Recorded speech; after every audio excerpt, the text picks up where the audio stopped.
ชายผู้ยากไร้และธิดานาคีณหมู่บ้านเล็กๆริมลำน้ำสายหนึ่งมีชายหนุ่มชื่ออินเขาเป็นคนใจดีซื่อสัตย์แต่ยากจนข้นแค้นอาศัยอยู่ในกระท่อมหลังเล็กที่ปลายหมู่บ้านทุกวันเขาจะเข้าไปในป่าลึกเพื่อเก็บฟืนหาเห็ดและดักปลาเพียงพอจะประทังชีวิตวันหนึ่งขณะที่เขาเดินอยู่ในป่าเพื่อหาฟืนเขาได้ยินเสียงปีกไก่กระพือและเสียงร้องด้วยความหวาดกลัวอินหันไปตามเสียงเห็นไก่ป่าตัวหนึ่งกำลังติดอยู่ในตาข่ายของนายพรานข้างๆนั้นมีรอยเท้าคนและควันไฟจางๆที่บ่งบอกว่านายพรานเพิ่งจากไปไม่นานอินมองไก่ป่าตัวนั้นที่ดิ้นทุรนทุรายดวงตาของมันเปล่งประกายแปลกตาราวกับเข้าใจความรู้สึกของมนุษย์เขาจึงพูดกับตนเองเบาๆว่าเจ้าสัตว์ตัวนี้ก็มีชีวิตเช่นเดียวกับเราถ้าข้าไม่ช่วยมันคงตายแน่อินจึงค่อยๆเข้าไปแกะเชือกออกจากตาข่ายและปล่อยให้ไก่ป่าบินเป็นอิสระแต่ก่อนที่มันจะบินหายไปในพุ่มไม้มันกลับหันมามองเขาอีกครั้งสายตานั้นเต็มไปด้วยความซาบซึ้งและแววลึกลับประหลาดใจคืนนั้นหลังจากชายหนุ่มชื่ออินได้ช่วยไก่ป่าหลุดพ้นจากตาข่ายเขากลับมาที่กระท่อมด้วยความเหน็ดเหนื่อยแต่ในใจก็รู้สึกอบอุ่นแปลกๆเหมือนทำสิ่งดีงามบางอย่างโดยไม่หวังสิ่งตอบแทนเมื่อพระอาทิตย์ลับขอบฟ้าป่ารอบๆกระท่อมก็เงียบสงัดมีเพียงเสียงจิ้งหรีดขับขานเป็นจังหวะอินนั่งข้างกองไฟเล็กๆต้มข้าวต้มกินประทังชีวิตทันใดนั้นเสียงฝีเท้าเบาๆดังขึ้นจากหลังบ้านอินหันไปดูก็เห็นหญิงสาวคนหนึ่งยืนอยู่ในแสงจันทร์นางสวมผ้าสิ้นไหมสีทองอ่อนผ้าสบายสีเขียวมรกตพลิ้วไหวผิวเนียนดั่งงาช้างเรือนผมดำยาวกล้าวมวยอย่างหญิงชาววังดวงตาแวววาวราวสายน้ำอินถึงกับตะลึงจึงถามด้วยเสียงสั่นว่าแม่นางท่านมาที่นี่ได้อย่างไรหญิงสาวยิ้มอ่อนก่อนเอ่ยเสียงใสว่าอย่าตกใจเลยเจ้าค่ะข้าคือไก่ป่าที่ท่านช่วยไว้ในป่าวันนี้อินเบิกตากว้างเจ้าคือไก่ป่าตัวนั้นหรือนางพยักหน้าเบาๆแท้จริงแล้วข้าไม่ใช่ไก่ป่าธรรมดาแต่เป็นธิดาพญานาคที่แปลงกายขึ้นมาเที่ยวบนโลกมนุษย์หากวันนั้นท่านมิช่วยไว้ข้าคงสิ้นชีวิตในตาข่ายของนายพรานอินตักตะลึงไม่รู้จะพูดอย่างไรได้แต่นั่งนิ่งฟังนางเล่าต่อเพื่อตอบแทนความเมตตาของท่านข้าจะอยู่ช่วยดูแลท่านชั่วระยะหนึ่งขอให้ท่านอย่าปฏิเสธเลยพูดจบร่างของนางก็แผ่วจางกลายเป็นหมอกแสงสีทองแล้วหายเข้าไปในกระท่อมทิ้งไว้เพียงกลิ่นหอมอ่อนๆของดอกจำปาในอากาศอินนั่งนิ่งทั้งคืนหัวใจเต้นแรงเขาไม่แน่ใจเลยว่าสิ่งที่เห็นเป็นความฝันหรือปาฏิหาริย์จริงๆ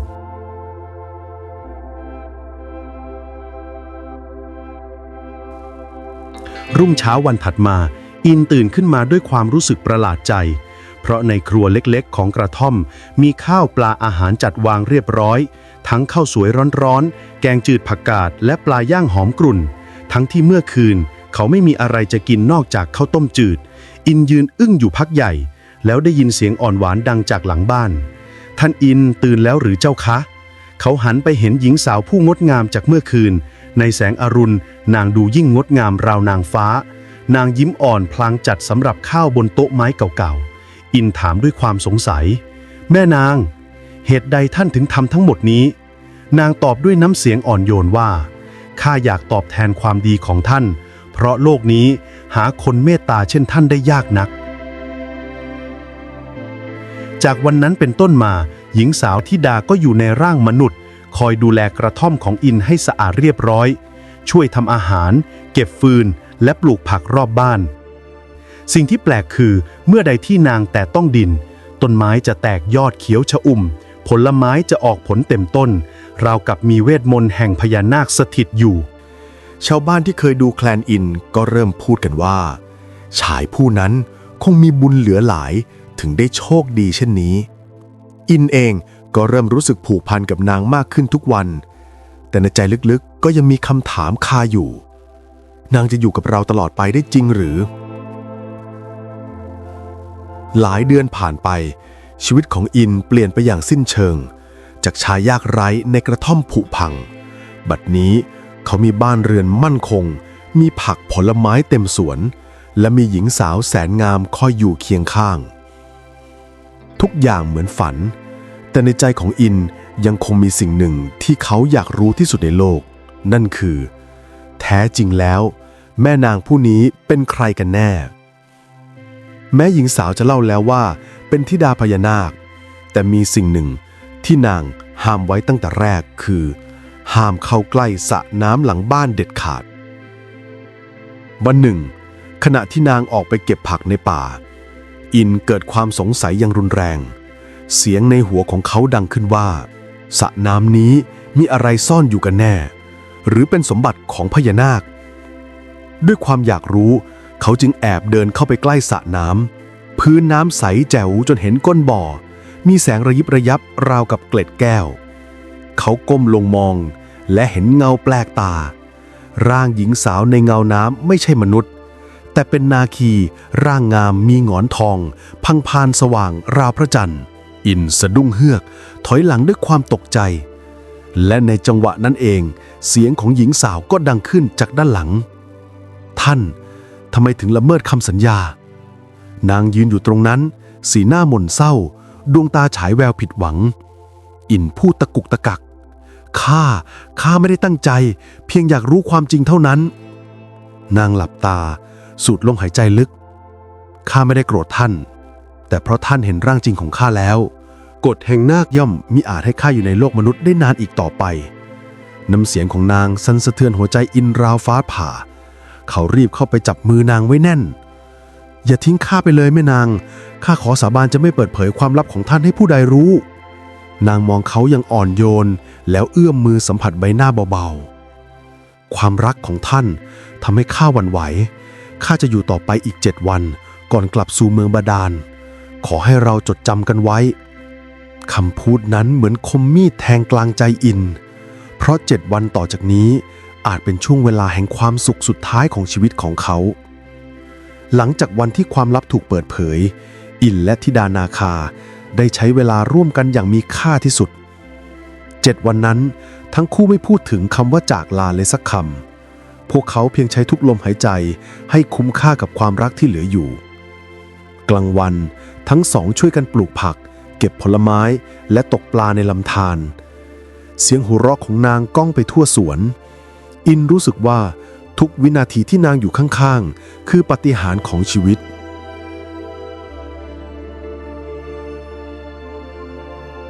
กลางคืนทั้งคู่จะนั่งใต้ต้นจำปา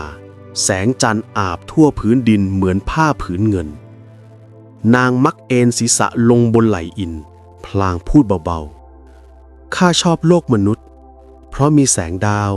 มีเสียงลมและมีท่านอินจับมือนางไว้แน่นหากโลกของข้าไร้ท่านแล้วต่อให้มีดาวล้านดวงข้าก็ไม่เห็นค่าใดๆอีกนางยิ้มเศร้าดวงตาเริ่มมีน้ำใสๆคลอเมื่อถึงเวลาข้าจะมอบของสิ่งหนึ่งให้เป็นที่ระลึกเพื่อให้ท่านระลึกถึงข้าเสมอในคืนที่6ก่อนรุ่งสางนางเดินไปที่สระน้ำแล้วถอดแหวนเกล็ดนาคสีเขียวมรกตออกจากนิ้วส่งให้เขาพร้อมคำพูดสุดท้ายของคืนนั้นตราบใดที่แหวนนี้ยังอยู่ความเมตตาที่ท่านเคยมีจะคุ้มครองท่านจากภัยร้ายทั้งปวงอินรับแหวนไว้แนบอกน้ำตาไหลโดยไม่รู้ตัวรุ่งอรุณของวันที่7หมอกหนาเริ่มคลี่คลุมผืนน้ำเสียงสายน้ำกระเพื่อมเบาๆเป็นสัญญาณว่าเวลาของนางในโลกมนุษย์ใกล้สิ้นสุดลงแล้วรุ่งสางของวันที่7มาถึงเร็วเกินไปสำหรับหัวใจทั้งสองสระน้ำหลังบ้านสงบนิ่งแต่มีละอองหมอกสีทองปกคลุมอยู่ทั่วบริเวณลมพัดเบาๆกลิ่นดอกจำปาลอยแตะปลายจมูกเป็นกลิ่นที่อินจำได้ดีกลิ่นของนางธิดานาคาผู้เขามอบหัวใจให้ทั้งดวงนางยืนอยู่ริมสระสวมผ้าสบายสีทองอ่อนเรือนผมดำยาวสะบัดเบาๆในสายลมอินวิ่งมาหานางใบหน้าเปื้อนน้ำตาอย่าไปเลยข้าอยู่ไม่ได้หากไม่มีเจ้านางหันกลับมายิ้มอ่อน แต่แฝงความเศร้าลึกในดวงตาท่านอินกฎแห่งนาคมิอาจฝืนได้หากข้าอยู่ต่อโลกทั้งสองจะปั่นป่วนทั้งมนุษย์และนาคต่างจะได้รับภัยข้ามิอาจเห็นท่านต้องทุกข์เพราะข้าอินสุดลงกับพื้นดวงตาแดงก่ำให้ข้าตามเจ้าลงไปในเมืองบาดาลเถอะข้าไม่กลัวตายไม่กลัวสิ่งใดทั้งนั้นนางคุกเข่าลงตรงหน้าแตะมือบนแก้มของเขายังอ่อนโยน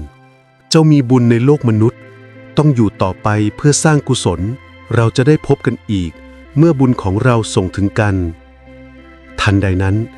ผืนน้ำในสระเริ่มส่องแสงสีเขียวมรกต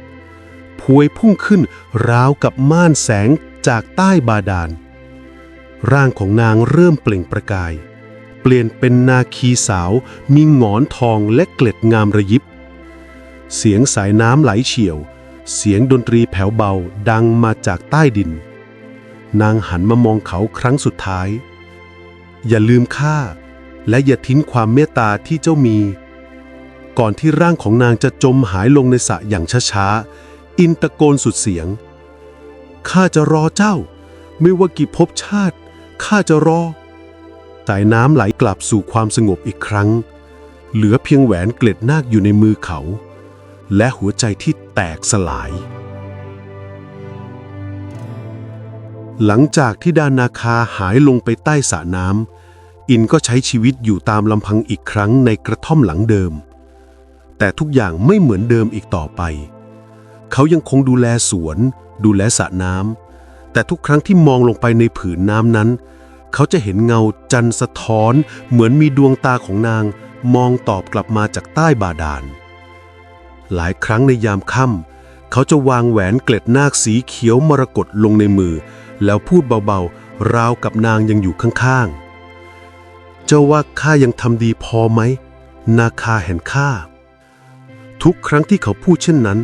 แหวนจะเปล่งแสงอ่อนสีเขียวราวกับมีพลังอบอุ่นโอบล้อมหัวใจของเขาไว้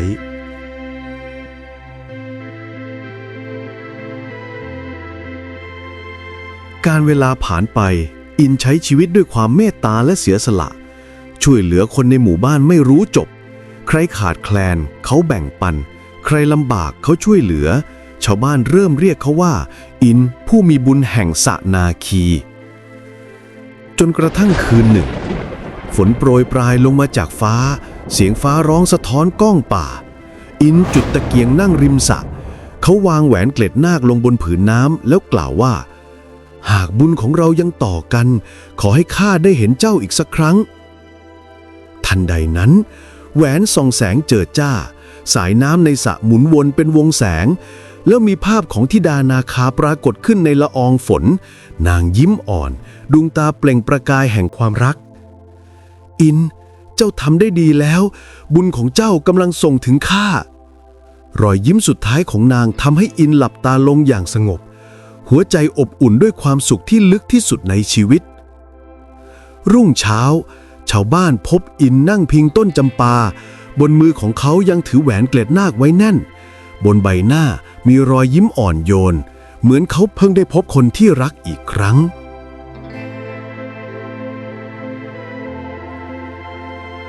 หลายปีผ่านไป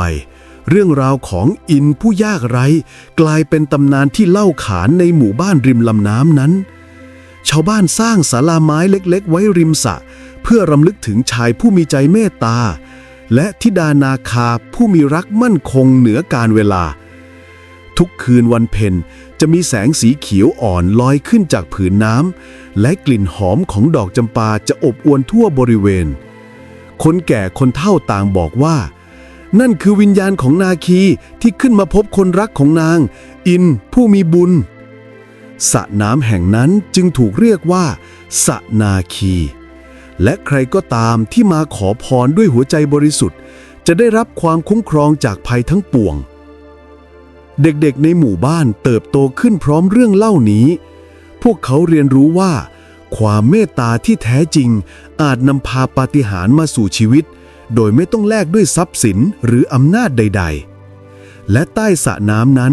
ยังคงมีแสงมรกตส่องระยิบระยับในค่ำคืนที่จันทร์เต็มดวงบางคนว่าหากฟังให้ดี จะได้ยินเสียงอ่อนโยนจากใต้ผืนน้ำกระซิบว่าอินเราจะได้พบกันแล้วในอีกภพหน้าความเมตตาที่ออกจากใจบริสุทธิ์ย่อมสร้างบุญและปาฏิหาริย์ที่ยั่งยืนกว่าทรัพย์สินใดๆ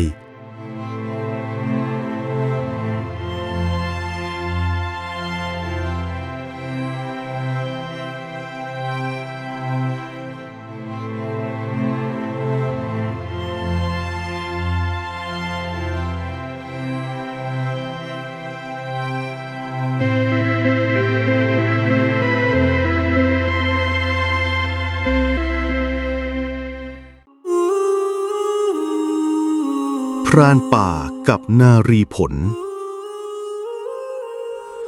ครั้งหนึ่งนานมาแล้วมีพรานหนุ่มผู้หนึ่งชื่อว่าขุนไพรเขาเป็นพรานฝีมือดีที่อาศัยอยู่ในหมู่บ้านชายป่าชีวิตของเขาผูกพันกับธรรมชาติแต่ละวันเขาจะเข้าป่าเพื่อล่าสัตว์เอามาเป็นอาหารหรือขายในท้องตลาด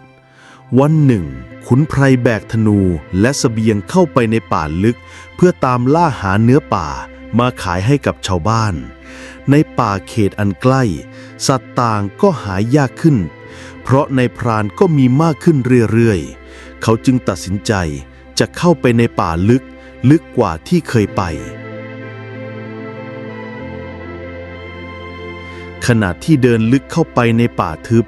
ขุนไพรรู้สึกว่าอากาศเริ่มเยือกเย็นและสงบผิดปกติเสียงนกเสียงแมลงเงียบลงจนกระทั่งเขาได้ยินเสียงแผ่วเบาราวกับเสียงหญิงสาวร้องไห้เขาค่อยๆย่องเข้าไปตามเสียงจนพบต้นไม้ต้นหนึ่งรูปร่างประหลาดใบไม้เปล่งประกายสีทองและที่กลางต้นไม้นั้นมีผลไม้รูปร่างคล้ายหญิงสาวนอนหลับอยู่ในเปลือกใสผิวขาวผ่อง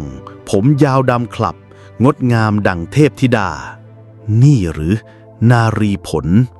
ขุนไพรพึมพำเบาๆเขารู้ทันทีว่านี่คือตำนานที่เขาเคยได้ยินจากผู้เฒ่าในหมู่บ้านนารีผลผลไม้วิเศษที่มีรูปกายหญิงสาวสวยงามและหอมหวานแต่หากใครคิดจะครอบครองต้องเผชิญกับบททดสอบจากวิญญาณแห่งป่าทันใดนั้นผืนดินสั่นไหวเถาวัลย์พันรอบขุนไพรแน่นหนาเสียงจากต้นไม้ดังก้องมาในใจของเขาเจ้าปรารถนาในความงามแต่หัวใจเจ้าบริสุทธิ์หรือไม่หากเจ้าหวังเพียงเพื่อครอบครองนารีผลจะกลายเป็นยาพิษขุนไพรนั่งลงหลับตาแล้วพูดออกมาด้วยใจจริงว่าข้าหาใช่มาเพื่อเอาเปรียบหากนางมีชีวิตจริงข้าจะปกป้องมิใช่ครอบครองทันใดนั้นเถาวัลย์คลายออกและนารีผลค่อยๆตื่นขึ้นเปลือกใสหลุดออกนางลืมตาน้ำตาอาบแก้มก่อนเอ่ยเสียงนุ่มข้าคือนารีผลวิญญาณแห่งป่าผู้ถูกสาปให้เป็นผลไม้จนกว่าจะมีผู้บริสุทธิ์ใจมาพบขอบคุณที่เจ้ามิได้เห็นข้าเป็นเพียงของมีค่าขุนไพรประคองนารีผลขึ้นจากต้นไม้แต่นางกลับยิ้มเศร้าแล้วกล่าวว่าข้าถูกผูกพันกับผืนป่าจะออกไปไม่ได้หากทำเช่นนั้นป่าจะเหี่ยวเฉาเจ้าต้องกลับไปเพียงลำพังแม้ขุนไพรจะเสียใจแต่เขาก็เคารพการตัดสินใจของเธอและในที่สุดเขาก็กลับสู่หมู่บ้านพร้อมกับหัวใจที่เปลี่ยนไปนับแต่นั้นมาชาวบ้านเชื่อกันว่าหากใครเดินทางเข้าป่าลึกด้วยใจบริสุทธิ์อาจได้พบกับนารีผลผู้มีเมตตาและป่าแห่งนั้นจะยังคงเขียวขจีปกป้องผู้คนที่เคารพธรรมชาติ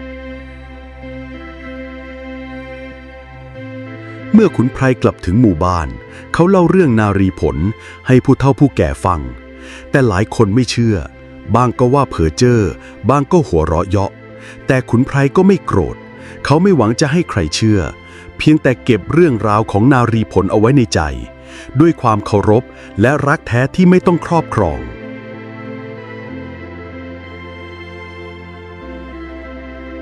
หลายเดือนผ่านไปหมู่บ้านกลับประสบภัยแล้งอย่างหนักน้ำในลำธารแห้งเหือดพืชผลเฉาเหี่ยวเด็กๆล้มป่วยชาวบ้านเริ่มสิ้นหวังคืนหนึ่ง ขุนไพรฝันถึงนารีผลนางยืนอยู่ใต้แสงจันทร์กลางป่าเอ่ยเบาๆว่าหากเจ้ามีศรัทธาในธรรมชาติและจิตใจบริสุทธิ์แท้เจ้าจงพาชาวบ้านมาที่ต้นไม้แห่งข้ารุ่งเช้าขุนไพรตัดสินใจพาชาวบ้านบางส่วนเดินทางสู่ป่าลึกแม้หลายคนจะลังเลแต่ด้วยความเชื่อในความดีของเขาจึงยอมร่วมเดินทางไปหลังจากเดินทางฝ่าป่าทึบหลายวันขุนไพรก็พาชาวบ้านมาที่ต้นนารีผลที่เคยพบแต่ครั้งนี้ไม่มีผลใดห้อยอยู่มีแต่ต้นไม้สูงใหญ่เงียบงันชาวบ้านเริ่มท้อใจแต่ขุนไพรคุกเข่าลงแล้วกล่าวกับต้นไม้นั้นว่าเรามาอย่างถ่อมตนมิใช่มาเพื่อครอบครองขอเพียงน้ำสักหยดเพื่อให้เด็กในหมู่บ้านรอดตายจู่ๆแสงอ่อนจากท้องฟ้านั้นส่องลงมาเหนือยอดไม้น้ำค้างเริ่มไหลหยดจากใบไม้กลายเป็นลำธารเล็กๆไหลวนรอบโคนต้นชาวบ้านพากันตักน้ำใสสะอาดนั้นกลับไปหมู่บ้านและเมื่อถึงวันรุ่งขึ้นพืชผลก็งอกงามเด็กๆหายป่วยหมู่บ้านกลับมามีชีวิตอีกครั้งจากวันนั้นเป็นต้นมาต้นนารีผลก็ถูกเรียกว่าต้นศรัทธาแห่งนารีผลหลายปีผ่านไปขุนไพรกลายเป็นผู้เฒ่าผู้มีภูมิปัญญาแห่งป่าเขาสอนเด็กๆว่าธรรมชาติให้ได้ทุกอย่างหากเราให้ใจตอบแทนและตำนานของนารีผลยังคงเล่าขานต่อไปในเสียงลมผ่านใบไม้ในสายน้ำที่ไหลเย็นและในหัวใจของคนที่ยังเชื่อในความงามของจิตใจขุนไพรกลายเป็นชายชราผู้คนเคารพนับถือในฐานะผู้รู้เรื่องธรรมชาติและผู้รักษาวิญญาณแห่งป่าใหญ่ทุกเย็นเขาจะนั่งใต้ต้นไม้หน้าเรือนเล่านิทานนารีผลให้เด็กๆฟังและนางก็ไม่ได้จากข้าไปแต่ยังอยู่ในสายลมใบไม้และหัวใจของผู้ที่ศรัทธา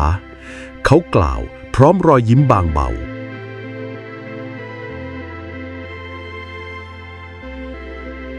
ในคืนหนึ่งที่พระจันทร์เต็มดวงสายลมเย็นโชยมาพร้อมกลิ่นหอมของดอกไม้ในป่าเสียงลมพัดใบไม้ราวกับมีใครกระซิบเรียกขุนไพรลุกขึ้นยืนเงยมองดวงจันทร์น้ำตาล้นโดยไม่รู้ตัวเขารู้ในใจว่านารีผลมาหาเขาเป็นครั้งสุดท้ายข้าเฝ้ารอเจ้าทุกคืนที่มีแสงจันทร์ขอเพียงเจ้ารู้ว่าข้ารักเจ้าในแบบที่เจ้าจะเป็นเสรีขุนไพรพูดกับลมเบาๆทันใดนั้นแสงทองพุ่งออกจากป่าต้นไม้ทั้งป่าสว่างไสวใบไม้พลิ้วไหวราวกับโบกมืออำลารุ่งเช้าชาวบ้านพบว่าขุนไพรนั่งหลับอยู่ใต้ต้นไม้ใบใหญ่ที่หน้าเรือนแต่ร่างเขาสงบนิ่งในมือของเขาถือผลไม้แปลกประหลาดลูกหนึ่งรูปร่างคล้ายหญิงสาวกำลังยิ้มเบาๆราวกับฝันดีไม่มีใครกล้าแตะผลไม้นั้นทุกคนต่างก้มศีรษะชาวบ้านตัดสินใจนำร่างของขุนไพรไปฝังที่ใต้ต้นไม้แห่งศรัทธาในป่าลึก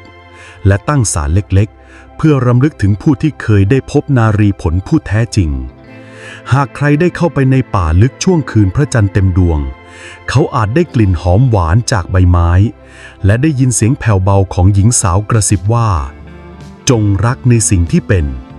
มิใช่สิ่งที่อยากให้เป็นเสียงของนารีผลผู้ที่ศรัทธาในธรรมชาติและไม่หวังครอบครองใดๆจะได้รับของขวัญที่ยิ่งใหญ่กว่าความสงบในใจและความรักอันเป็นนิรันดร์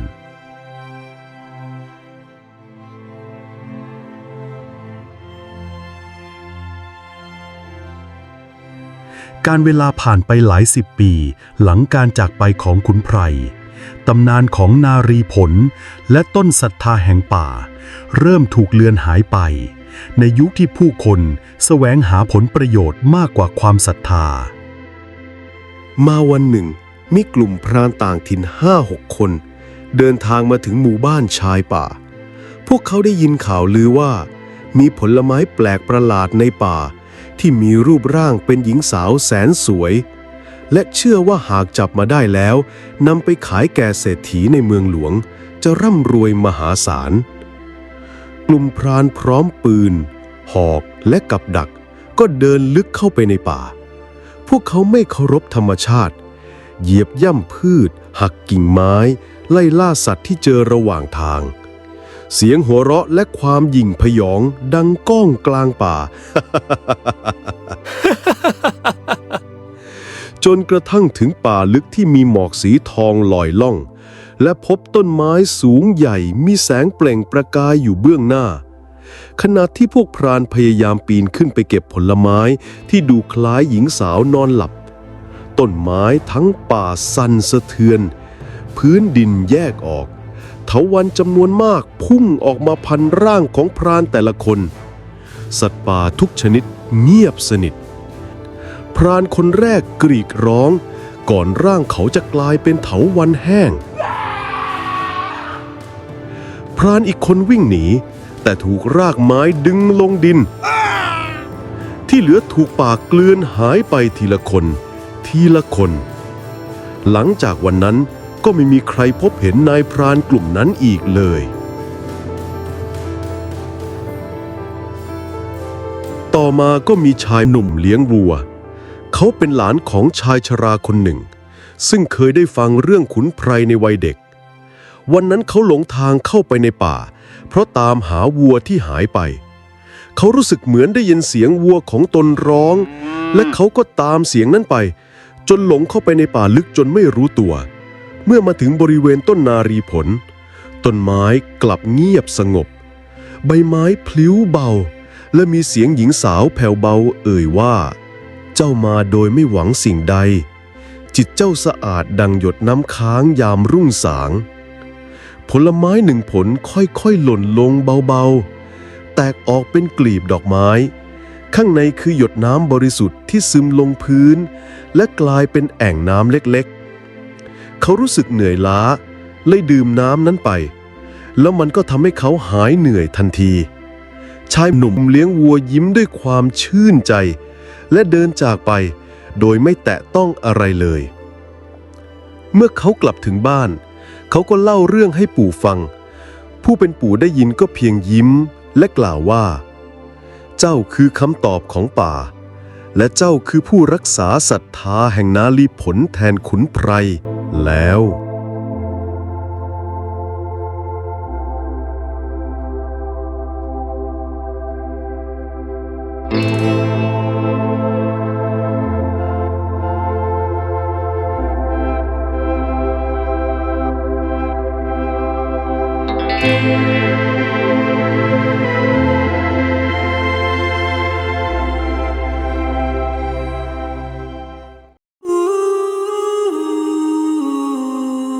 หมู่บ้านต้องห้าม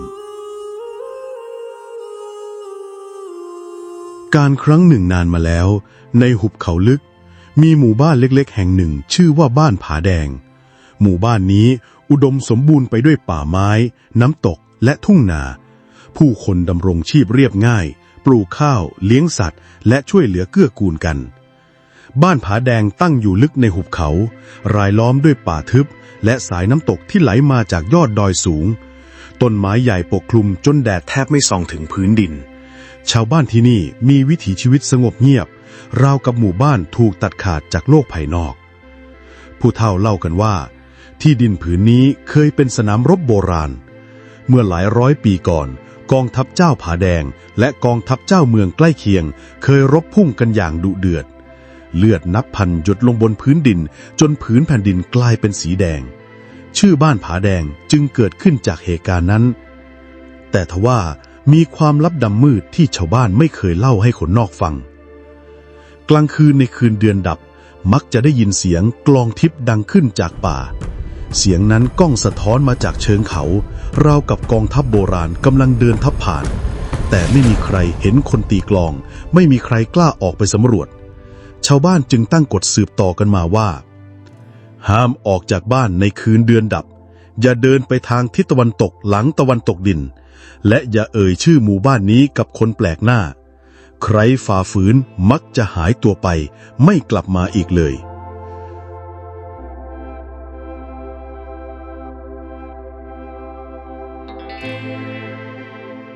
หลายปีต่อมามีชายหนุ่มต่างถิ่นชื่อคำน้อยเป็นนักเดินทางผู้ชอบค้นหาตำนานลึกลับเขาได้ยินชาวเมืองพูดถึงหมู่บ้านต้องห้ามว่าใครก็ตามที่ฝ่าฝืนกฎจะไม่รอดกลับมาคำน้อยไม่เชื่อเขาคิดว่าเรื่องนี้เป็นเพียงกลอุบายเพื่อปกป้องหมู่บ้านจากคนแปลกหน้าจึงตั้งใจเดินทางไปพิสูจน์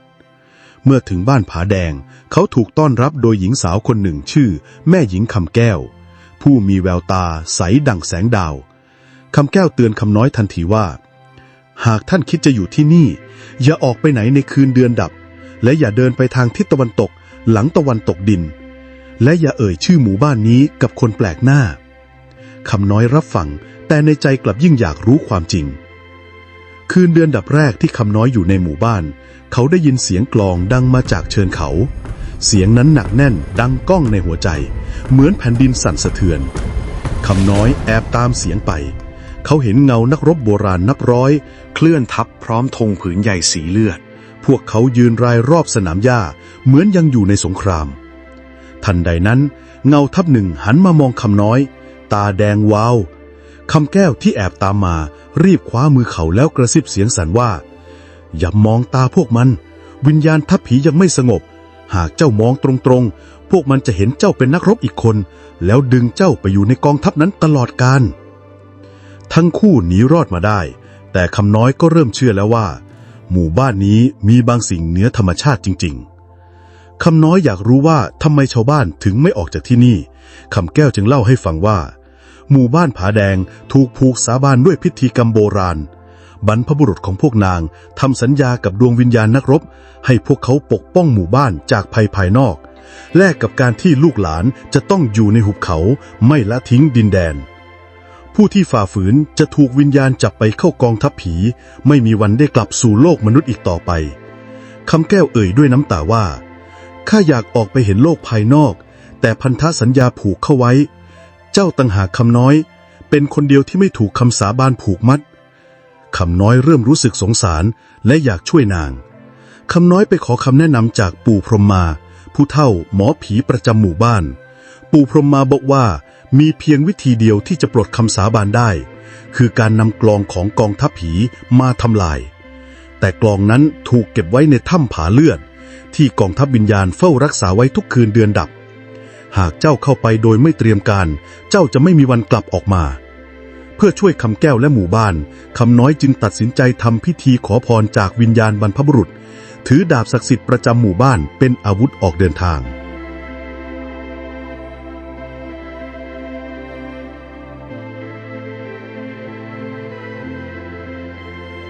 คืนเดือนดับถัดมาคำน้อยและคำแก้วออกเดินทางไปยังถ้ำผาเลือดกลองศึกใหญ่ตั้งอยู่กลางโถงถ้ำเสียงก้องสะท้อนจนพื้นสั่นสะเทือนกองทัพวิญญาณนับพันรายล้อมอยู่รอบกลองทันใดนั้นแม่ทัพผีโบราณผู้ยิ่งใหญ่ก้าวออกมาใบหน้าเคร่งขรึมเต็มไปด้วยบาดแผลสงครามเขาเอ่ยเสียงดังว่าผู้ใดกล้าลบล้างคำสาบานแห่งสนามรบนี้ผู้นั้นจะต้องชดใช้คำน้อยยกดาบขึ้นและประกาศว่าเขาจะปลดปล่อยวิญญาณให้หลุดพ้นจากวังวนสงครามแม่ทัพหัวเราะก้องก่อนสั่งกองทัพวิญญาณเข้าล้อมทั้งคู่การต่อสู้ได้อุบัติขึ้นคำน้อยฟันฟาดวิญญาณทีละตนเสียงดาบปะทะลมหนาวสั่นสะท้านคำแก้วคอยสวดคาถาที่ปู่พรหมมาสอนเสียงคาถาทำให้วิญญาณอ่อนแรงลงเมื่อถึงเวลาคำน้อยพุ่งไปที่กลองศึกแล้วใช้ดาบศักดิ์สิทธิ์ฟันลงกลองแตกกระจายเป็นเศษไม้ทันทีแล้วกองทัพวิญญาณก็ร้องก้องสะท้อนเข้มข้นปนเศร้าก่อนร่างค่อยๆสลายกลายเป็นแสงสีทองลอยขึ้นท้องฟ้าไปแม่ทัพผีมองคำน้อยและคำแก้วด้วยสายตาสงบแล้วเอ่ยประโยคสุดท้ายขอบใจที่ปลดปล่อยเราแล้วร่างของเขาก็หายไปพร้อมกองทัพทั้งหมด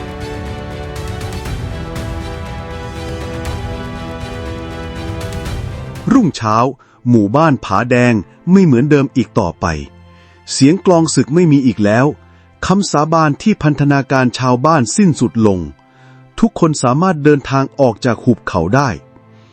ชาวบ้านต่างยกย่องคำน้อยและคำแก้วเป็นผู้ปลดปล่อยคำน้อยเลือกจะอยู่เคียงข้างคำแก้วสร้างครอบครัวและทำให้หมู่บ้านเจริญรุ่งเรืองอีกครั้ง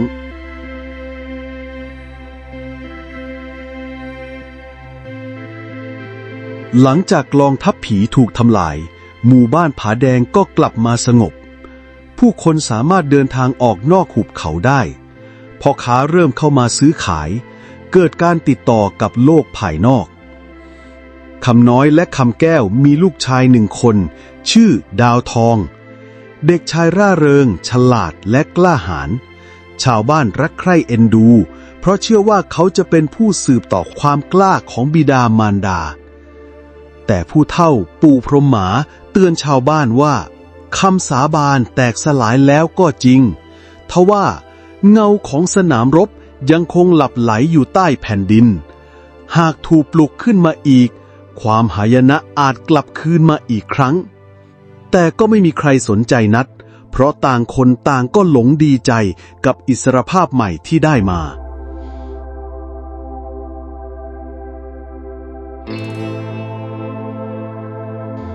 หลายปีผ่านไปวันหนึ่งเกิดเหตุประหลาดในทุ่งนาของหมู่บ้านแผ่นดินยุบตัวลงเผยให้เห็นโพรงถ้ำมืดลึกไอเย็นลอยขึ้นมาดาวทองกับเพื่อนๆแอบลงไปสำรวจแต่กลับพบเห็นแกะสลักโบราณเป็นรูปนักรบและสัญลักษณ์ประหลาดเสียงลมพัดดังเหมือนเสียงคร่ำครวญของวิญญาณทันใดนั้นดาวทองได้หลงสัมผัสหินเข้าแล้วรอยสลักสีแดงก็สว่างขึ้นทั่วถ้ำคืนเดียวกันนั้นชาวบ้านได้ยินเสียงกลองเบาๆดังขึ้นอีกครั้งแม้กลองศึกถูกทำลายไปแล้วก็ตามท้องฟ้าปกคลุมด้วยเมฆดำลมพัดแรงจนต้นไม้โค่นล้มปู่พรหมมาหน้าซีดเขากล่าวว่าเงาแห่งคำสาปได้ตื่นขึ้นดาวทองได้ปลุกมันโดยไม่รู้ตัวคราวนี้ไม่ใช่วิญญาณนักรบที่เดินทับเหมือนก่อนแต่เป็นเงาดำรวมร่างเป็นสัตว์ปีศาจสงครามตัวสูงเทียมฟ้าดวงตาเปล่งประกายเลือดก้าวออกมาจากใต้ดินปู่พรหมมานำคัมภีร์เก่าแก่ของหมู่บ้านออกมาเปิดเผยคำทำนายว่าเมื่อกลองแตกเงาจะตื่นจากดินเลือดใหม่จะเป็นกุญแจปลดพันธะ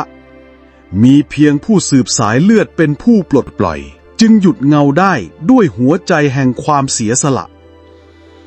ชาวบ้านรู้ทันทีว่าคำทำนายหมายถึงดาวทองบุตรชายของคำน้อยและคำแก้วคำน้อยพยายามห้ามลูกชายไม่ให้เข้าไปเกี่ยวข้องแต่ดาวทองกลับตั้งใจแน่วแน่ว่าจะรับหน้าที่หยุดยั้งเงาแห่งสงครามให้ได้ปู่พรหมหมาจึงสอนวิชาคาถาและการใช้ดาบศักดิ์สิทธิ์ชิ้นใหม่ที่หลอมจากเศษกลองผีดาวทองฝึกฝนทั้งกายและใจเรียนรู้ที่จะใช้เสียนหัวใจเป็นอาวุธแทนเสียนกลองในคืนเดือนดับถัดมา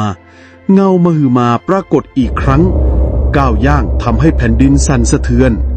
คำน้อยพร้อมชาวบ้านช่วยกันต่อสู้แต่ไม่มีใครทำอะไรมันได้ดาวทองจึงก้าวออกมายืนข้างหน้าเงาหยุดนิ่งแล้วก้มลงมามองเขาเสียงกึกก้องดังในใจทุกคน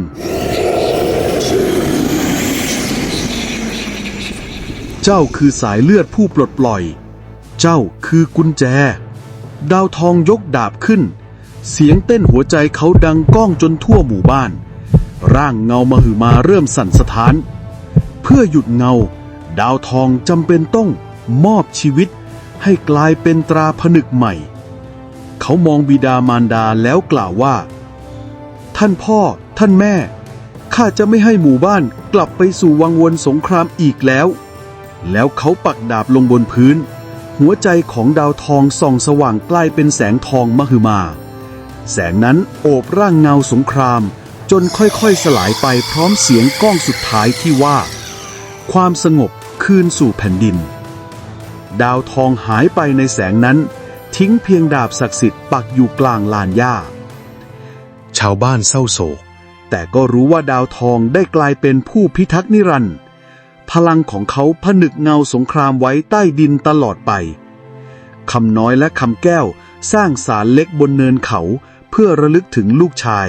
ผู้สละชีวิตเพื่อให้หมู่บ้านเป็นอิสระจริงๆตำนานหมู่บ้านต้องห้ามจึงไม่ได้หมายถึงการห้ามคนเข้าออกอีกต่อไปแต่เป็นคำเตือนให้เคารพการเสียสละและจดจำว่าความสงบเกิดขึ้นได้เพราะเลือดและหัวใจของวีรชนที่แท้จริง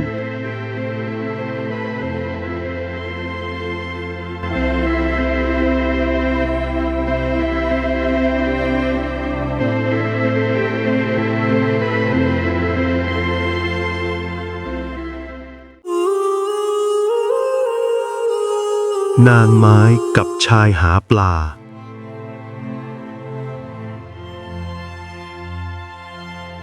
กาลครั้งหนึ่งนานมาแล้วมีชายหาปลาผู้หนึ่งชื่อคำน้อยอาศัยอยู่ริมฝั่งน้ำในหมู่บ้านเล็กๆแห่งหนึ่งทุกเช้าเขาจะพายเรือเก่าๆที่ผุพังออกไปหาปลาแต่ยิ่งวันเรือยิ่งรั่วแหก็ขาดเขาจึงคิดในใจว่าถ้ามีเรือใหม่สักลำข้าคงหาปลาได้มากกว่านี้วันหนึ่งเขาจึงตัดสินใจเดินลึกเข้าไปในป่าดงพะเนียงถือขวานไม้ในมือตั้งใจจะตัดต้นไม้ใหญ่เพื่อนำมาสร้างเรือใหม่ให้ตนเองเขาเลือกต้นไม้อยู่สักพักก็เห็นต้นไม้สูงใหญ่เลยลงมือตัดมันทันทีเสียงขวานกระทบลำต้นฉับฉับดังก้องไปทั่วป่าเสียงนั้นเหมือนปลุกบางสิ่งบางอย่างให้ตื่นขึ้นในป่าลึกทันใดนั้นลมเย็นพัดวูบใบไม้สั่นสะท้านเสียงหญิงสาวแว่วขึ้นจากใต้ต้นไม้อย่าทำลายข้าเลยเจ้ามนุษย์ต้นไม้นี้มีชีวิตทุกต้นมีวิญญาณคำน้อยชะงักเขาเห็นหญิงสาวร่างโปร่งใสผิวขาวอมเขียวดวงตาเปล่งแสงอ่อนเธอสวมผ้าสิ้นลายดอกไม้ป่าเส้นผมยาวดำดังราตรีเธอคือนางไม้แห่งดงพะเนียงเรือที่เจ้าต้องการข้าจะมอบให้แต่เจ้าทำลายป่าของข้าไม่ได้คำน้อยพยักหน้าด้วยความกลัวปนโลภจากนั้นนางไม้ก็โบกมือเบาๆลำต้นไม้ใหญ่แปรเปลี่ยนเป็นเรือใหม่สวยงามเงาวับดั่งเรือทองชายหาปลา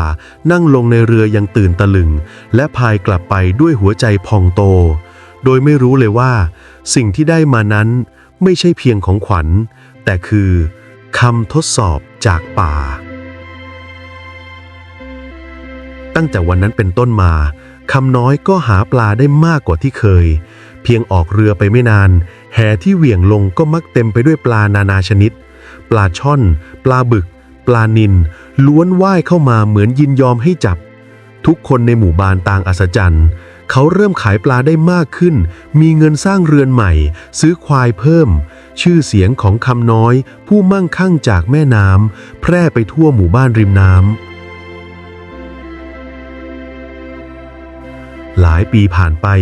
ความโลภในใจมนุษย์ไม่มีวันเต็มเมื่อเรือของคำน้อยเริ่มมีรอยรั่วและกับดักปลาที่ทำเองเริ่มผุพังคำน้อยจึงกลับเข้ายังป่าอีกครั้งคราวนี้เขาไม่ได้ถือขวานแต่ถือความเคยชินกับการได้มาอย่างง่ายๆเมื่อเดินถึงใต้ต้นไม้ใหญ่เขาก็เรียกเสียงดังว่านางไม้เอ๋ยข้าต้องการกับดักปลาใหม่เบ็ดที่คมกว่าเดิมช่วยข้าเถิดเสียงนางไม้ดังออกมาจากโพรงไม้เจ้ามนุษย์เจ้ารับเรือไปแล้วยังไม่พออีกหรือคำน้อยยกมือขึ้นไหว้พลางตอบว่าข้าเพียงอยากเลี้ยงครอบครัวให้สุขสบายข้าขอแค่เล็กน้อยเท่านั้นนางไม้ถอนหายใจเบาๆแล้วโบกมือกิ่งไม้บางกิ่งแปรเปลี่ยนเป็นกับดักปลางามมีลวดลายราวของช่างเทพนี่จะเป็นของสุดท้ายที่ข้ามอบให้หากเจ้ารักป่าจริงจงรู้จักพอคำน้อยรับของมาด้วยความดีใจแล้วเดินจากไปโดยไม่หันหลังกลับแต่ในใจลึกๆของเขามีเสียงหนึ่งกระซิบเบาๆของสุดท้ายหรือข้ายังอยากได้อีกหลายเดือนผ่านไปชื่อของคำน้อยกลายเป็นที่รู้จักไกลไปถึงหมู่บ้านข้างเคียงเขามีเรือใหญ่มีคนงานหลายสิบคนทุกวันจะมีปลากองสูงจนล้นกระจาดแต่ในยามกลางคืน เสียงลมพัดผ่านต้นไม้กลับแผ่วเศร้าและในฝันของคำน้อยเขามักจะเห็นภาพนางไม้ยืนอยู่ใต้แสงจันทร์พร้อมสายตาที่เต็มไปด้วยความกังวลเจ้าลืมคำสาบานแล้วหรือคำน้อยป่าที่เจ้าลืมกำลังเจ็บปวดแต่เขาเพียงหัวเราะเมื่อฝันตื่นป่าจะเจ็บได้อย่างไรของเหล่านี้ข้าได้มาด้วยความพยายามของข้าเอง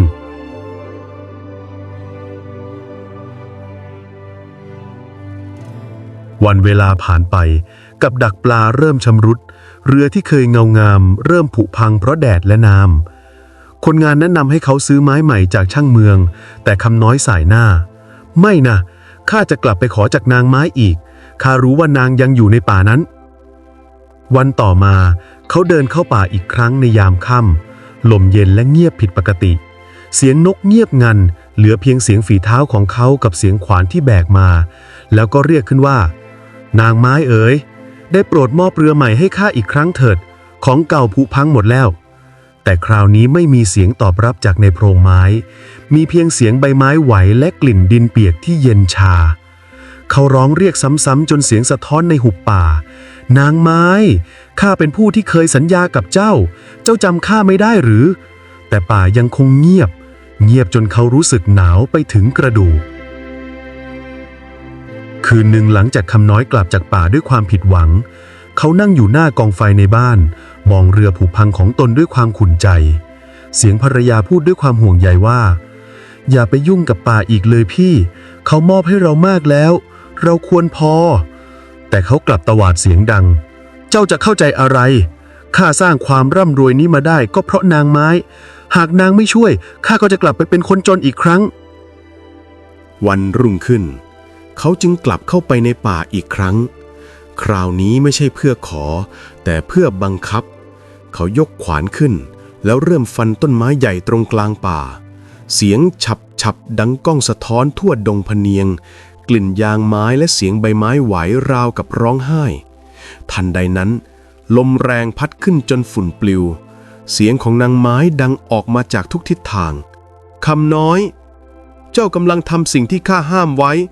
เจ้าได้ทุกอย่างแล้วยังไม่พออีกหรือคำน้อยยกขวานขึ้นสูงตะโกนกลับไปข้าไม่ต้องการคำเตือนอีกแล้วถ้าเจ้าไม่มอบเรือข้าจะโค่นป่าทั้งผืนนี้ทันใดนั้นฟ้าผ่าลงกลางป่าเสียงดังก้องสถานขวานในมือของเขาหลุดจากมือตกลงข้างเท้าและร่างของเขาถูกผลักล้มลงด้วยแรงลมที่มองไม่เห็นเขามองเห็นเพียงเงาของนางไม้ยืนอยู่ใต้ต้นไม้ใหญ่ดวงตาเต็มไปด้วยความเสียใจก่อนร่างของนางจะเลือนหายไปกับสายหมอกแต่แทนที่คำน้อยจะสำนึกเขากลับกัดฟันแน่น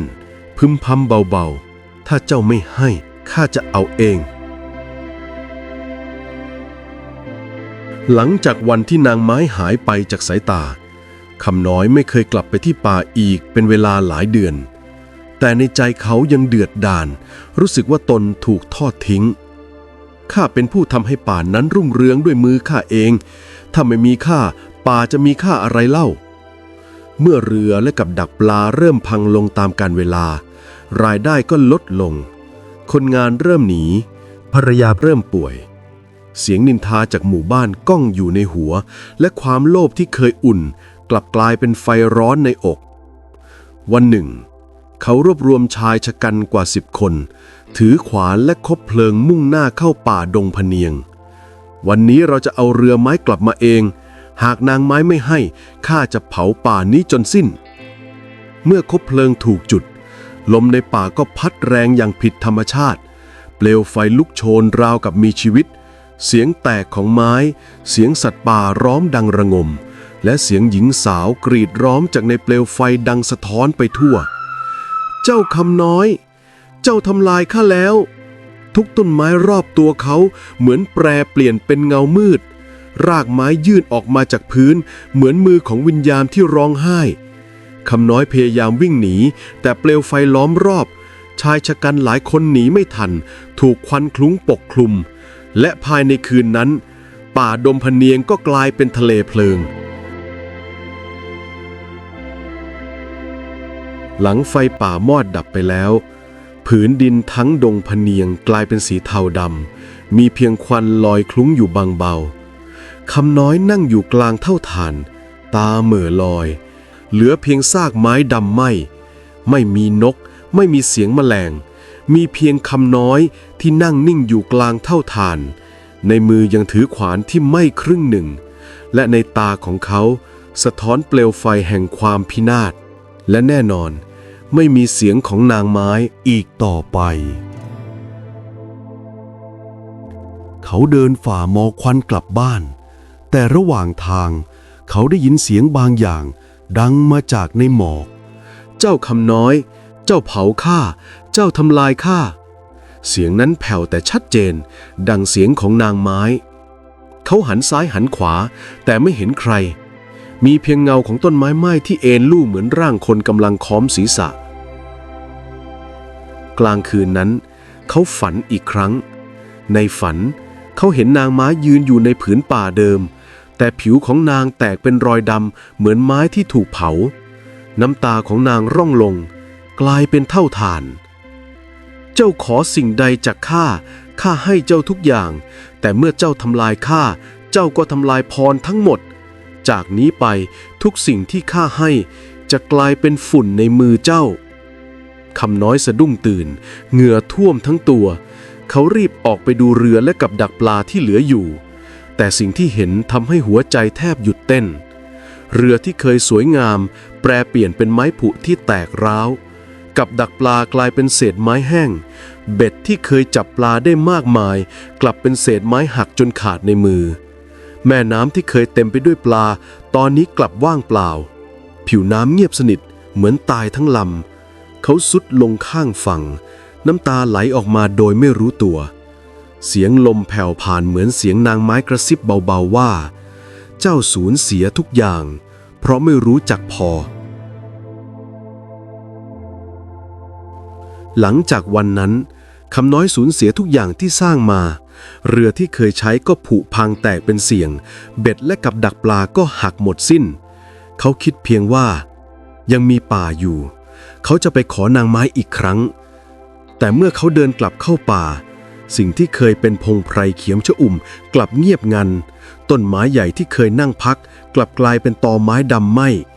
ไม่มีเสียงนกไม่มีเสียงลมพัดผ่านใบไม้และแน่นอนไม่มีเสียงของนางไม้นางไม้ข้ามาแล้วขอเพียงเรืออีกลำข้าจะไม่โลภอีกต่อไปท่านได้ยินข้าไหมไม่มีคำตอบมีเพียงเสียงกิ่งไม้แห้งหักดังกรอบแกรบใต้เท้าเมื่อเขาหันมองอีกครั้งเขารู้ว่าป่าตายแล้วนางไม้ได้จากไปแล้วตลอดกาล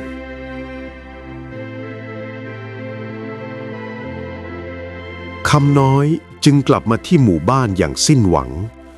แม่น้ำที่เคยมีปลามากมายกลับนิ่งเงียบเขาพายเรือที่เหลืออยู่ครึ่งลำออกไปกลางน้ำโยนเบ็ดลงไปหลายชั่วโมงแต่ไม่มีแม้แต่ปลาตัวเดียวมาสะกิดสายวันแล้ววันเล่าเขาพยายามอีกนับครั้งไม่ถ้วนแต่ยิ่งพยายามเขาก็ยิ่งพบแต่ความว่างเปล่าจนในที่สุดเขาต้องขายบ้านขายของที่เหลืออยู่เพื่อแลกข้าวประทังชีวิตจากชายผู้เคยร่ำรวยที่สุดในหมู่บ้านเขากลับกลายเป็นคนยากจนอีกครั้ง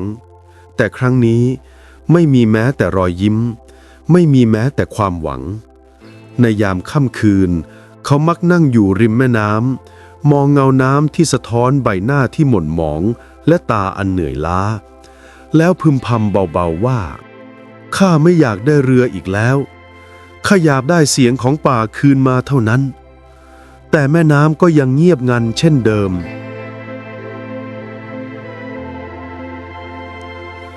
หลายปีผ่านไปหลังจากคำน้อยสูญเสียทุกสิ่งหมู่บ้านริมลำน้ำที่เคยอุดมสมบูรณ์กลับกลายเป็นที่รกร้างต้นไม้ริมตลิ่งค่อยๆหายไปดินแห้งแตกระแหงน้ำลดลงทุกปีปลาที่เคยว่ายเต็มแม่น้ำก็เหลือเพียงไม่กี่ตัว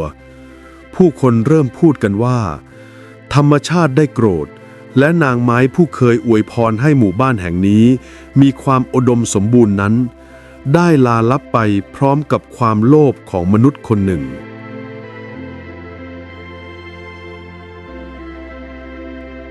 คำน้อยในบั้นปลายชีวิตกลายเป็นชายแก่ที่ไม่มีบ้านอยู่แน่นอนเขามักเดินไปตามชายป่าเก่าในยามเย็นถือไม้เท้าเก่าที่เคยเป็นคันเบ็ดทุกครั้งที่เห็นต้นไม้ใหม่ที่งอกขึ้นมาเขามักหยุดยืนพูดเสียงเบาเหมือนจะพูดกับใครบางคนที่ไม่มีอยู่จริงข้ารู้แล้วของจากป่าไม่ใช่ของข้าสิ่งที่เจ้ามอบให้ข้าทำลายไปด้วยความโง่เขลาชาวบ้านบางคนที่ผ่านไปในป่านั้นบางครั้งจะเห็นชายชราแต่งกายมอซอยืนพนมมืออยู่หน้าตอไม้เก่าแล้วหายลับเข้าไปในหมอกวันหนึ่งเขาก็ไม่กลับมาอีกเลยมีเพียงไม้เท้าเก่าวางพิงอยู่ข้างลำธารและดอกไม้ป่าที่บานอยู่รอบๆเหมือนมีใครมาปลูกให้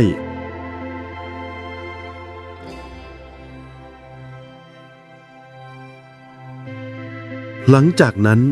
ที่หมู่บ้านจึงเริ่มปลูกต้นไม้แทนที่ป่าที่ถูกเผาเริ่มเลิกล่าปลาในฤดูวางไข่และตั้งศาลเล็กไว้ที่ชายป่าเรียกว่าศาลนางไม้คนเฒ่าคนแก่จะสอนลูกหลานว่าอย่าทำร้ายป่าเพราะป่าให้อาหารเราอย่าทำร้ายน้ำเพราะน้ำหล่อเลี้ยงชีวิตเราและอย่าโลภเพราะแม้นได้ทุกอย่างก็อาจเสียสิ่งสำคัญที่สุดไปในยามค่ำคืนที่หมู่บ้านเงียบสงัด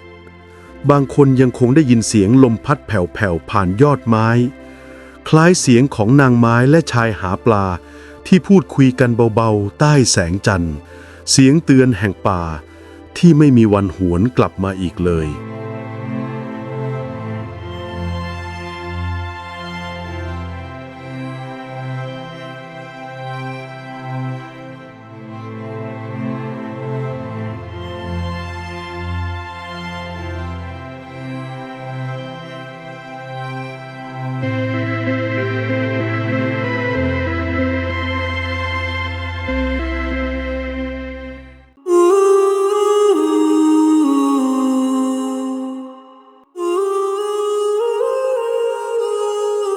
พรานสงกับงูยักษ์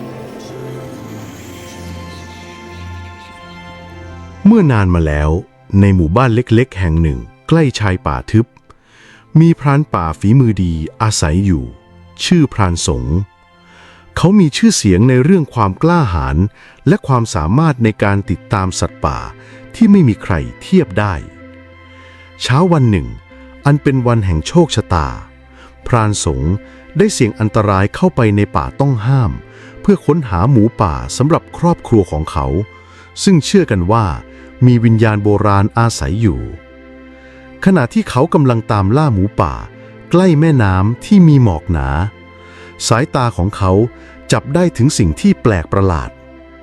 ไข่ขนาดใหญ่ที่ส่องประกายแวววาวซ่อนอยู่ท่ามกลางโขดหินไข่ใบนั้นไม่เหมือนไข่ใบไหนที่เขาเคยเห็นพื้นผิวของไข่เรืองแสงจางๆเหมือนแสงจันทร์พรานสงคิดว่ามันอาจจะมีค่าจึงหยิบไข่ลงในกระสอบอย่างระมัดระวังแล้วกลับไปที่หมู่บ้านโดยลืมเรื่องการล่าของเขาไปคืนนั้นความเงียบที่น่าขนลุกแผ่กระจายไปทั่วหมู่บ้านจิ้งหรีดหยุดส่งเสียงเจี้ยวแจ้วและแม้แต่สายลมก็ไม่ยอมกระซิบผ่านต้นไม้ทันใดนั้นเสียงฟ้อเย็นเยือกก็ดังก้องมาจากป่างูยักษ์ตัวหนึ่งซึ่งใหญ่กว่าสัตว์ร้ายตัวไหนที่เคยพบเห็นเลื้อยเข้ามาในหมู่บ้านเกล็ดสีทองของมันระยิบระยับภายใต้แสงจันทร์และดวงตาของมันเต็มไปด้วยความโกรธเกรี้ยวมันเป็นแม่ของไข่ที่พรานสงเอาไปด้วยความหิวโหยและความโกรธงูยักษ์จึงเริ่มแก้แค้นก่อนอื่นมันบดขยี้บ้านเรือนด้วยร่างอันมหึมาของมันจากนั้นก็กินปศุสัตว์และชาวบ้านไปพร้อมๆกันผู้คนกรีดร้องแต่ไม่มีทางหนีได้พวกเขาได้นำคำสาปมาสู่ตัวเองโดยไม่รู้ตัว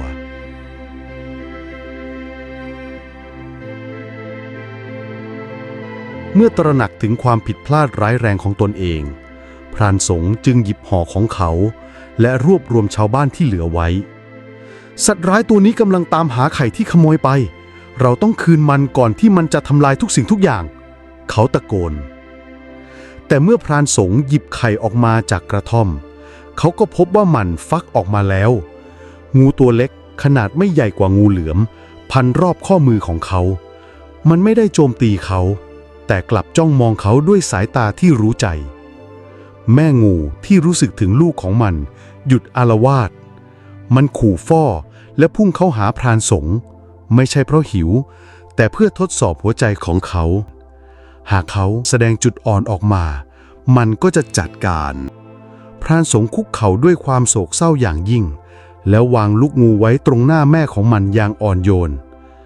ข้าเอาของที่ไม่ใช่ของข้าไปเขาสารภาพได้โปรดยกโทษให้ข้าด้วยงูตัวใหญ่จ้องมองเขาจากนั้นมันก็พันตัวรอบลูกงูอย่างเงียบเชียบแล้วเลื้อยกลับเข้าไปในป่าชาวบ้านแม้จะหวาดกลัวแต่ก็รอดมาได้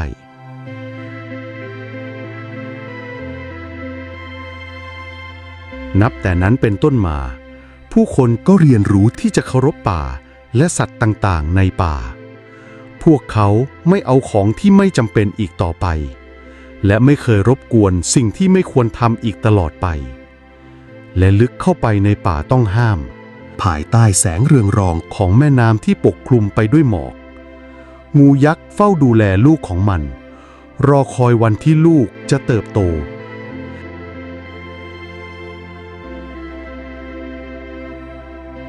หลายปีผ่านไปหลังจากคืนอันน่าสะพรึงกลัวเมื่องูยักษ์พาลูกของมันกลับเข้าไปในป่าลึกหมู่บ้านได้รับการสร้างขึ้นใหม่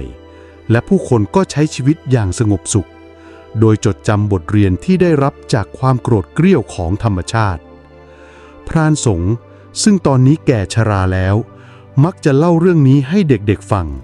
โดยเตือนพวกเขาไม่ให้เอาของที่เป็นของวิญญาณในป่าไปแต่ลึกในใจของเขาเอง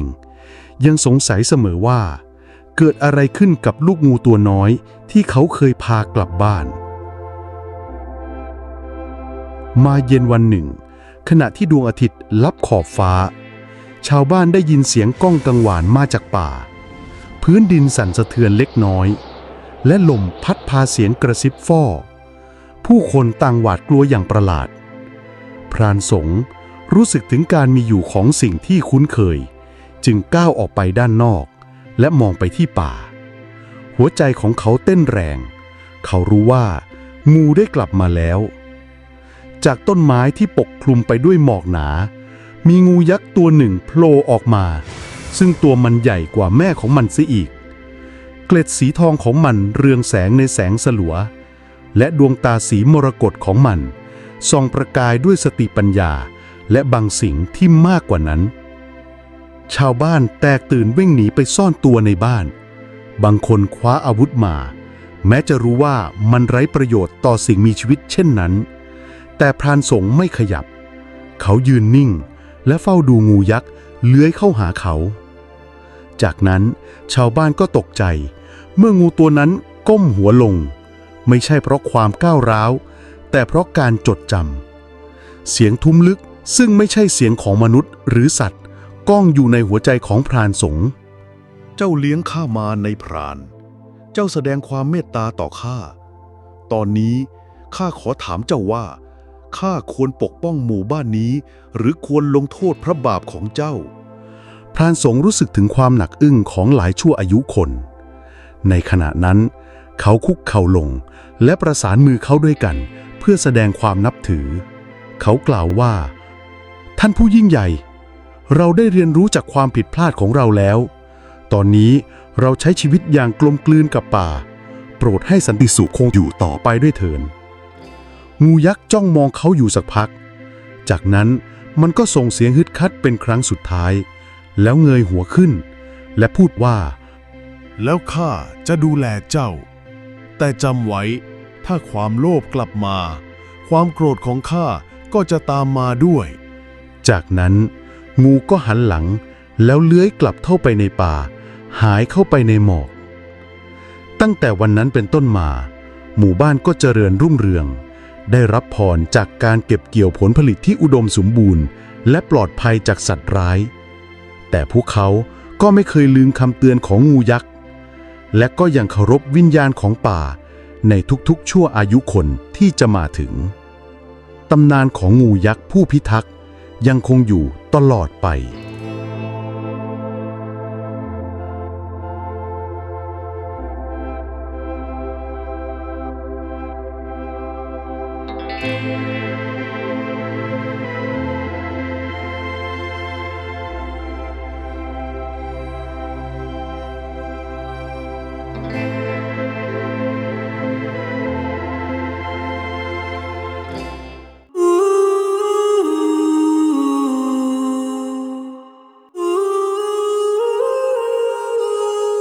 หงส์ทองกับความโลภครั้งหนึ่งนานมาแล้วในหมู่บ้านเล็กๆริมทุ่งนากว้างมีชายชราคนหนึ่งอาศัยอยู่ในบ้านไม้หลังเก่าๆหลังคามุงจากเกือบจะผุพังหมู่บ้านนี้ล้อมรอบด้วยทุ่งนาและป่าไม้หนาทึบเขาเป็นชาวนาแต่ยากจนต้องตื่นแต่เช้าไปไถนาปลูกข้าวทำสวนและเก็บผักป่ามาขายเพื่อนำเงินมาเลี้ยงชีพชายชราคนนี้มีลูกชายคนหนึ่งเขาเป็นคนเกียจคร้าน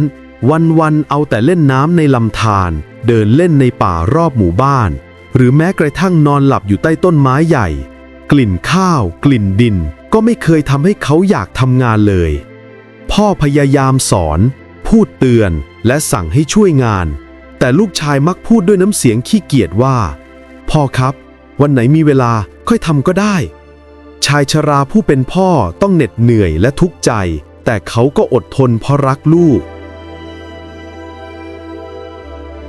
วันหนึ่งพ่อจึงนั่งเงียบๆใต้ต้นโพเก่าแหงนหน้ามองฟ้า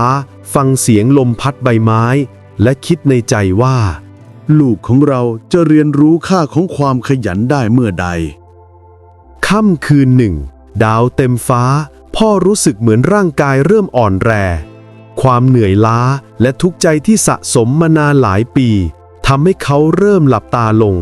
เขาไม่รู้ว่าหากจุดจบของชีวิตเขามาถึงมันจะสามารถเปลี่ยนแปลงโชคชะตาของลูกสุดที่รักได้หรือไม่รุ่งเช้าวันหนึ่งชายชราตื่นขึ้นมาพร้อมกับความรู้สึกเหนื่อยล้าที่สุดร่างกายอ่อนแรงจนแทบเดินไปไหนไม่ได้เขานั่งอยู่หน้าบ้านมองทุ่งนาและต้นไม้รอบหมู่บ้านด้วยสายตาเศร้ารู้สึกถึงความไม่สบายจากความเหน็ดเหนื่อยและไม่เห็นอนาคตทันใดนั่นเองชายชราก็รู้สึกเหมือนโลกทั้งใบเงียบสงัดลงเสียงนกและแมลงจางหายไปเหลือเพียงลมพัดเบาๆผ่านใบไม้ดวงตาของเขาค่อยๆปิดลงด้วยความเหนื่อยล้าและจิตวิญญาณของเขาก็ละทิ้งร่างมนุษย์ไป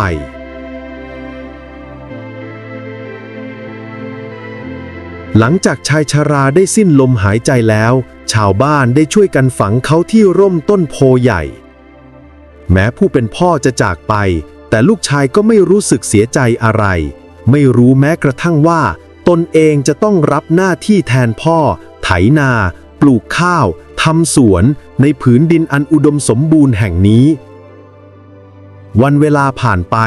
ลูกชายขี้เกียจก็ยังเอาแต่เล่นน้ำในลำธารเดินเล่นในป่าหาล่าสัตว์น้อยๆพอเป็นอาหารประทังชีวิตไปวันๆทว่าจิตวิญญาณของพ่อที่ยังรักและห่วงใยต่อลูกจึงไม่สามารถไปเกิดได้เทวดาผู้รักษาผืนดินที่อุดมสมบูรณ์แห่งนี้ได้รับรู้ถึงการมีอยู่ของบางสิ่งที่ต้องทนทุกข์ทั้งในตอนเป็นมนุษย์และวิญญาณเทวดาจึงได้มอบชีวิตให้เขาได้เกิดใหม่ในร่างหงส์ทองตัวใหญ่ที่งดงามขนปีกเป็นสีทองเปล่งประกายเหมือนดวงอาทิตย์ยามเช้าดวงตาแหลมคมและฉลาดราวกับมองทะลุหัวใจคนความรู้สึกของความรักความห่วงใยต่อลูกชายยังคงอยู่เต็มเปี่ยมแต่ร่างกายใหม่ทำให้เขาเข้าใจโลกในมิติที่เหนือธรรมชาติหงส์ทองบินเหนือหมู่บ้าน เห็นลูกชายกำลังนอนเล่นใต้ต้นไม้ใหญ่โดยไม่ทำอะไรเลยเขารู้สึกทั้งโกรธและสงสารจึงคิดหาวิธีสอนบทเรียนให้ลูกชายด้วยวิธีพิเศษเพื่อให้เขาเรียนรู้ค่าของความขยันและความรักวันต่อมาหงส์ทองก็ยังคงบินวนอยู่เหนือหมู่บ้านมองลงไปเห็นลูกชายนอนเล่นอยู่ใต้ต้นไม้ใหญ่เหมือนเดิมไม่สนใจทุ่งนาและชีวิตรอบตัวหัวใจของหงส์ทองทั้งโกรธและสงสารในเวลาเดียวกันด้วยพลังวิเศษหงส์ทองจึงบินลงมานั่งอยู่เหนือหัวลูกชายเขาเงยหน้าขึ้นมองหงส์ทองด้วยความตื่นตาเพราะไม่เคยเห็นสิ่งใดงดงามเช่นนี้ในชีวิตหงส์ทองก้มลงพูดด้วยเสียงลึกลับแผ่วเบาแต่เต็มไปด้วยความอบอุ่นว่าลูกเอ๋ยหากเจ้าพร้อมจะเรียนรู้ชีวิตจงรับของขวัญนี้ทันใดนั้นหงส์ทองค่อยๆกางปีกสีทองอารามแล้วปีกหนึ่งก็ค่อยๆหล่นลงพื้นลูกชายเห็นเช่นนั้นก็เก็บมันขึ้นมาเขารู้สึกถึงความหนักแน่นและพลังลึกลับในปีกแต่เขาก็ยังไม่เข้าใจความหมายของมันเลยนี่คือปีกแห่งความรักและความหวังของพ่อจงรักษาไว้และใช้มันเพื่อทำความดีในชีวิตหงส์ทองกล่าวแล้วก็บินวนอยู่เหนือหัวลูกชายก่อนจะจากไปชั่วขณะลูกชายจับปีกไว้แน่นรู้สึกถึงพลังแปลกประหลาดในร่างกายเขารู้สึกเหมือนได้รับโอกาสใหม่ในการเปลี่ยนแปลงชีวิตแต่เขาก็ยังไม่รู้ว่าความโลภและความมักมากกำลังซ่อนอยู่เบื้องหน้ารุ่งเช้าวันต่อมาลูกชายตื่นขึ้นแล้วพบว่าปีกที่เขาถืออยู่เมื่อวานนั้นเริ่มเปล่งประกายแปลกประหลาดปีกสีทองอารามเปลี่ยนเป็นทองคำบริสุทธิ์ส่องแสงระยิบระยับไปทั่วห้องและพื้นดินรอบบ้านตอนแรกเขารู้สึกตื่นเต้นและดีใจแต่ไม่นานความโลภก็เริ่มกัดกร่อนหัวใจเขาเริ่มคิดถึงสิ่งที่จะได้หากมีทองคำมากมายเขาจะไม่ต้องทำงานหนักอีกต่อไปบ้านของเขาจะมั่งคั่งเหมือนคนอื่นๆและเขาจะมีทุกสิ่งทุกอย่างที่อยากได้ลูกชายเริ่มพิจารณาแผนการครอบครองทองคำให้หมดแต่ลึกๆเขาก็ยังรู้สึกถึงสายตาและความรักของหงส์ทองที่เตือนให้เขารู้จักคุณค่าของความอดทนแต่เสียงความโลภในใจเขากลับดังชัดกว่าคำเตือนถ้าฉันเก็บปีกทองนี้ทั้งหมดไว้ไม่ต้องทำงานอีกต่อไปฉันจะรวยฉันจะมีทุกอย่างเขาคิดในใจด้วยความโลภ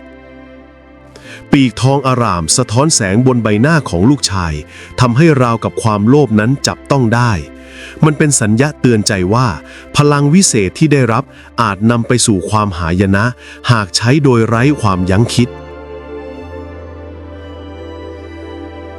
หลายวันผ่านไปลูกชายยังคงจ้องมองปีกทองที่ได้มาอยู่เสมอความตื่นเต้นแรกเริ่มจางหายเหลือเพียงความมักมากได้เพิ่มขึ้นในหัวใจเขาคิดซ้ำแล้วซ้ำเล่าว่าหากปีกหนึ่งกลายเป็นทองได้ถ้าข้าได้ปีกทั้งหมดของหงส์ทองข้าก็จะร่ำรวยไม่สิ้นสุดความคิดนั้นกัดกินจิตใจจนเขาไม่อาจหลับนอนอย่างสงบอีกต่อไปทุกคืนเขาฝันเห็นหงส์ทองบินวนอยู่เหนือศีรษะส่งเสียงเรียกก้องกังวานเหมือนทั้งหล่อลวงและเตือนสติแต่แทนที่เขาจะเข้าใจความหมายเขากลับเห็นแต่ภาพของทองคำที่ทับถมสูงดุจภูเขาในใจตน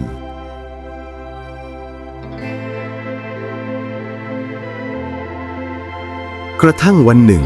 เขาได้ยินเสียงปีกดังแผ่วๆบนท้องฟ้าหงส์ทองผู้เป็นพ่อบินกลับมาเยี่ยมเขาอย่างอ่อนโยนตามเคยลูกชายกลับไม่รู้สึกซาบซึ้งเขารีบแอบเตรียมเชือกและตะข่ายดักเอาไว้ข้างบ้านรอเพียงเวลาหงส์ทองมาใกล้เมื่อหงส์ทองบินลงมาใกล้ตัวอีกครั้งส่งสายตาอันอบอุ่นดังเดิมลูกชายกลับซ่อนมือสั่นๆไว้ข้างหลังก่อนจะเวียงตะข่ายคลุมหงส์ทองทันทีหงส์ทองดิ้นรนด้วยเสียงร้องเศร้าส้อยดวงตาเต็มไปด้วยความผิดหวังปนรักสุดท้ายเหมือนจะถามว่าลูกเอ๋ยทำไมจึงทำเช่นนี้กับพ่อแต่ลูกชายไม่ได้ยินสิ่งใดนอกจากเสียงทองคำในหัวใจเขาจ้องปีกสีทองสว่างไสวราวกับแสงตะวันและคิดเพียงว่าหากปีกทั้งหมดนี้กลายเป็นทองเขาจะได้ครอบครองความมั่งคั่งตลอดไป ค่ำคืนนั้นฟ้าเต็มไปด้วยหมู่ดาวลมพัดผ่านทุ่งนาอย่างเย็นเยียบลูกชายมองหงส์ทองที่ถูกพันธนาการด้วยตะข่ายหงส์ทองไม่ได้ดิ้นรนมากนักเพียงแต่ส่งสายตาเศร้าส้อยมองลูกชายคล้ายจะวอนขอความเมตตาครั้งสุดท้ายแต่ความโลภที่ครอบงำหัวใจทำให้ลูกชายไม่เหลือแม้เศษเสี้ยวของความสงสารเขาเดินเข้ามาใกล้มือกำมีดไว้แน่นใบหน้าสั่นไหวเพราะทั้งกลัวและกระหายทองคำหงส์ทองส่งเสียงร้องเบาๆราวกับเสียงพ่อกำลังพูดปลอบโยนในวันหวานว่าลูกเอ๋ยความร่ำรวยแท้จริงคือความดีและความภาคเพียรแต่เสียงนั้นถูกบดบังด้วยความคิดเดียวในหัวของลูกชายปีกเหล่านี้ต้องเป็นของข้าแล้วคมมีดก็แทงลงไปเสียงปีกขาดสะบั้นดังก้องไปในความเงียบหงส์ทองสั่นสะท้านก่อนจะค่อยๆทรุดลงดวงตาเต็มไปด้วยความผิดหวังและความรักสุดท้ายที่ไม่เคยจางหายเมื่อหยาดเลือดสีแดงหยดลงกับพื้นดินก็ราวกับแผ่นดินทั้งผืนสะเทือนด้วยความอาดูล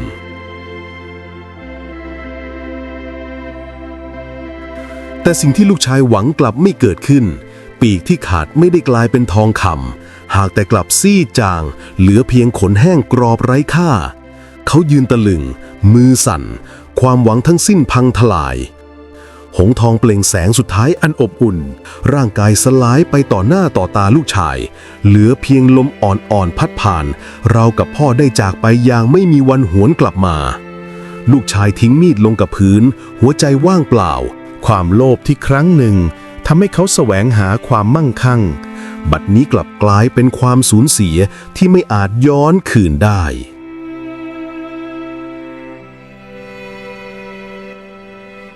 หลังจากร่างหงส์ทองสลายหายไปเหลือเพียงลมเย็นวูบหนึ่งพัดผ่าน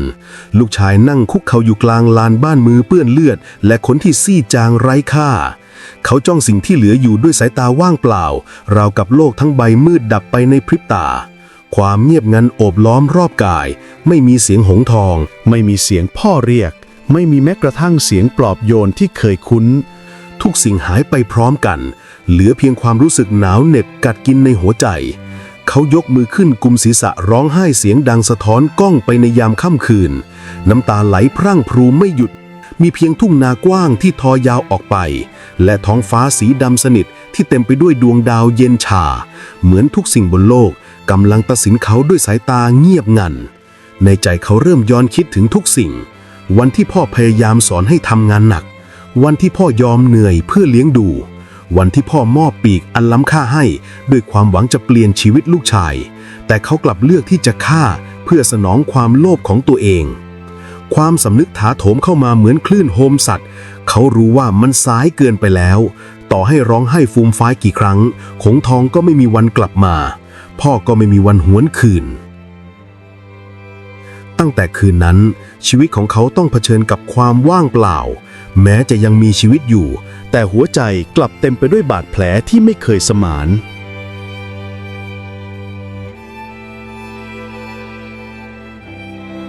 วันเวลาผ่านไปหลังจากเหตุการณ์คืนนั้นหมู่บ้านเล็กๆที่เคยได้ยินเสียงหงส์ทองบินวนบนฟ้ากลับเงียบงันราวกับวิญญาณทั้งปวงได้หายไปพร้อมกับแสงทองอร่ามของมันชาวบ้านเริ่มสงสัยเมื่อไม่มีใครเห็นหงส์ทองอีกเลยต่างเล่าขานกันไปว่ามันอาจย้ายถิ่นหรือถูกพรากไปโดยพลังเหนือธรรมชาติมีเพียงแต่ลูกชายคนเดียวที่รู้ความจริงความลับอันขมขื่นที่เขาเป็นผู้ทำลายด้วยมือของตนเองทุกครั้งที่เขาเดินผ่านทุ่งนาเขามักจะได้ยินเสียงลมพัดคล้ายเสียงพ่อกระซิบในหูลูกเอ๋ยความรักของพ่อไม่เคยหายไปแต่ความโลภทำให้เจ้าสูญเสียทุกสิ่งเสียงนั้นทำให้เขาหวาดกลัวและเจ็บปวดจนบางคืนเขาสะดุ้งตื่นกลางดึกเห็นภาพเงาหงส์ทองปรากฏอยู่บนท้องฟ้าเพียงชั่วขณะแล้วหายไปเหมือนกำลังตามหลอกหลอนให้สำนึกผิดไม่รู้จบเขาพยายามหาความสุขจากปีกทองที่เหลือแต่กลับพบว่าเมื่อเขาแตะต้องมันก็แปรเปลี่ยนเป็นเพียงขนนกซีดแห้งไร้ค่าไม่สามารถแลกเปลี่ยนเป็นสิ่งใดได้อีกความมั่งคั่งที่เคยฝันถึงกลายเป็นเพียงภาพลวงตาในที่สุดลูกชายค่อยๆกลายเป็นชายหนุ่มเร่ร่อนหมดเรี่ยวแรงและสิ้นหวังเขาไม่กล้าสบตาใครในหมู่บ้าน เพราะความผิดนั้นประจักษ์แก่ใจยิ่งกว่าโทษใดๆในโลกนี้เขาเดินเร่ไปตามป่าและทุ่งกว้างหวังว่าสักวันจะเห็นแสงทองของหงส์บินกลับมาแต่วันแล้ววันเล่ากลับมีเพียงท้องฟ้าว่างเปล่าและเสียงลมเย็นเฉียบที่เตือนเขาอยู่ทุกขณะตำนานจึงถูกเล่าขานต่อมาหลายชั่วอายุคนถึงเรื่องหงส์ทองผู้เป็นดวงวิญญาณบิดาที่กลับมามอบความรักและโอกาสแก่ลูกชายแต่กลับถูกทำลายด้วยความโลภและมักมากของตนเองผู้เฒ่าผู้แก่ในหมู่บ้านมักเตือนเด็กๆว่าหากใครมีโอกาสได้พบหงส์ทองต้องเคารพและรักษามันไว้อย่าให้ความโลภบังตาเพราะหากกระทำเหมือนลูกชายในตำนานจะต้องใช้ชีวิตอย่างว่างเปล่าและทุกข์ทรมานจนชั่วชีวิต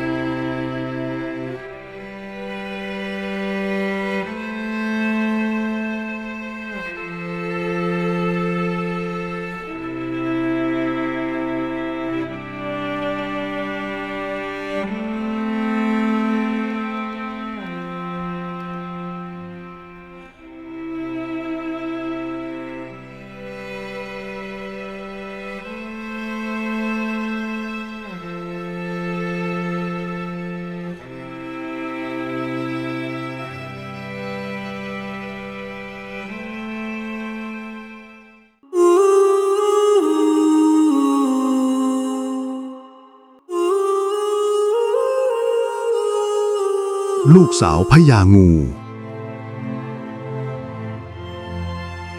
หมู่บ้านเล็กๆริมป่าลึกมีสามีภรรยาชาวนาคู่หนึ่งอาศัยอยู่พวกเขาอยู่ด้วยกันมาหลายปีแต่ยังไม่มีลูกสักทีวันเวลาเนิ่นนานผ่านไปวันหนึ่งผู้เป็นภรรยาไปเก็บผักในป่าลึกแล้วพบลำธารใสสะอาดราวกับมีใครคอยดูแลมันอยู่ด้วยความเหนื่อยล้านางจึงใช้มือกอบน้ำมาดื่มแล้วก็เผลอหลับไปพอตื่นขึ้นก็พบว่ามีงูใหญ่สีทองตัวหนึ่งเลื้อยโผล่ขึ้นมาจากน้ำแล้วงูก็พูดด้วยเสียงอ่อนโยนว่าลูกของท่านจะเกิดมาพร้อมพรสวรรค์แต่ชีวิตจะเต็มไปด้วยความทุกข์และความสูญเสีย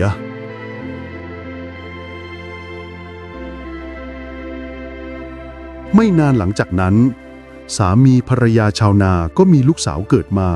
พร้อมร่องรอยพิเศษตาของนางเป็นสีทองมือมีลายเกล็ดเล็กๆชาวบ้านที่เห็นก็เริ่มตกใจและหวาดกลัวพ่อแม่จึงตัดสินใจเลี้ยงนางเป็นความลับและปกปิดความจริงเกี่ยวกับพ่อของนางลูกสาวเติบโตขึ้นพร้อมความสงสัยในตัวตนของตัวเองนางรู้สึกแตกต่างจากเด็กคนอื่นๆราวกับมีสายใยลึกลับบางอย่างเชื่อมโยงกับป่าและลำธารที่ลึกลับเมื่อโตขึ้นลูกสาวเริ่มสังเกตว่าตัวเองมีความสามารถพิเศษนางสามารถสื่อสารกับงูและสัตว์ป่าได้แม้กระทั่งเรียกน้ำให้ไหลหรือทำให้ลมพัดเบาๆตามใจได้แต่ทุกครั้งที่ใช้พลังนางจะรู้สึกเจ็บปวดราวกับมีมีดกรีดในหัวใจและแขนขานางเริ่มสงสัยในตัวเองจึงไปค้นหาหนังสือโบราณที่แม่เก็บไว้หนังสือเล่มนั้นเล่าถึงลูกพญางูผู้ที่เกิดมาพร้อมพรสวรรค์แต่จะต้องแลกด้วยความทุกข์และการสูญเสียสิ่งที่รักที่สุดลูกสาวเริ่มซ่อนพลังของตนไม่ให้ใครเห็นแต่ในใจกลับเต็มไปด้วยความอยากรู้อยากเห็นและความโหยหาความจริงเกี่ยวกับพ่อและตัวตนของนาง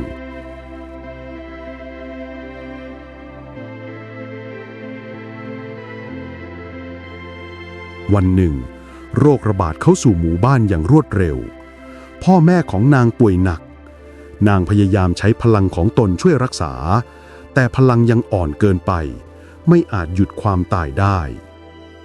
พ่อแม่เสียชีวิตในอ้อมกอดของนาง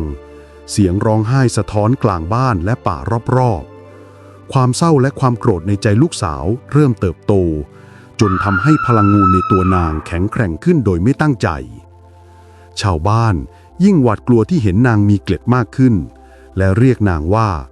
ลูกสาวพญางูหลายคนเริ่มหลบหนีบางคนคิดจะกำจัดนางเพื่อความปลอดภัยของตนเองและหมู่บ้านลูกสาวรู้สึกโดดเดี่ยวและเสียใจ แต่ก็เริ่มตระหนักว่าพลังของนางคือสิ่งที่ต้องใช้ต่อสู้เพื่อปกป้องชีวิตผู้อื่นแม้จะเสี่ยงและเจ็บปวดก็ตามหลังจากชาวบ้านหวาดกลัวลูกสาวพญางูถูกไล่ล่านางจึงต้องหนีเข้าป่าลึกที่นั่นเต็มไปด้วยสัตว์ป่าและเงามืดของป่าลึกลับงูและสัตว์ต่างๆเหมือนรู้ตัวตนของนางจึงปกป้องและคอยเตือนภัยแต่ก็ยังมีอันตรายมากมายรออยู่ระหว่างทางนางพบเด็กหนุ่มคนหนึ่งที่ถูกโจรจับไว้นางไม่อาจนิ่งเฉยได้จึงใช้พลังของตนช่วยเด็กหนุ่มรอดชีวิตเด็กคนนั้นกลายเป็นเพื่อนและมิตรภาพที่ช่วยเหลือนางในการเดินทางต่อไปนางเริ่มเรียนรู้ว่าการใช้พลังไม่ใช่เพียงเพื่อปกป้องตัวเองแต่เพื่อช่วยชีวิตผู้อื่นแม้จะเสี่ยงและเจ็บปวดก็ตามลูกสาวและเพื่อนของนางเดินทางไปพบถ้ำลึกลับกลางป่าที่เต็มไปด้วยรากไม้เก่าและเถาวัลย์ปกคลุมนางพบภาพวาดโบราณและบทสวดที่เล่าเรื่องพ่อของนางว่าเป็นพญางูใหญ่เป็นผู้ปกป้องแม่น้ำแห่งชีวิตและแม่ของนางคือมนุษย์ผู้กล้าเสียสละเพื่อรักและปกป้องลูกนางเริ่มเข้าใจว่าพลังของนางคือสมบัติและคำสาปที่สืบทอดมาจากพ่อพลังนั้นให้ทั้งความสามารถในการปกป้องชีวิตและความเจ็บปวดในทุกครั้งที่ใช้ลูกสาวตระหนักว่าชีวิตของนางไม่ได้เป็นเพียงเรื่องของตัวเองแต่เกี่ยวพันกับชะตากรรมของผู้อื่นจึงต้องฝึกฝนและเตรียมใจเผชิญความทุกข์ที่ยังมาไม่ถึงวันหนึ่งมีกลุ่มโจรชั่วร้ายที่รุนแรงและน่าสะพรึงกลัวบุกเข้าหมู่บ้านใกล้ป่าพวกเขาปล้นทรัพย์สินเผาบ้านเรือนและจับตัวชาวบ้านเป็นตัวประกันเสียงกรีดร้องและความวุ่นวายดังก้องเต็มหมู่บ้านลูกสาวพญางูรู้ว่าหากไม่ออกมาช่วยจะมีผู้คนล้มตายนางเรียกงูใหญ่และสัตว์ป่าที่ปกป้องนางออกมาช่วยจัดการโจรด้วยพลังงูและควบคุมธรรมชาติทำให้โจรสับสนและแตกตื่นกระจายไปคนละทิศคนละทางการต่อสู้ยิ่งดุเดือดนางต้องยิ่งเจ็บปวดและบาดเจ็บแต่สุดท้ายลูกสาวก็สามารถช่วยชาวบ้านและกอบกู้ทรัพย์สินบางส่วนกลับคืนได้ชาวบ้านเริ่มยกย่องแต่ก็ยังหวาดกลัวพลังของนางอยู่หลังจากต่อสู้กับกลุ่มโจรชาวบ้านรอดชีวิตเพียงบางส่วนแต่หลายชีวิตก็สูญเสียไปลูกสาวพญางูเสียใจอย่างยิ่งโดยเฉพาะเด็กและผู้คนที่นางช่วยเหลือไว้ไม่ได้นางรู้สึกผิดและเจ็บปวดราวกับโลกทั้งใบพังทลายในค่ำคืนที่มืดมิดนางนั่งร้องไห้กลางป่าล้อมรอบด้วยสัตว์และงูที่เฝ้าปกป้องแต่ความเหงาและความเศร้ายังคงอยู่เต็มหัวใจลูกสาวเริ่มเข้าใจว่าแม้พลังของนางจะยิ่งใหญ่แต่ก็ไม่อาจหยุดความสูญเสียได้ทั้งหมดชีวิตของนางกลายเป็นบทเรียนของการเสียสละและความเจ็บปวด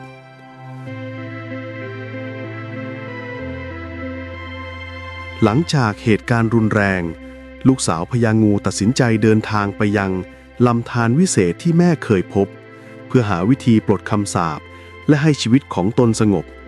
ระหว่างทางนางพบเมืองร้างที่เต็มไปด้วยซากบ้านเรือนและเถาวัลย์ปกคลุม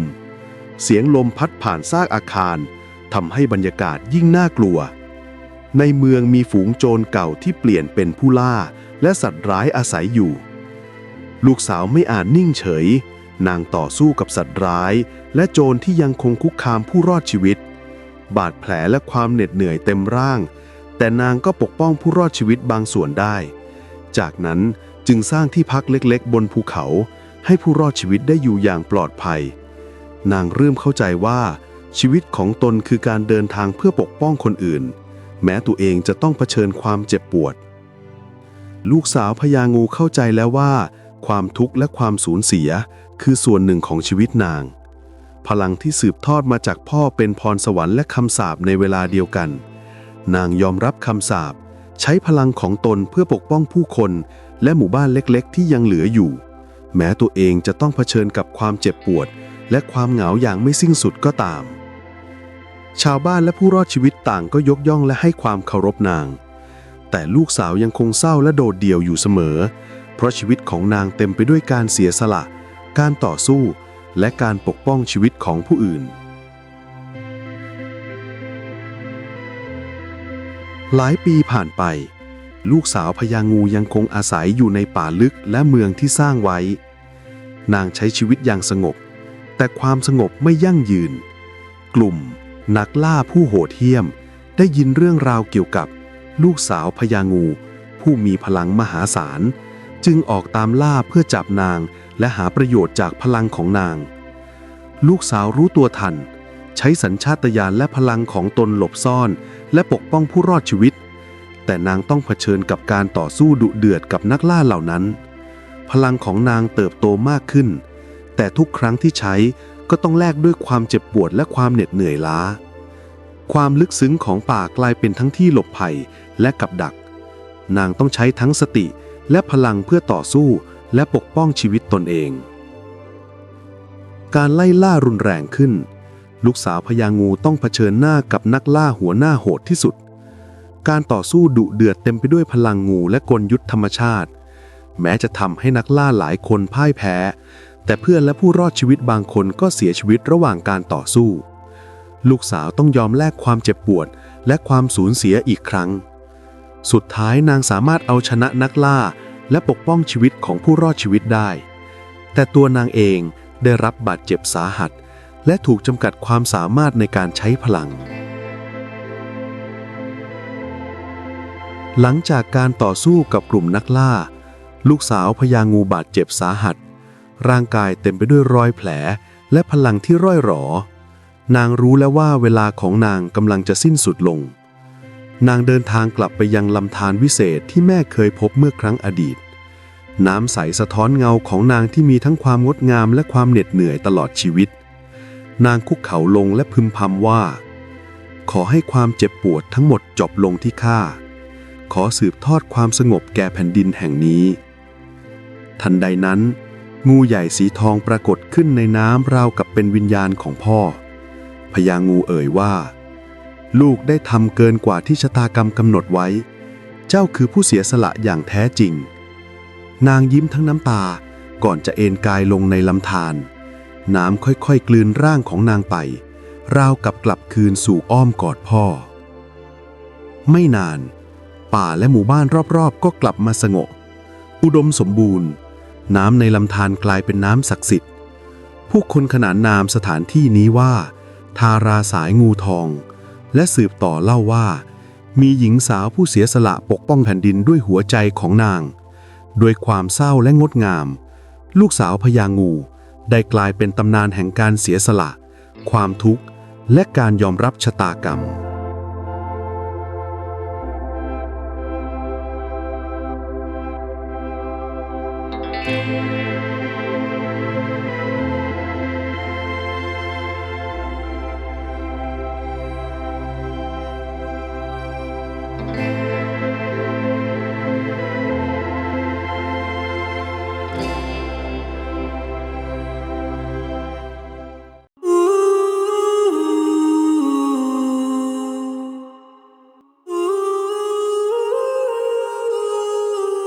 กำพร้าผีไม้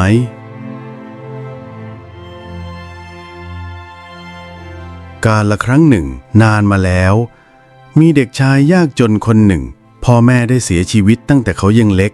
ทำให้เป็นกำพร้าต้องอาศัยอยู่กับญาติผู้หญิงใจร้ายคนหนึ่งญาติคนนี้ชอบใช้แรงงานเด็กทำให้กำพร้าต้องตื่นแต่เช้ามืดเพื่อทำงานหลายอย่างทั้งแบกน้ำจากลำห้วยทำอาหารกวาดบ้านปลูกผักและเก็บผลไม้จากต้นสูงทุกครั้งที่กำพร้าทำผิดเล็กๆน้อยๆหญิงคนนี้ก็จะดุด่าและตีเขาทำให้กำพร้ารู้สึกเศร้าและโดดเดี่ยวไม่มีเพื่อนไม่มีใครเข้าใจความทุกข์ของเขาวันหนึ่งกำพร้านั่งอยู่ใต้ต้นไม้ใหญ่กลางทุ่งนาเขาร้องไห้ด้วยความเหนื่อยล้าและหิวโหยน้ำตาไหลรินลงบนหน้า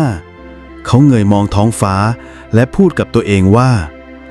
ทำไมชีวิตเราต้องลำบากแบบนี้พ่อแม่ก็ไม่มีญาติก็ยังรังแกเราอีกทันใดนั้นเขาได้ยินเสียงแผ่วเบาแต่ชัดเจนว่าเป็นเสียงพูด แล้วก็มีเสียงดังขึ้นว่า เจ้าอย่าร้องไห้เลย เราจะอยู่กับเจ้าเองกำพร้าตกใจลุกขึ้นมองรอบๆแต่เขาไม่เห็นมีใครจนกระทั่งเขาเหลือบไปที่เงาของต้นไม้แล้วก็เห็นเด็กโปร่งใสลอยอยู่เหนือพื้นมีรอยยิ้มอ่อนโยนและดวงตาใสเหมือนน้ำค้างเจ้าคือใครกำพร้าถามเราเป็นเพื่อนของเจ้าเราอยู่ที่นี่เพื่อช่วยเจ้าผีไม้ตอบด้วยเสียงแผ่วเบาแม้ไม่เข้าใจทั้งหมดแต่กำพร้าก็รู้สึกอบอุ่นและปลอดภัยครั้งแรกในชีวิตเขานั่งลงข้างผีไม้และพูดคุยด้วยความรู้สึกไม่โดดเดี่ยวแล้วผีไม้ก็ได้เล่าให้กำพร้าฟังว่าอดีตชาติกำพร้าเคยเป็นเพื่อนที่เคยปกป้องและช่วยเหลือเขาด้วยกุศลที่มีจึงทำให้กำพร้าได้มาเกิดเป็นมนุษย์แต่การช่วยเหลือของกำพร้าในอดีตนั้นได้ทำให้บางชีวิตต้องลำบากมันเลยได้ส่งผลให้กำพร้าต้องเกิดมาอาภัพในชาตินี้ดังนั้นผีไม้จึงไม่ยอมไปเกิดเขาสิงสถิตในต้นไม้แห่งนี้เพื่อรอช่วยเหลือกำพร้านั่นเองจากวันนั้นเป็นต้นมากำพร้าก็ไม่รู้สึกเหงาอีกต่อไปเพราะผีไม้ได้เข้ามาเป็นเพื่อนแท้คอยอยู่เคียงข้างและช่วยเหลือเขาในทุกความลำบาก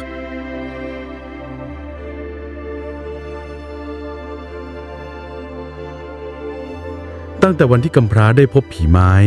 ชีวิตของเขาก็เริ่มเปลี่ยนไปแม้ว่าจะยังคงถูกญาติผู้หญิงใจร้ายสั่งให้ทำงานหนักเหมือนเดิมแต่ตอนนี้เขาไม่รู้สึกโดดเดี่ยวอีกต่อไปผีไม้มีพลังลึกลับเล็กน้อยที่คอยช่วยกำพร้าเช่นเวลาต้องแบกน้ำหนักมากผีไม้จะช่วยให้เขาเบาลงเวลาต้องเก็บผักหรือผลไม้จากต้นสูง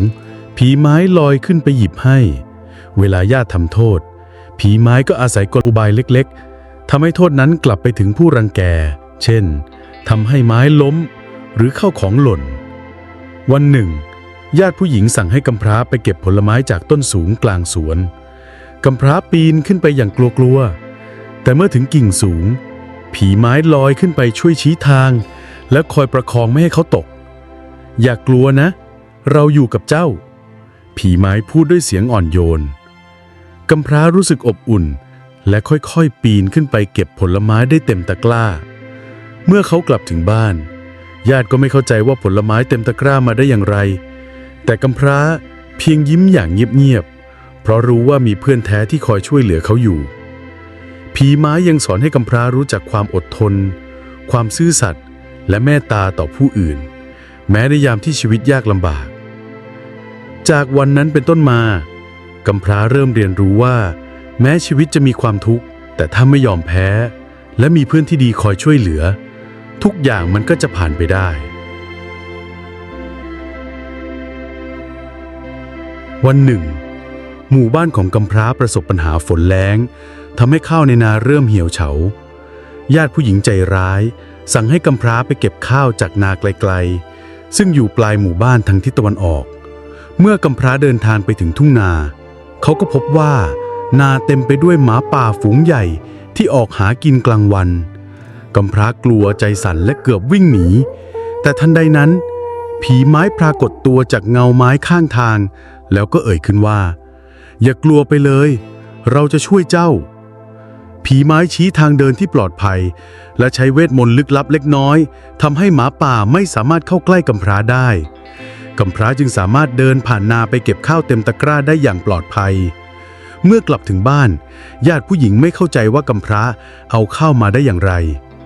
แต่กำพร้าเพียงยิ้มอย่างสงบเขารู้ว่าแม้ชีวิตจะเต็มไปด้วยอุปสรรคแต่ความกล้าหาญและเพื่อนแท้จะช่วยให้ผ่านพ้นได้หลังจากวันนั้นชาวบ้านเริ่มสังเกต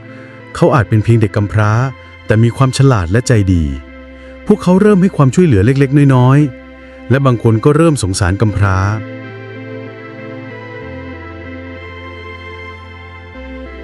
กำพร้าเองเริ่มเรียนรู้ว่าแม้เขาไม่มีพ่อแม่ไม่มีทรัพย์สินแต่ความกล้าหาญความอดทนและความเมตตาทำให้เขามีคุณค่าเหนือสิ่งอื่นใดชีวิตของกำพร้ายังคงเต็มไปด้วยความยากลำบากญาติผู้หญิงใจร้ายไม่เคยลดความรุนแรงเธอสั่งให้กำพร้าท ทำงานหนักยิ่งขึ้น เช่น ยกฟืนหนักข้ามแม่น้ำเก็บผลไม้จากต้นสูงที่มีหนามแหลมและตักน้ำจากบ่อน้ำลึกทุกครั้งที่กำพร้าหลมผีไม้ก็จะปรากฏออกมาช่วยประคองเขาไม่ให้ตกน้ำชี้ทางให้ปีนต้นไม้ปลอดภัยและบอกเคล็ดลับทำงานให้เบาลงกำพร้าเรียนรู้ว่าความอดทนและความภาคเพียรสำคัญกว่าการมีแค่ความแข็งแรงเพียงอย่างเดียววันหนึ่งญาติผู้หญิงสั่งให้เขาแบกฟืนไปขายที่ตลาดไกลๆกำพร้าเดินลำพังด้วยความเหน็ดเหนื่อยแต่เมื่อเจอฝนตกหนักผีไม้ลอยเข้ามาและช่วยสร้างทางเดินแห้งให้กำพร้าสามารถไปถึงตลาดและขายฟืนได้สำเร็จหลังจากวันนั้นชาวบ้านเริ่มเห็นความอดทนและความสามารถของกำพร้าพวกเขาเริ่มยกย่องและให้ความช่วยเหลืออย่างเงียบๆแม้ว่าญาติจะยังคงรังแกก็ตามกำพร้าเติบโตขึ้นพร้อมกับความอดทนความซื่อสัตย์และความเมตตาที่ผีไม้คอยสอนเขาไม่เพียงเอาตัวรอดแต่ยังเรียนรู้ที่จะมีน้ำใจต่อผู้อื่นแม้ชีวิตจะยากลำบากเพียงใด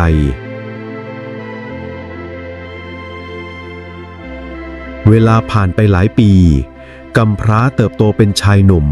หน้าตาเรียบง่ายแต่ดูเข้มแข็งดวงตาของเขายังคงใสและอ่อนโยนเช่นเมื่อเป็นเด็ก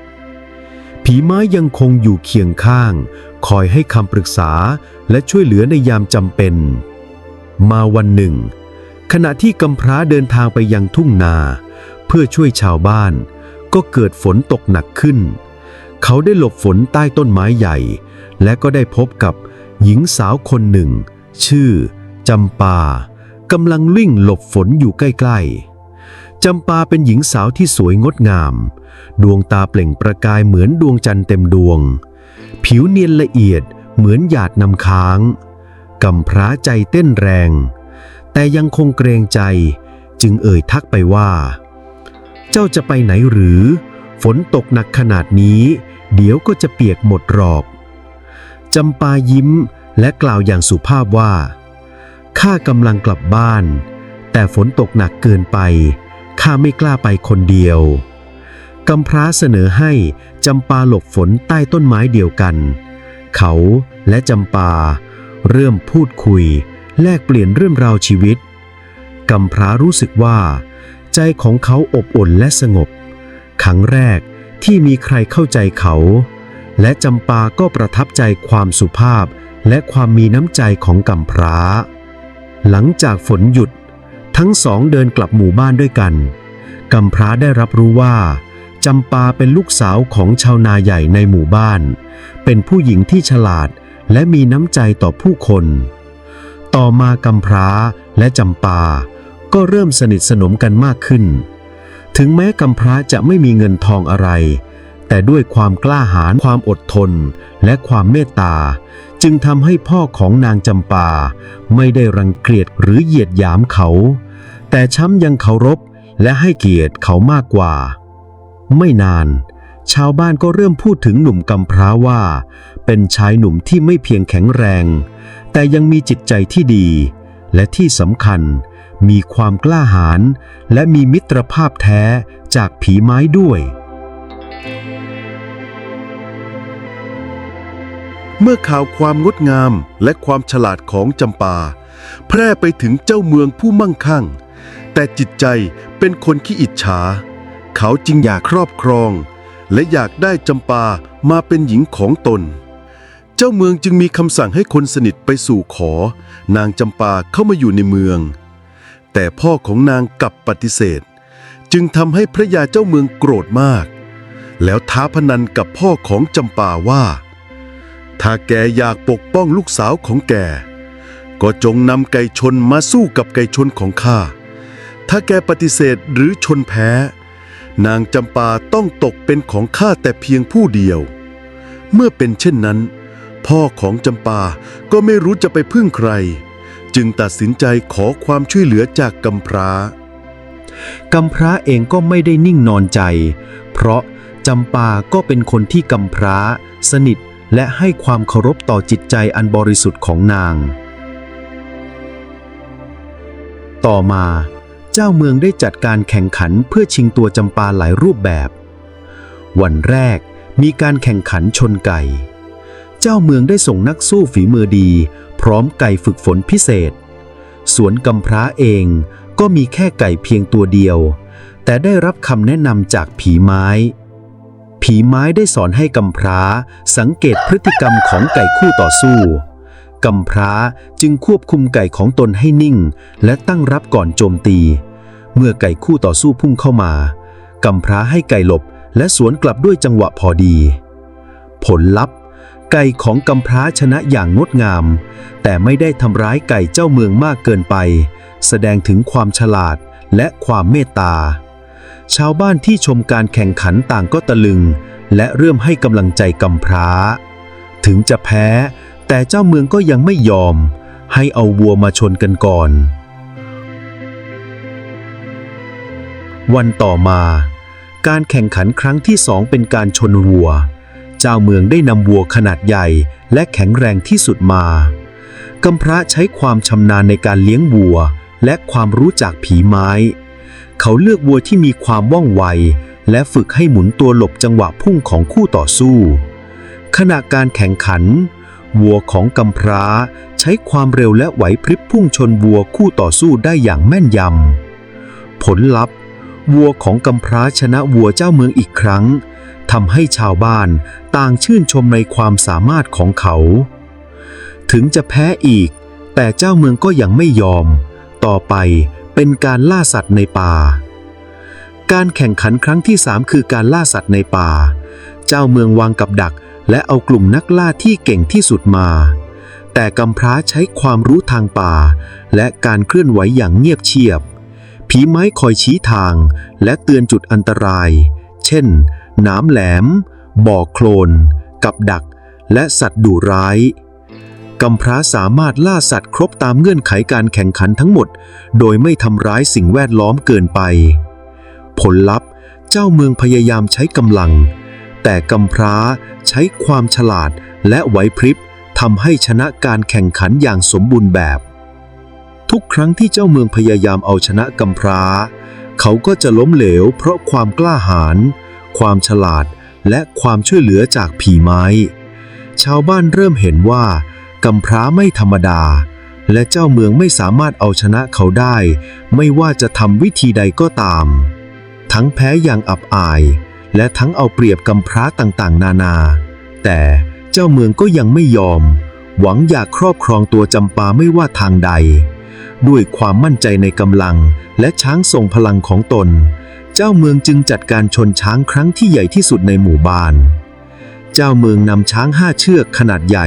ฝึกฝนมาเป็นอย่างดีเตรียมล้อมกำพร้าและช้างของกำพร้ามีเพียงเชือกเดียวเจ้าเมืองประกาศเสียงดังก้องผู้ใดชนะจะได้หญิงงามเป็นของตนชาวบ้านต่างก็ผวาและหวาดกลัวเกรงว่าคราวนี้กำพร้าอาจจะเสียชัยเป็นแน่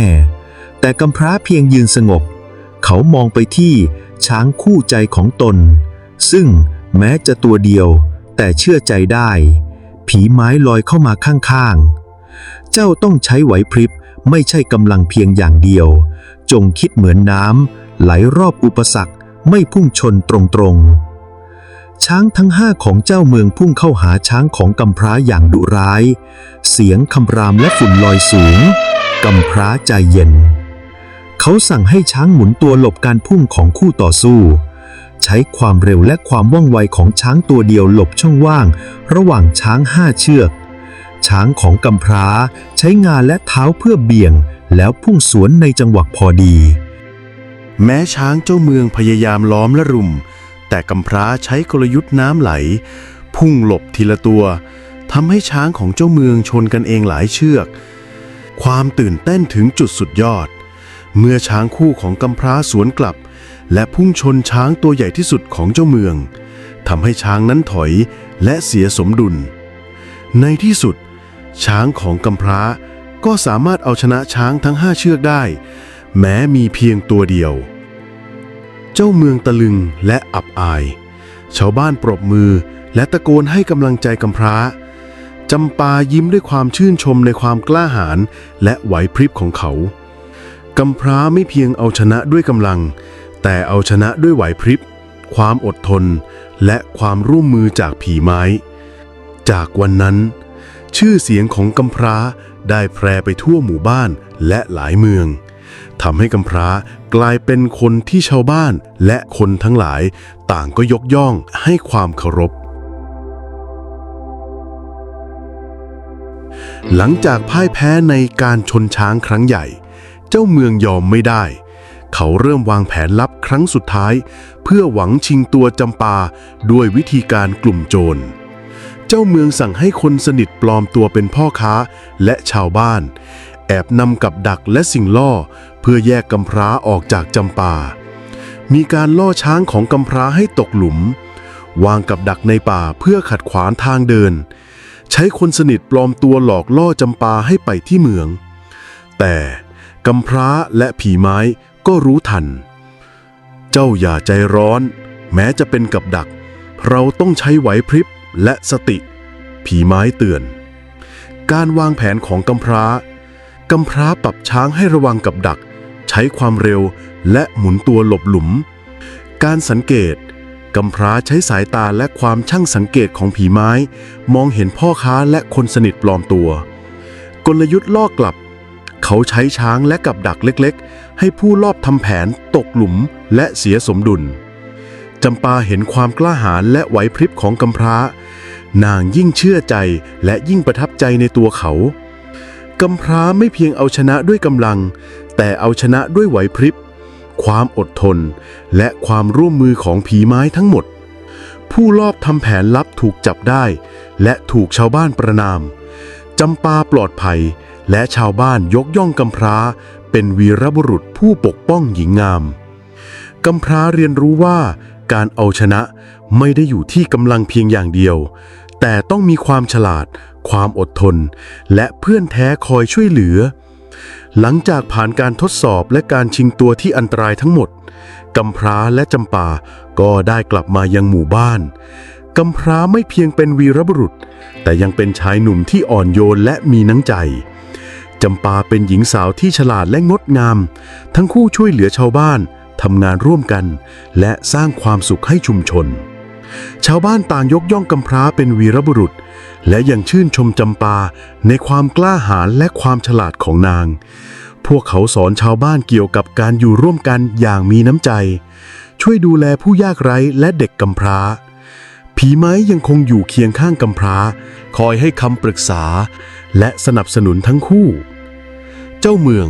พยายามหลายครั้งก็ไม่สามารถเปลี่ยนใจจำปาได้และชาวบ้านก็ปกป้องทั้งสองไม่ให้เจ้าเมืองรังแกอีกเรื่องราวนี้ทำให้ทุกคนในหมู่บ้านเชื่อว่าความกล้าหาญความฉลาดและความซื่อสัตย์จะทำให้เอาชนะกำลังและความอยากครอบครองได้เสมอ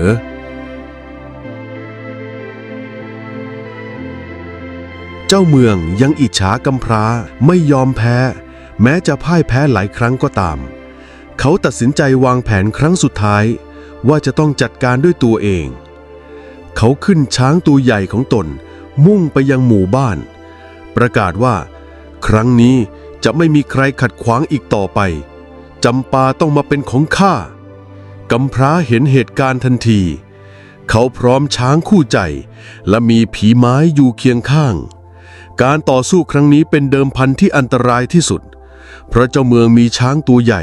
และตัวเขาเองมีประสบการณ์ด้านการรบมาก่อนแต่กำพร้าก็ไม่หวาดหวั่นเจ้าเมืองพยายามใช้กำลังและช้างของตนพุ่งชนช้างของกำพร้าแต่กำพร้าก็ใช้ไหวพริบความชำนาญและคำแนะนำของผีไม้ควบคุมช้างให้หลบหลีกและสวนกลับการต่อสู้เต็มไปด้วยเสียงคำรามฝุ่นฟุ้งและการพุ่งชนที่รุนแรงแต่ในที่สุดเจ้าเมืองก็พลาดท่าช้างของเขาเสียการทรงตัวขณะที่เขาพยายามหลบเขาตกจากช้างกลางสนามต่อหน้าต่อตาชาวบ้านแล้วก็ถูกช้างของตนเองเหยียบสิ้นใจในที่สุดหลังเหตุการณ์นั้น พ่อของจำปาจึงได้พูดกับลูกสาวของตนว่าไม่มีใครคู่ควรและปกป้องเจ้าได้ดีเท่ากับกำพร้าคนนี้อีกแล้วจากนั้นกำพร้าและจำปาก็อยู่ด้วยกันอย่างสงบสุขมีผีไม้คอยให้คำปรึกษาและปกป้องทั้งคู่จากอันตรายใดๆทุกแห่งต่อมากำพร้าได้กลายเป็นผู้นำของหมู่บ้านจำปาและผีไม้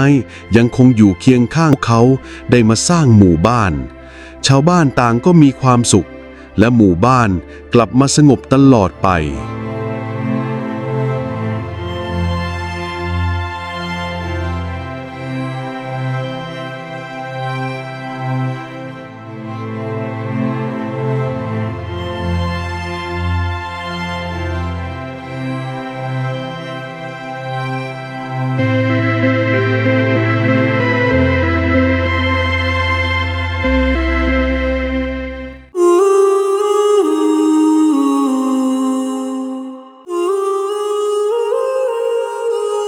ชายาจกและคางคกทอง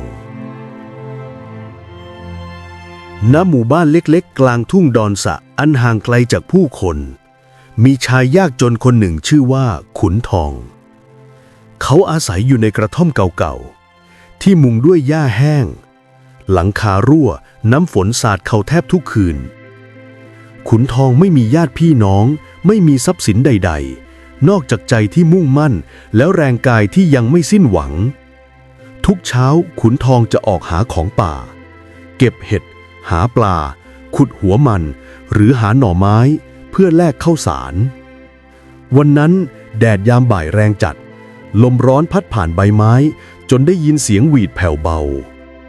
เขาเดินลึกเข้าไปในป่ามากกว่าทุกครั้งหวังจะหาของดีมาขายให้ได้มากขึ้นแต่เมื่อมองรอบตัวเขากลับพบว่าทางที่เดินมาได้หายไปแล้ว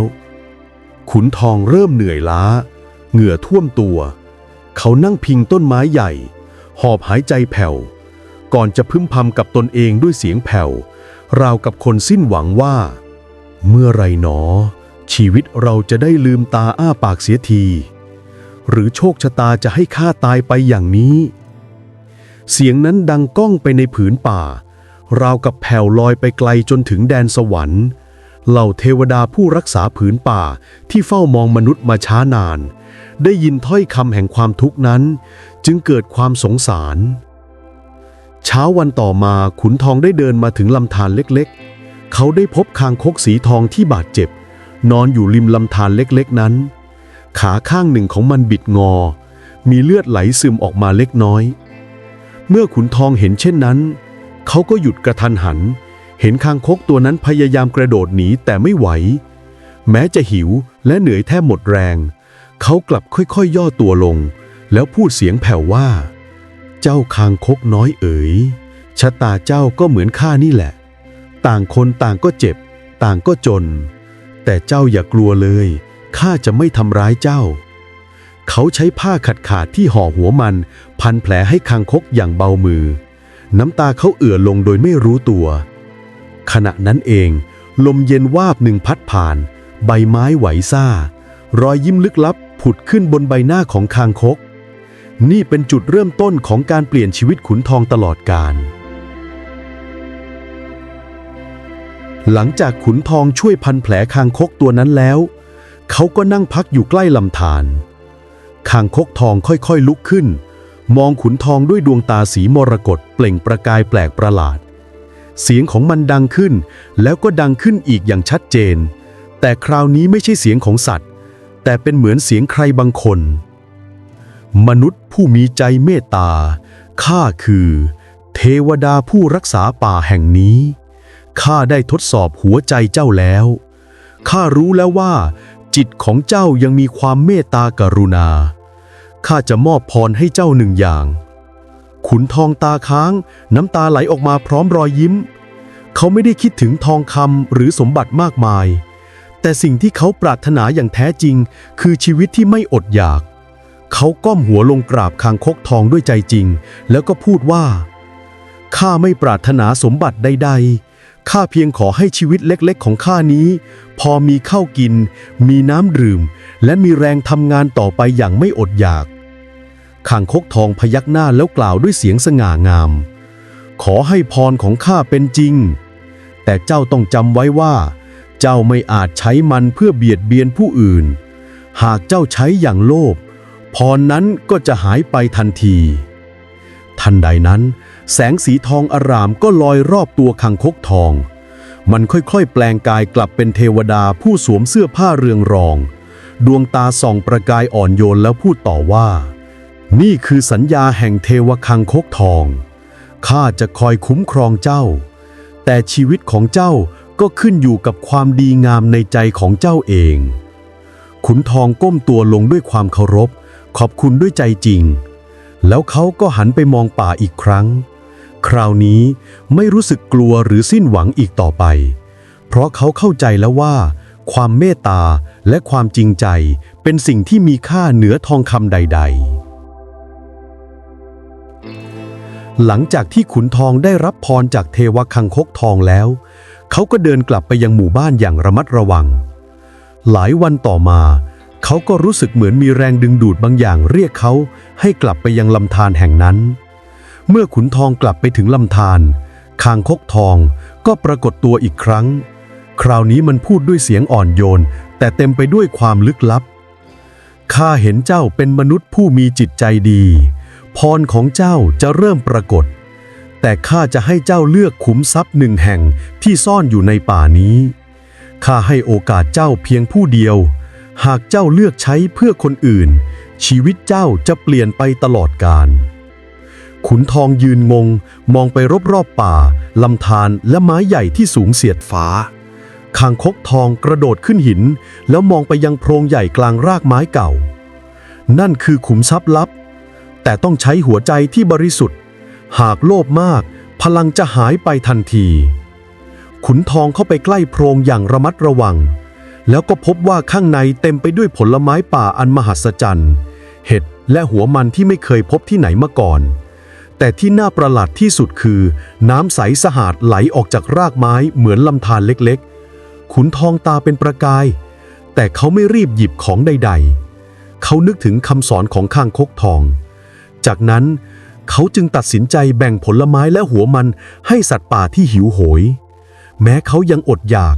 แต่เขาก็รู้สึกว่าหัวใจเขาอิ่มเอมกว่าร่างกายหลายเท่าตัวทันใดนั้นแสงทองอบอุ่นล้อมรอบตัวเขา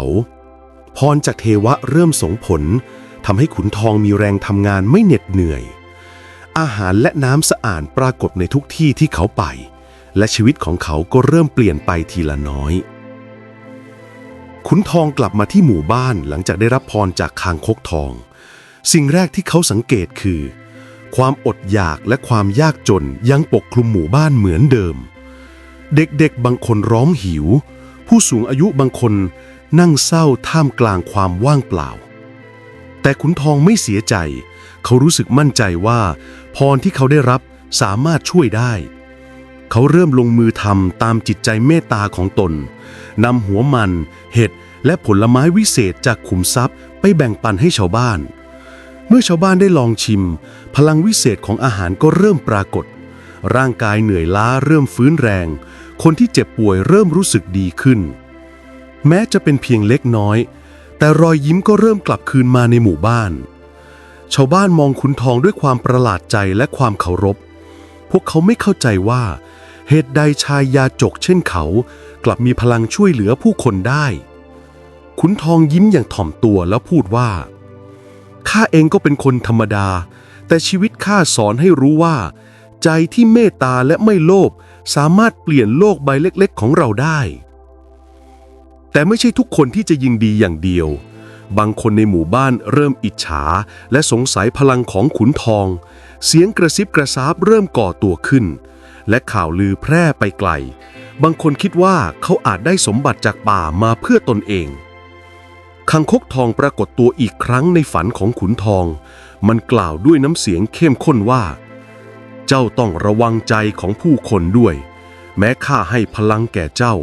แต่ความโลภและอิจฉาอาจทำให้ทุกสิ่งล่มสลายขุนทองรู้ตัวแล้วว่าการมีพลังวิเศษไม่ได้หมายความว่าชีวิตจะง่าย เพราะทุกสิ่งต้องมีความเมตตาและปัญญานำทางเสมอ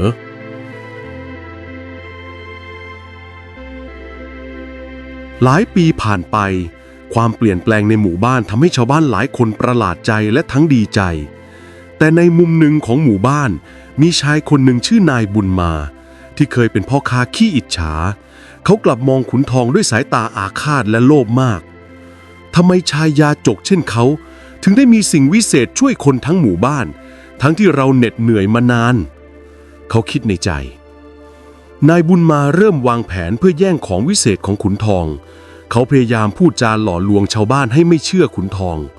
บางคนเริ่มหวาดระแวงว่าขุนทองอาจใช้พลังเพื่อประโยชน์ส่วนตัวไม่นานขุนทองเริ่มรับรู้ถึงเงาอิจฉาที่เกิดขึ้นเขาไม่ได้โกรธแต่คิดว่าจะต้องใช้ปัญญาและความเมตตาแก้ไขสถานการณ์คืนนั้นคางคกทองปรากฏในฝันอีกครั้งพร้อมเสียงดังกังวานว่าเจ้าไม่ควรใช้ความรุนแรงแต่ต้องให้แสงสว่างแห่งความดีนำทางคนที่ใจโลภจะเห็นความจริงในเวลาเหมาะสมวันต่อมาขุนทองเชิญชาวบ้านมาชุมนุมกลางลานหมู่บ้านเขาเล่าเรื่องขุมทรัพย์ในป่าและการช่วยเหลือสัตว์ป่ารวมถึงบททดสอบจากคางคกทองเขาไม่ได้โอดอ้างหรือใช้พลังบังคับใครแต่เพียงเล่าความจริงอย่างใจบริสุทธิ์ชาวบ้านหลายคนเริ่มเข้าใจความตั้งใจของขุนทองและค่อยๆกลับมารวมตัวช่วยเหลือกันนายบุญมายังอิจฉาแต่เริ่มเห็นว่าเขาไม่อาจหลอกลวงความเมตตาได้ขุนทองรู้ว่าการมีพลังวิเศษไม่ใช่เพื่ออวดหรือเอาชนะคนอื่นแต่เพื่อเป็นสะพานเชื่อมความดีและความเมตตาในใจผู้คนวันหนึ่งขุนทองได้เดินเข้าสู่ป่าเพื่อหาอาหารเหมือนเช่นทุกวันเขามีหัวหมั่นเห็ดและผลไม้ป่าเล็กๆที่เก็บได้ในมือแต่ระหว่างทางกลับเขาพบสิ่งที่ทำให้ใจสั่นกระถางทองเต็มไปด้วยสมบัติทองคำเงินและเครื่องประดับส่องแสงวิบวับราวกับเรียกให้เขาหยิบขุนทองมองด้วยความตื่นตาและใจสั่นแต่ทันใดนั้น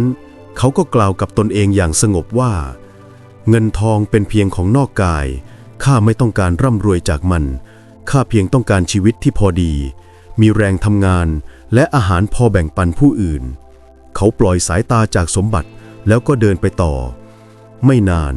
เขาพบชายสูงใหญ่ผู้โหดร้ายผู้ทำท่าข่มขู่ชายคนนั้นแย่งอาหารจากมือขุนทองอย่างหน้าตาเฉย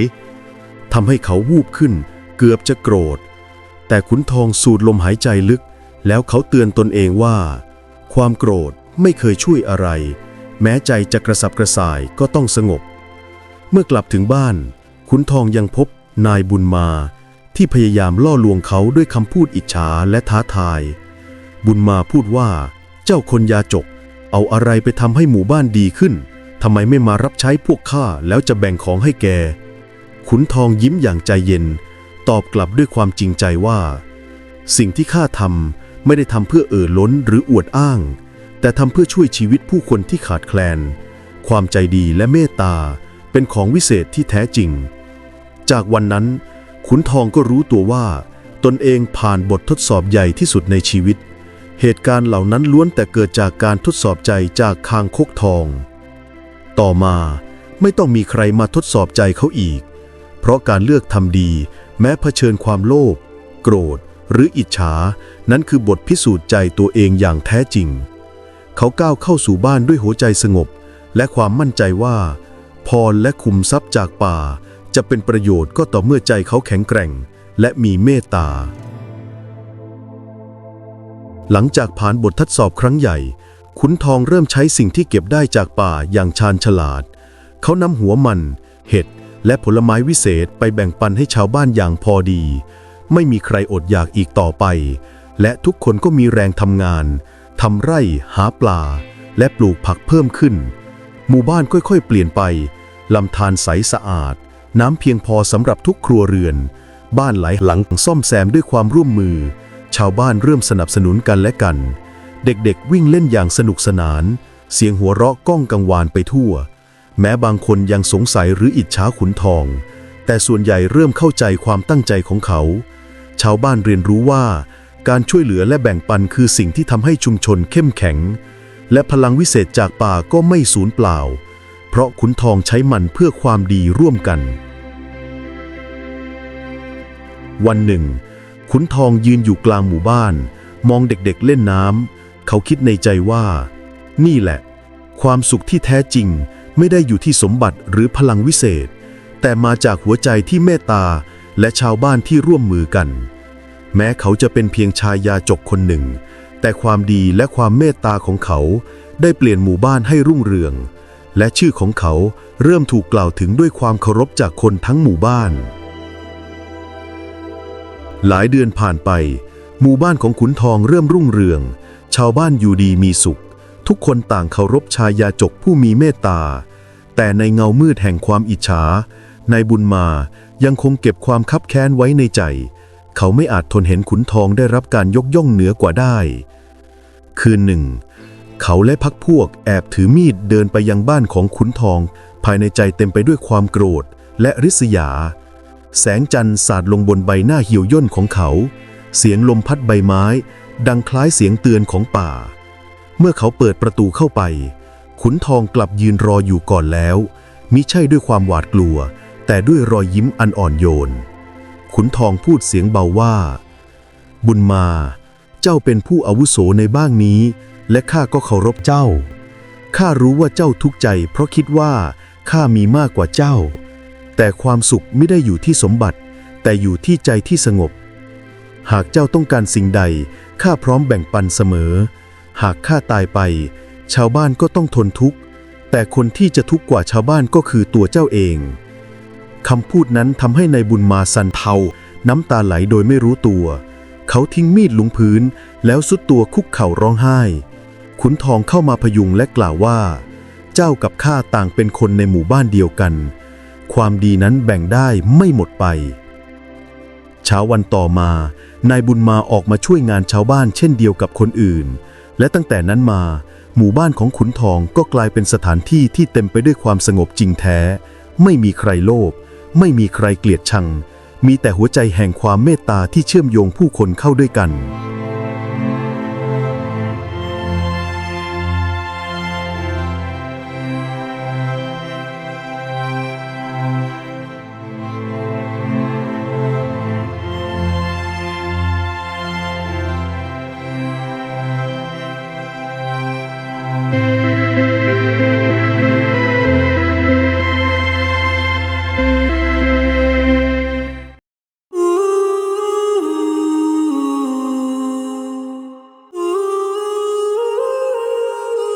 กำพร้ากับผีกองกอยในหมู่บ้านเล็กๆแห่งหนึ่งที่ซ่อนตัวอยู่ท่ามกลางป่าทึบและแม่น้ำที่คดเคี้ยวมีเด็กกำพร้าคนหนึ่งอาศัยอยู่น้อยเป็นขอทานที่ดำรงชีวิตอยู่ด้วยเศษอาหารและความสงสารของชาวบ้านทุกวันเขาจะเดินเตร่ไปในหมู่บ้านโดยยื่นมือเล็กๆของเขาออกไปเพื่อขออาหารแต่ชาวบ้านซึ่งต้องแบกรับภาระของตนเองอยู่แล้วบ่อยครั้งก็มักจะไล่เขาออกไปโดยเรียกเขาว่าไอ้กำพร้าน้อยไม่มีครอบครัวไม่มีบ้านและไม่มีใครดูแล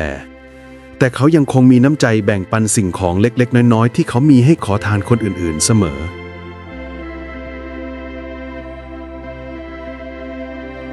วันหนึ่งชาวบ้านเบื่อหน่ายกับการมีอยู่ของกำพร้าพวกเขากล่าวหาว่าเขาขโมยของจากสวนและโทษว่าเขาเป็นต้นเหตุของความโชคร้ายพวกเขาใช้ไม้และหินไล่เขาออกจากหมู่บ้านพร้อมตะโกนว่าไปให้พ้นซะไอ้เด็กบ้าเด็กต้องสาปอย่ากลับมาอีกกำพร้าวิ่งหนีอย่างสุดความสามารถน้ำตาไหลนองหน้าไม่มีใครสงสารหกล้มก็ไม่มีแม้แต่จะยื่นมือมาช่วยกำพร้าเดินเตร่ไปตามทางและริมป่าเห็นใครๆผ่านมาก็ได้แต่แบมือขอข้าวแต่ก็ไม่มีใครสนใจกำพร้าเดินต่อไปเรื่อยๆจนกระทั่งพบนายพรานกลุ่มหนึ่งเดินผ่านมาพวกเขาแบกสัตว์ที่ล่าได้บนบ่ากำพร้าจึงคิดในใจว่าเราต้องเข้าป่าเพื่อล่าเหมือนกันแล้วกำพร้าก็เดินลึกเข้าไปในป่าแต่การล่ามันไม่ง่ายดั่งที่คิดกำพร้าเริ่มใช้ชีวิตในป่าด้วยการหาเก็บผลไม้ประทังชีวิตเมื่อผลไม้หมดก็ย้ายไปที่อื่นเรื่อยๆ จนกระทั่งพบว่าตัวเองอยู่ในป่าลึกซึ่งห่างไกลจากหมู่บ้านและไกลจากผู้คน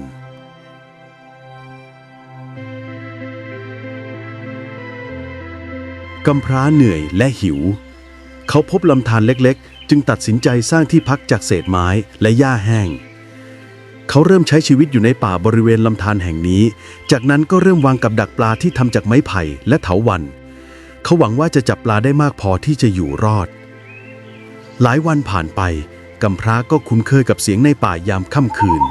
ใบไม้เสียดสีเสียงนกร้องเจี้ยวแจ้วและเสียงลมหอนเป็นครั้งคราววันเวลาผ่านไปกำพร้ายังคงใช้ชีวิตในป่าตามลำพัง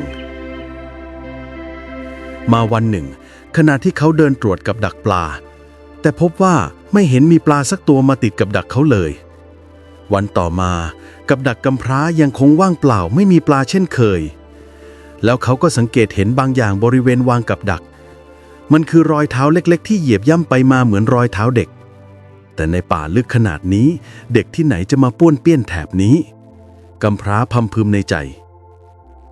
มาคืนหนึ่งกำพร้าเลยไปแอบดูที่ข้างต้นไม้ว่ามันคือใครกันแน่พอเขานั่งสักพัก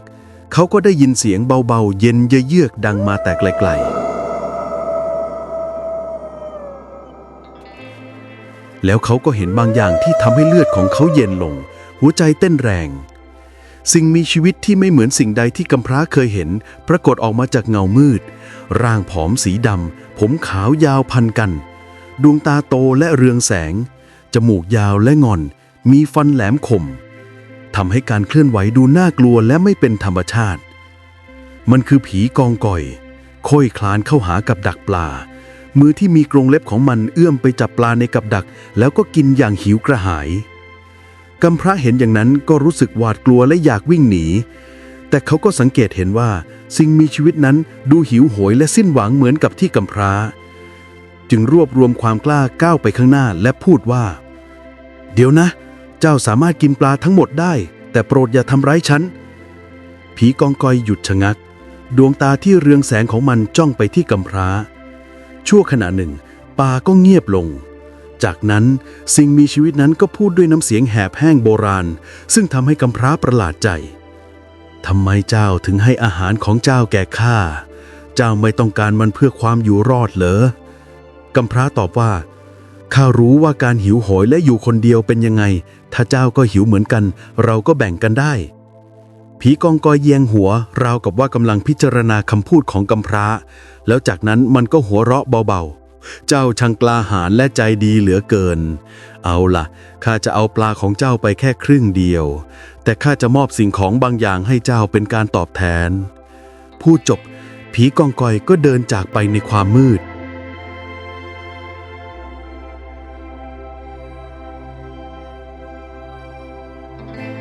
เช้าวันรุ่งขึ้น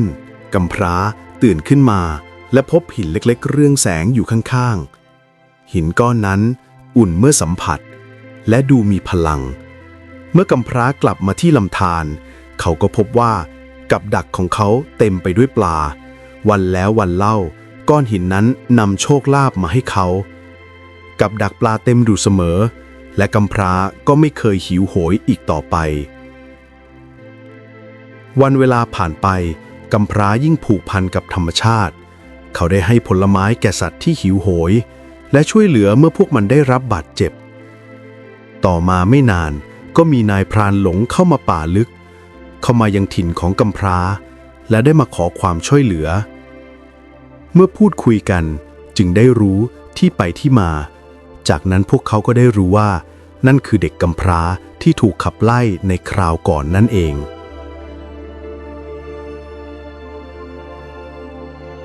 ต่อมา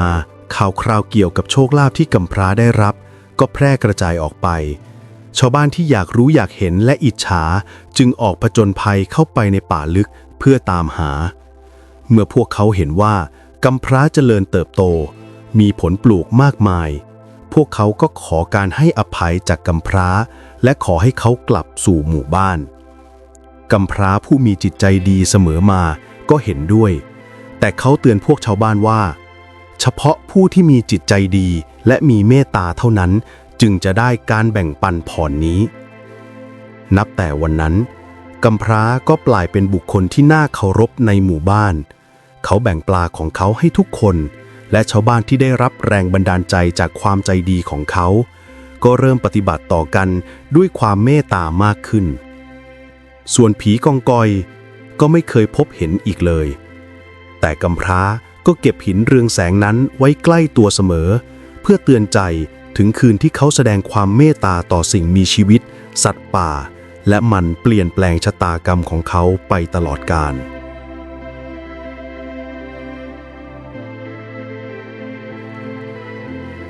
ชีวิตของกำพร้าในหมู่บ้านได้เปลี่ยนไปหลังจากที่เขาได้พบกับผีกองกอยหินเรืองแสงที่เขาพกติดตัวกลายมาเป็นสัญลักษณ์แห่งความหวังและความเจริญรุ่งเรืองไม่ใช่แค่สำหรับเขาเท่านั้นแต่สำหรับทั้งหมู่บ้าน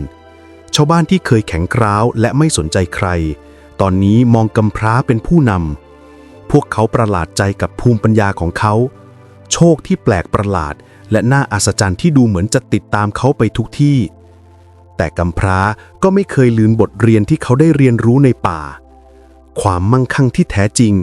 มาจากความเมตตาและการแบ่งปันเย็นวันหนึ่งขณะที่ดวงอาทิตย์ทาสีท้องฟ้าเป็นสีครามกำพร้า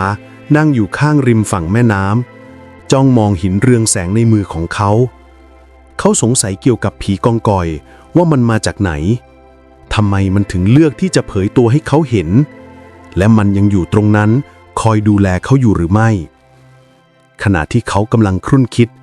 เสียงกรอบแกรบเบาๆก็ดังขึ้นมาจากพุ่มไม้ใกล้ๆกำพร้าตัวแข็งทื่อหัวใจเต้นแรงและคิดในใจว่าจะเป็นผีกองกอยอีกครั้งหรือไม่จากเงามืดนั้นไม่ใช่สิ่งมีชีวิตที่น่ากลัวที่เขาเคยพบมาก่อนแต่เป็นร่างเล็กอ่อนแอเด็กสาวอายุไม่ต่างจากเขาเองเสื้อผ้าของเธอขาดรุ่งริ่งและใบหน้าเต็มไปด้วยคราบสกปรกเธอจ้องมองกำพร้าด้วยดวงตาเบิกกว้างด้วยความกลัวพร้อมกับกำหมัดของเล็กน้อยไว้ที่อกกำพร้าจำแววตาของเธอได้มันเป็นแววตาเดียวกันที่เขามองเมื่อถูกไล่เข้าไปในป่าเจ้าเป็นใครกำพร้าถามอย่างอ่อนโยนลุกขึ้นและเดินเข้าไปหาเธออย่างช้าๆเด็กสาวลังเลจากนั้นก็กระซิบว่าฉันชื่อมาลีฉันหนีออกจากหมู่บ้านพวกเขาบอกว่าฉันถูกสาปเพราะครอบครัวของฉันเสียชีวิตด้วยโรคร้ายพวกเขาไล่ฉันออกเช่นเดียวกับที่พวกเขาทำกับคุณหัวใจของกำพร้าเริ่มเจ็บปวด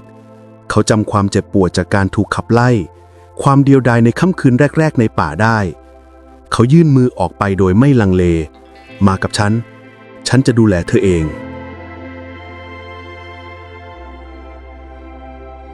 ดวงตาของมาลีเต็มไปด้วยน้ำตาเมื่อเธอจับมือของเขา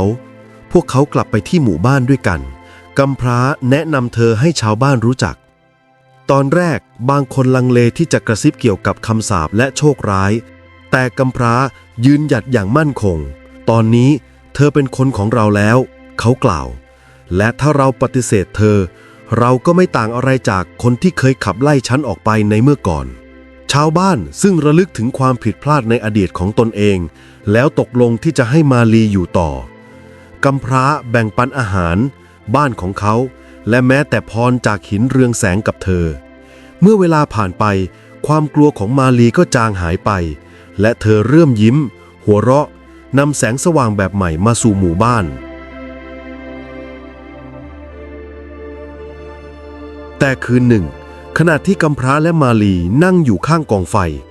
ป่าไม้ดูเหมือนจะเงียบสงบผิดปกติอากาศรู้สึกอึดอัดและหินเรืองแสงในมือของเขาเริ่มประกายเป็นจังหวะด้วยแสงที่แปลกประหลาดสัญชาตญาณของกำพร้าบอกเขาว่ามีบางอย่างผิดปกติเขาจึงลุกขึ้นยืนและมองไปในความมืดมิดที่อยู่หลังหมู่บ้านมีอะไรเหรอมาลีถามด้วยเสียงสั่นเครือก่อนที่กำพร้าจะตอบได้เสียงที่คุ้นเคยและแหบพร่าก็ดังออกมาจากเงามืดเจ้าตัวน้อยเจ้าทำได้ดีมากกำพร้าหัวใจเต้นแรงหายใจพู่เมื่อผีกองกอยโผล่ออกมาจากป่าผมสีขาวยาวของมันส่องประกายในแสงจันทร์และดวงตาที่เปล่งประกายของมัน จ้องไปที่กำพร้าและมาลีชาวบ้านที่มารวมตัวกันอยู่รอบๆต่างก็ตกใจกลัวและถอยหนีไปแต่กำพร้ายืนหยัดอย่างมั่นคงและปกป้องมาลีไว้ด้านหลังกองกอยกำพร้าพูดด้วยน้ำเสียงนิ่งเจ้ากลับมาทำไมสิ่งมีชีวิตนั้นเอียงหัวฟันแหลมคมของมันแวววาวขณะที่พูดข้ามาทดสอบเจ้าอีกครั้งเจ้าแสดงความเมตตาต่อเด็กสาวคนนี้เช่นเดียวกับที่เจ้าแสดงความเมตตาต่อข้าแต่ความเมตตาไม่ใช่เรื่องที่ง่ายเสมอไปจะต้องมีบางครั้งที่มันต้องได้รับการทดสอบ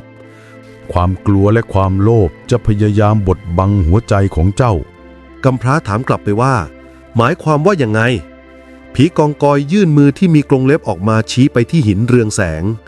หินก้อนนั้นเป็นของขวัญแต่ก็เป็นภาระด้วยมันดึงพลังมาจากความเมตตาของเจ้าหากเจ้าละทิ้งความเมตตาหรือปล่อยให้ความโลภและความกลัวเข้ามาครอบงำหินก้อนนั้นจะมืดลงและหมู่บ้านของเจ้าก็จะสูญสิ้นกำพร้ามองดูที่หินแสงอบอุ่นของมันส่องประกายอย่างเลือนลางเขาเข้าใจในตอนนั้นว่าหินก้อนนั้นไม่ใช่แค่แสงที่มาจากโชคแต่ยังเป็นเครื่องเตือนใจถึงความรับผิดชอบที่เขาแบกรับเอาไว้ด้วยเขาพยักหน้าอย่างจริงจังแล้วตอบว่าข้าจะไม่ลืมข้าจะเลือกความเมตตาเสมอดวงตาของผีกองกอยอ่อนลงและในชั่วขณะนั้นมันดูราวกับว่าภูมิใจถ้าอย่างนั้นเจ้าก็คู่ควรกับของขวัญชิ้นนี้จริงๆแล้วจากนั้นสิ่งมีชีวิตนั้นก็หันหลังและหายเข้าไปในป่าทิ้งให้ชาวบ้านนิ่งสงบด้วยความตะลึง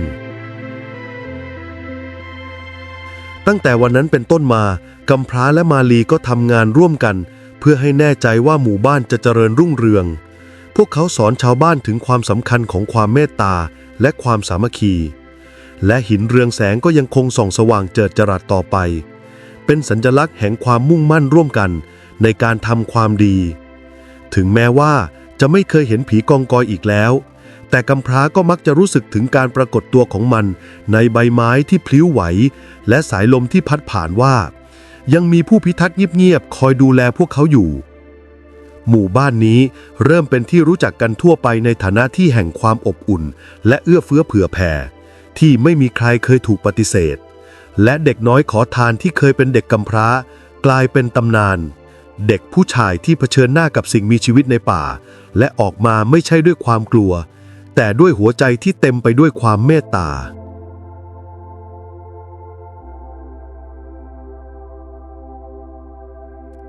หลายปีผ่านไปกำพร้าก็เติบโตเป็นชายหนุ่มที่ทั้งแข็งแรงและมีเมตตาหมู่บ้านก็เจริญรุ่งเรืองภายใต้การนำของเขา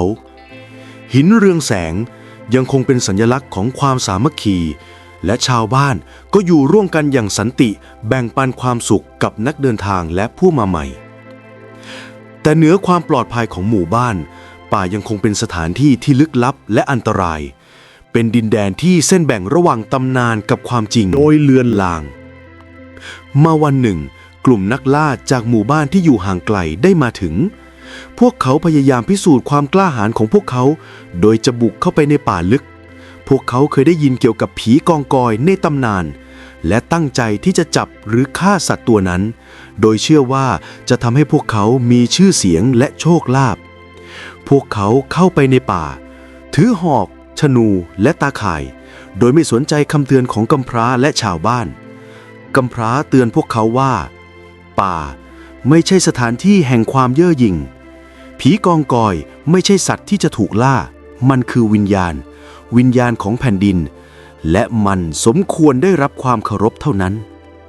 แต่พรานป่ากลับหัวเราะเยาะและปัดคำพูดของกำพร้าทิ้งไปเราไม่เชื่อนิทานพื้นบ้านเก่าๆของพวกแกหรอกหัวหน้าของพวกเขาซึ่งเป็นชายร่างใหญ่ชื่อพรานบุญได้กล่าวต่อกำพร้าว่าเราจะนำหัวของสัตว์ร้ายกลับมาและจะแสดงให้พวกแกเห็นว่าความกล้าหาญที่แท้จริงเป็นอย่างไรกำพร้าเฝ้าดูด้วยใจหนักอึ้งขณะที่พรานป่าหายลับเข้าไปในป่าลึกเขาตระหนักดีว่าความเย่อหยิ่งของพวกเขาจะนำไปสู่จุดจบของชีวิตแต่ก็ไม่มีอะไรที่เขาทำได้เพื่อหยุดพวกเขาในคืนนั้น ขณะที่ชาวบ้านรวมกันรอบกองไฟกำพร้าได้อธิษฐานในใจอย่างเงียบๆเพื่อความปลอดภัยของพรานป่าและเพื่อการให้อภัยของวิญญาณแห่งป่า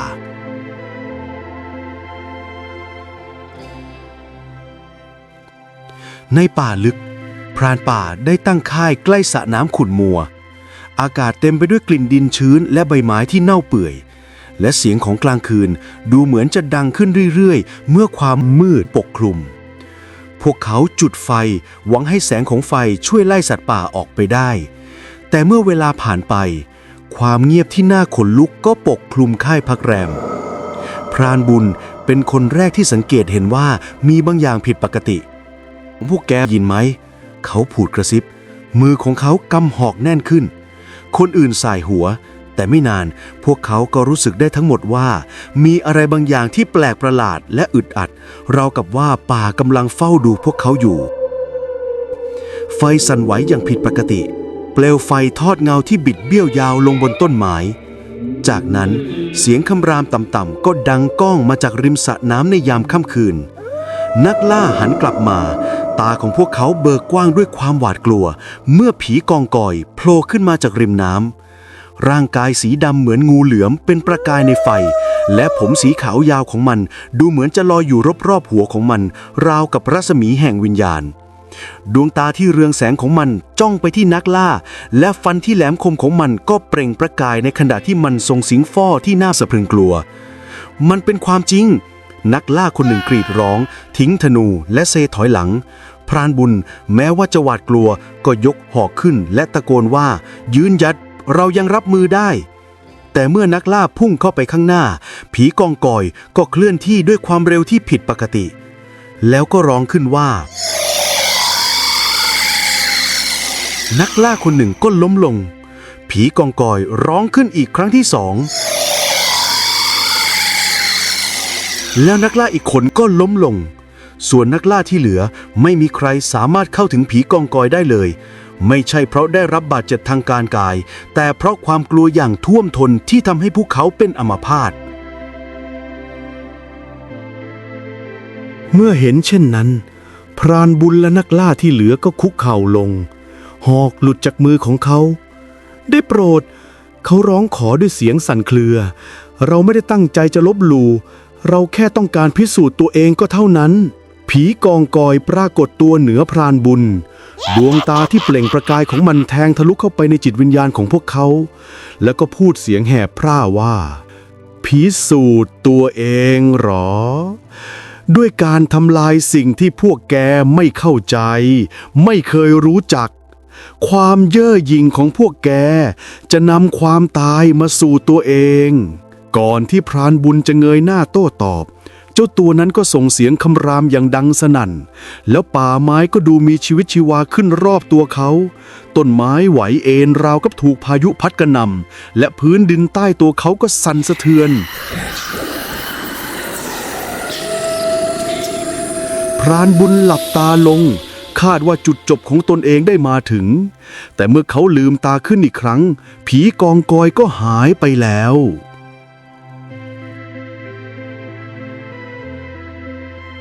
เช้าวันรุ่งขึ้นนักล่าเดินโซเซกลับเข้ามาในหมู่บ้านด้วยอาการบอบช้ำและหวาดกลัวอาวุธของพวกเขาหายไปหมดในป่าและใบหน้าของพวกเขาก็ซีดเผือกด้วยความกลัวพรานบุญที่ครั้งหนึ่งเคยมั่นใจมากตอนนี้ดูเหมือนคนแตกสลายเขาคุกเข่าลงต่อหน้ากำพร้าน้ำตาไหลนองหน้าเราคิดผิดพรานบุญยอมรับด้วยเสียงที่เบากว่ากระซิบเราคิดว่าเราจะพิชิตป่าได้แต่มันไม่ใช่หน้าที่ของเราผีกองกอยมันไว้ชีวิตเราไว้และได้แสดงความจริงให้เราเห็นเราไม่มีอะไรเทียบกับวิญญาณของป่าได้เทียบไม่ได้เลยกำพร้าวางมือบนไหล่ของพรานบุญสีหน้าของเขาทั้งสงสารและเข้าใจป่าไม่ใช่สถานที่ที่น่ากลัวแต่เราต้องเคารพป่าผีกองกอยเป็นผู้พิทักษ์ไม่ใช่สัตว์ประหลาดป่าจะทดสอบผู้ที่เข้ามาในอาณาเขตของมันและจะแสดงให้พวกเขาเห็นความหยิ่งพยองในการกระทำของตนนับจากวันนั้นเป็นต้นมาพรานบุญและนักล่า ก็กลายเป็นผู้ช่วยกำพร้าในการดูแลป่า ทั้งสอนให้ผู้อื่นเคารพความลึกลับของป่า พวกเขาบอกเล่าเรื่องราวของตนให้คนทั่วไปรับรู้ เตือนไม่ให้มีความหยิ่งยโสและโลภมาก และแม้ว่าจะไม่เคยพบเห็นผีกองกอยอีกเลย แต่ป่าก็ยังคงรู้สึกถึงการมีอยู่ของมันในใบไม้ที่สั่นไหวและระลอกคลื่นบนสระน้ำทุกแห่ง ซึ่งเป็นการเตือนใจว่าต้องรักษาสมดุลระหว่างมนุษย์กับธรรมชาติไว้เสมอ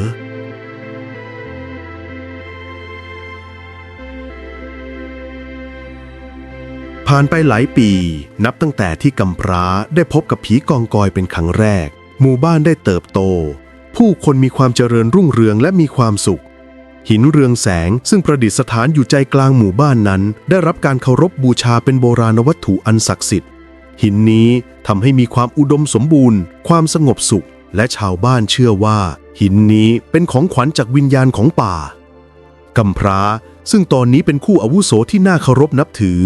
เขาได้อุทิศชีวิตเพื่อสอนให้รู้จักความสำคัญของความเมตตาความอ่อนน้อมถ่อมตนและความเคารพต่อธรรมชาติแต่เมื่อเวลาผ่านไปเขาก็เริ่มสังเกตเห็นการเปลี่ยนแปลงเล็กๆน้อยๆพืชผลที่เคยเติบโตอย่างอุดมสมบูรณ์กลับเหี่ยวเฉาน้ำในแม่น้ำขุ่นมัวและป่าดูเหมือนจะถอยร่น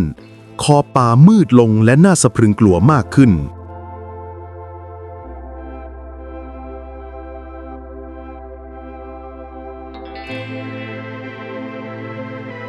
คืนหนึ่งที่มีฝนตกกระหน่ำฝนตกหนักกระทบหลังคาบ้านและฟ้าร้องดังสนั่นในระยะไกล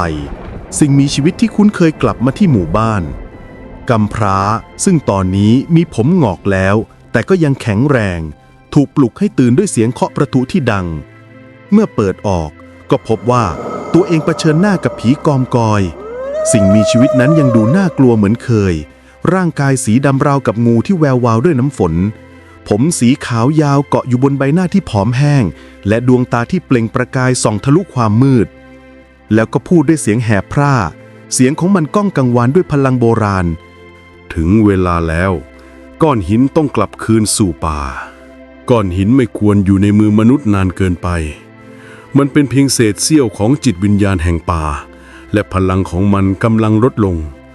หากไม่คืนสมดุลจะถูกทำลายและป่าจะยึดสิ่งที่สูญเสียไปกลับคืนมาเริ่มจากหมู่บ้านของเจ้าเมื่อได้ยินเช่นนั้นหัวใจของกำพร้าก็จมดิ่งลงไปเขาคิดเสมอว่าวันนี้ต้องมาถึงแต่เขาได้แต่หวังว่ามันจะไม่มีวันมาถึงเขาถามด้วยน้ำเสียงสั่นเครือทำไมก้อนหินนี้ได้นำสิ่งดีๆมาสู่คนของเรามากมายหากขาดมันไปเราอาจสูญเสียทุกสิ่งทุกอย่างตาของผีกองกอยหี่ลงมันพูดด้วยเสียงต่ำและเคร่งขรึมมีทางเดียวเป็นสิ่งที่มีราคาแพงชีวิตแลกชีวิตหนึ่งชีวิตแลกทุกชีวิตและทุกสิ่งทุกอย่างคำพูดลอยอยู่ในอากาศราวกับโทษประหารชีวิตกำพร้ารู้สึกถึงความหนักที่กดทับเขาแต่เขาก็ไม่ลังเลเขารู้ดีเสมอมาว่าการเป็นผู้นำต้องแลกมากับการเสียสละและเขาได้ยอมรับมานานแล้วว่าชีวิตของเขาผูกติดกับความเป็นอยู่ของหมู่บ้านเขากล่าวอย่างเงียบๆถ้าชีวิตของข้าเป็นราคาข้าก็จะจ่ายมัน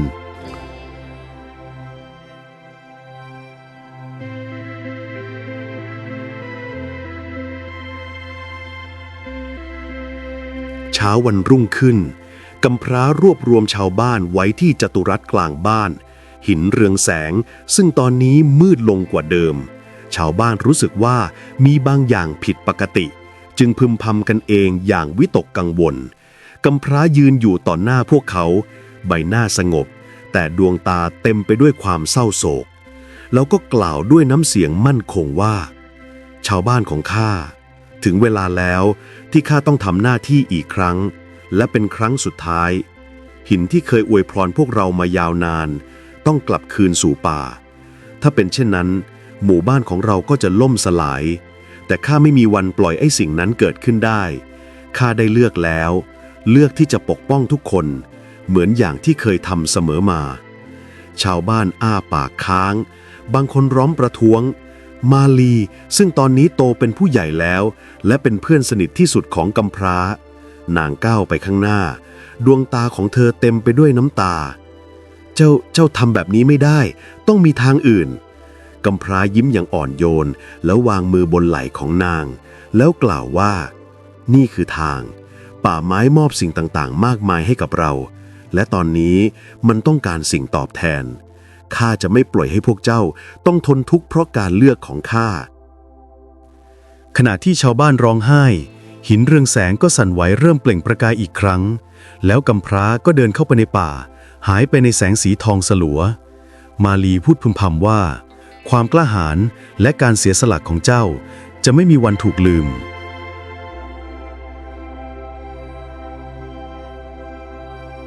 นับจากวันนั้นชาวบ้านไว้อาลัยการจากไปของกำพร้าการเสียสละของเขาทำให้ผืนดินกลับมามีชีวิตชีวาอีกครั้งป่าที่เคยมืดมิดและน่าสะพรึงกลัวก็เริ่มกลับมาอุดมสมบูรณ์อีกครั้งน้ำในแม่น้ำใสสะอาดพืชผลก็เติบโตและแข็งแรงหินเรืองแสงซึ่งตอนนี้ได้กลับมาอยู่ที่เดิมในใจกลางหมู่บ้านแล้วส่องแสงสม่ำเสมอและอ่อนโยนซึ่งเป็นเครื่องเตือนใจถึงความกล้าหาญและความเมตตาของกำพร้ามาลีซึ่งตอนนี้ได้กลายเป็นผู้นำหมู่บ้านคอยดูแลไม่ให้ใครลืมคำสอนของกำพร้านางสร้างสรรค์เพื่อเป็นเกียรติแก่เขา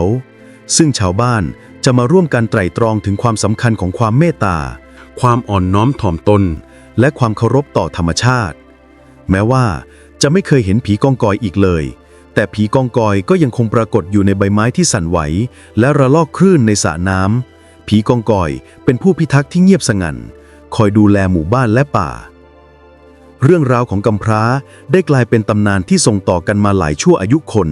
เป็นเรื่องราวของการเสียสละความรักและความสมดุลอันบอบบางระหว่างมนุษย์กับธรรมชาติ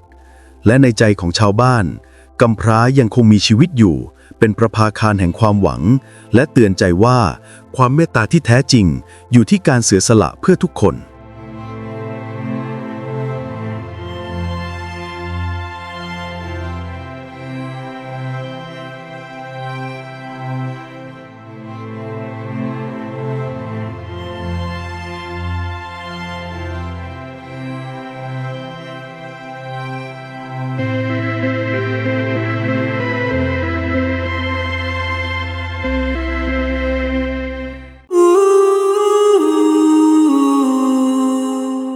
กำพร้างวัวทอง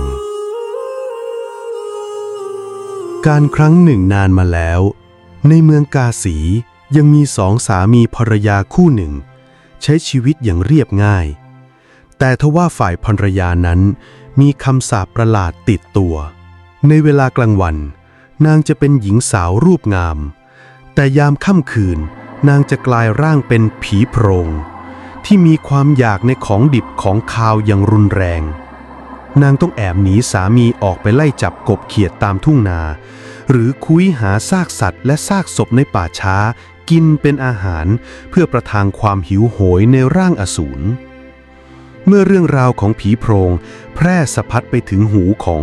ท้าวปาปังคราชกษัตริย์ผู้โหดเหี้ยมและไม่ยอมให้มีสิ่งใดมาทำให้เมืองของพระองค์ต้องมัวหมองจึงมีราชองค์การขับไล่สองสามีภรรยาออกจากเมือง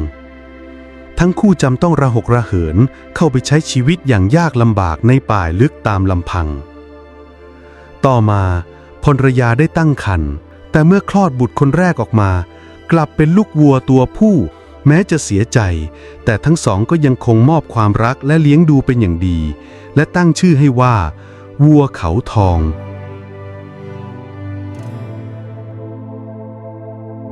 1 ปีให้หลังนางก็ได้ให้กำเนิดบุตรชายอีกคนซึ่งเป็นมนุษย์ปกติทั้งสองดีใจมากและตั้งชื่อให้ว่ากำพร้างวัวทองสองพี่น้องเติบโตมาด้วยกันในป่าและรักใคร่ผูกพันกันอย่างยิ่งกำพร้าวัวทองขี่หลังพี่ชายไปไหนมาไหนเสมอเมื่อกำพร้าวัวทองอายุได้5 ขวบคืนหนึ่งเขาได้แอบเห็นมารดาของตนกลายร่างเป็นผีโพรงและออกไปหากินด้วยความหวาดกลัวและคิดว่าตนกับพี่ชายไม่ควรเป็นภาระให้พ่อแม่ที่ยากจนอีกต่อไปเขาจึงชวนพี่ชายออกเดินทางจากบ้านเพื่อไปแสวงโชคและสร้างชีวิตด้วยตนเองในเมืองกาสี สองพี่น้องเดินทางรอนแรมมาจนถึงหมู่บ้านแห่งหนึ่งในเขตเมืองกาสีที่นั่นเขาได้พบกับกลุ่มเด็กเลี้ยงวัวที่กำลังเล่นสกาเกมพนันชนิดหนึ่งอยู่ใต้ต้นไทรใหญ่ด้วยความอัศจรรย์ใจในวัวเขาทองเหล่าเด็กเลี้ยงวัวจึงท้ากำพร้าวัวทองเล่นสกาโดยเอาห่อข้าวกลางวันของพวกตนเป็นเดิมพันแต่กำพร้าวัวทองผู้เฉลียวฉลาดก็สามารถเอาชนะได้ทุกครั้งจนได้ห่อข้าวมามากมายชื่อเสียงของเด็กน้อยและวัววิเศษจึงเริ่มโด่งดังไปไกลจนในที่สุดเรื่องราวก็ดังไปถึงพระกันของท้าวปาปังคราชด้วยความอิจฉาริษยาและไม่ต้องการให้ใครมามีชื่อเสียงเด่นดังกว่าตนพระองค์จึงเรียกสองพี่น้องเข้าเฝ้าและท้าพนันสกาหากกำพร้าวัวทองชนะจะยกเมืองให้ครองครึ่งหนึ่งแต่ถ้าแพ้จะตกเป็นทาสรับใช้ไปตลอดชีวิตแน่นอนว่ากำพร้าวัวทองก็เป็นฝ่ายชนะไปได้อีกครั้งท้าวปาปังคราชโกรธแค้นมากจึงเปลี่ยนการพนันเป็นการชนวัวโดยบังคับให้ชาวบ้านนำวัวของตนมาสู้กับวัวเขาทองหากวัวของใครแพ้เจ้าของจะต้องถูกประหารแต่แม้จะส่งวัวมารุมกี่ร้อยตัววัวเขาทองซึ่งแท้จริงแล้วคือพระอินทร์ที่อวตารลงมาช่วยเหลือก็สามารถเอาชนะได้ทั้งหมดเมื่อจนปัญญาท้าวปาปังคราชจึงหันไปใช้ไสยศาสตร์มนต์ดำพระองค์ประกอบพิธีบวงสรวงด้วยเลือดสดๆเพื่อปลุกเหราอสูรร้ายในตำนานซึ่งเป็นอารักษ์ประจำเมืองให้ฟื้นคืนชีพขึ้นมาการต่อสู้ครั้งสุดท้ายจึงอุบัติขึ้นเหรามีฤทธิ์เดชร้ายกาจเมื่อถูกวัวเขาทองขวิดจนหัวขาดหัวของมันก็จะงอกขึ้นมาใหม่เป็นทวีคูณจาก1เป็น2จาก2เป็น4จนมีหัวนับร้อยหัววัวเขาทองต่อสู้จนหมดเรี่ยวแรงและสิ้นใจลงในที่สุด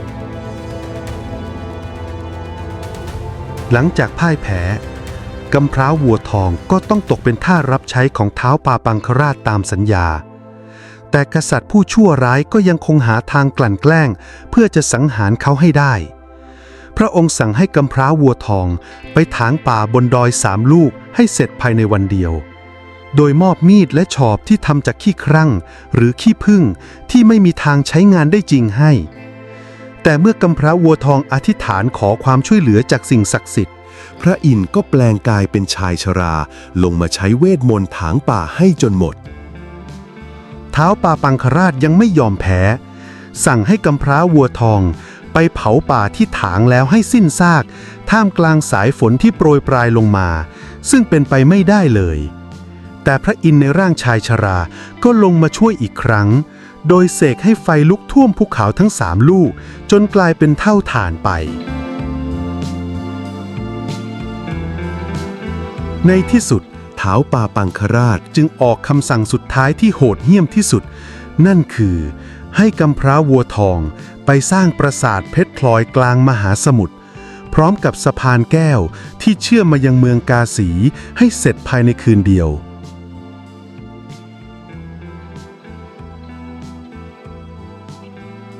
และอธิษฐานเป็นครั้งสุดท้าย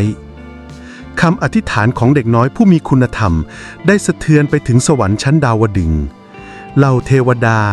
นาคครุฑอสูรและคนทันจึงพร้อมใจกันลงมาเนรมิตปราสาทและสะพานอันงดงามวิจิตรการตาขึ้นกลางมหาสมุทรตามคำขอเมื่อท้าวปาปังคราชและเหล่าบริวารตื่นมาเห็นปราสาทและสะพานในตอนเช้าก็ดีใจจนลืมตัวรีบวิ่งข้ามสะพานเพื่อไปยึดครองปราสาทนั้นแต่ทันทีที่ท้าวปาปังคราชก้าวไปถึงกลางสะพานเหล่าเทวดาก็พร้อมใจกันสลายปราสาทและสะพานให้หายวับไปกับตาร่างของกษัตริย์ผู้ชั่วร้ายและเหล่าบริวารจึงดิ่งลงสู่ก้นมหาสมุทรกลายเป็นอาหารของฝูงปลาไปในที่สุดเมื่อเมืองกาสีปราศจากผู้ปกครองเหล่าเสนาอมาตย์และชาวเมืองซึ่งเลื่อมใสในคุณธรรมของกำพร้าวัวทองจึงพร้อมใจกันประกอบพิธีราชรถเสี่ยงทายเพื่อหาเจ้าเมืองคนใหม่แล้วราชรถก็วิ่งไปหยุดอยู่ตรงหน้าของกำพร้าวัวทองกำพร้าวัวทองจึงได้ขึ้นครองราชย์เป็นกษัตริย์แห่งเมืองกาสีได้รับพระนามใหม่ว่าท้าวอินทวัง และได้อภิเษกสมรสกับพระธิดาของท้าวปาปังคราชปกครองบ้านเมืองด้วยทศพิธราชธรรมนำความสงบสุขมาให้ชาวเมืองกาสีสืบไปอย่างยาวนาน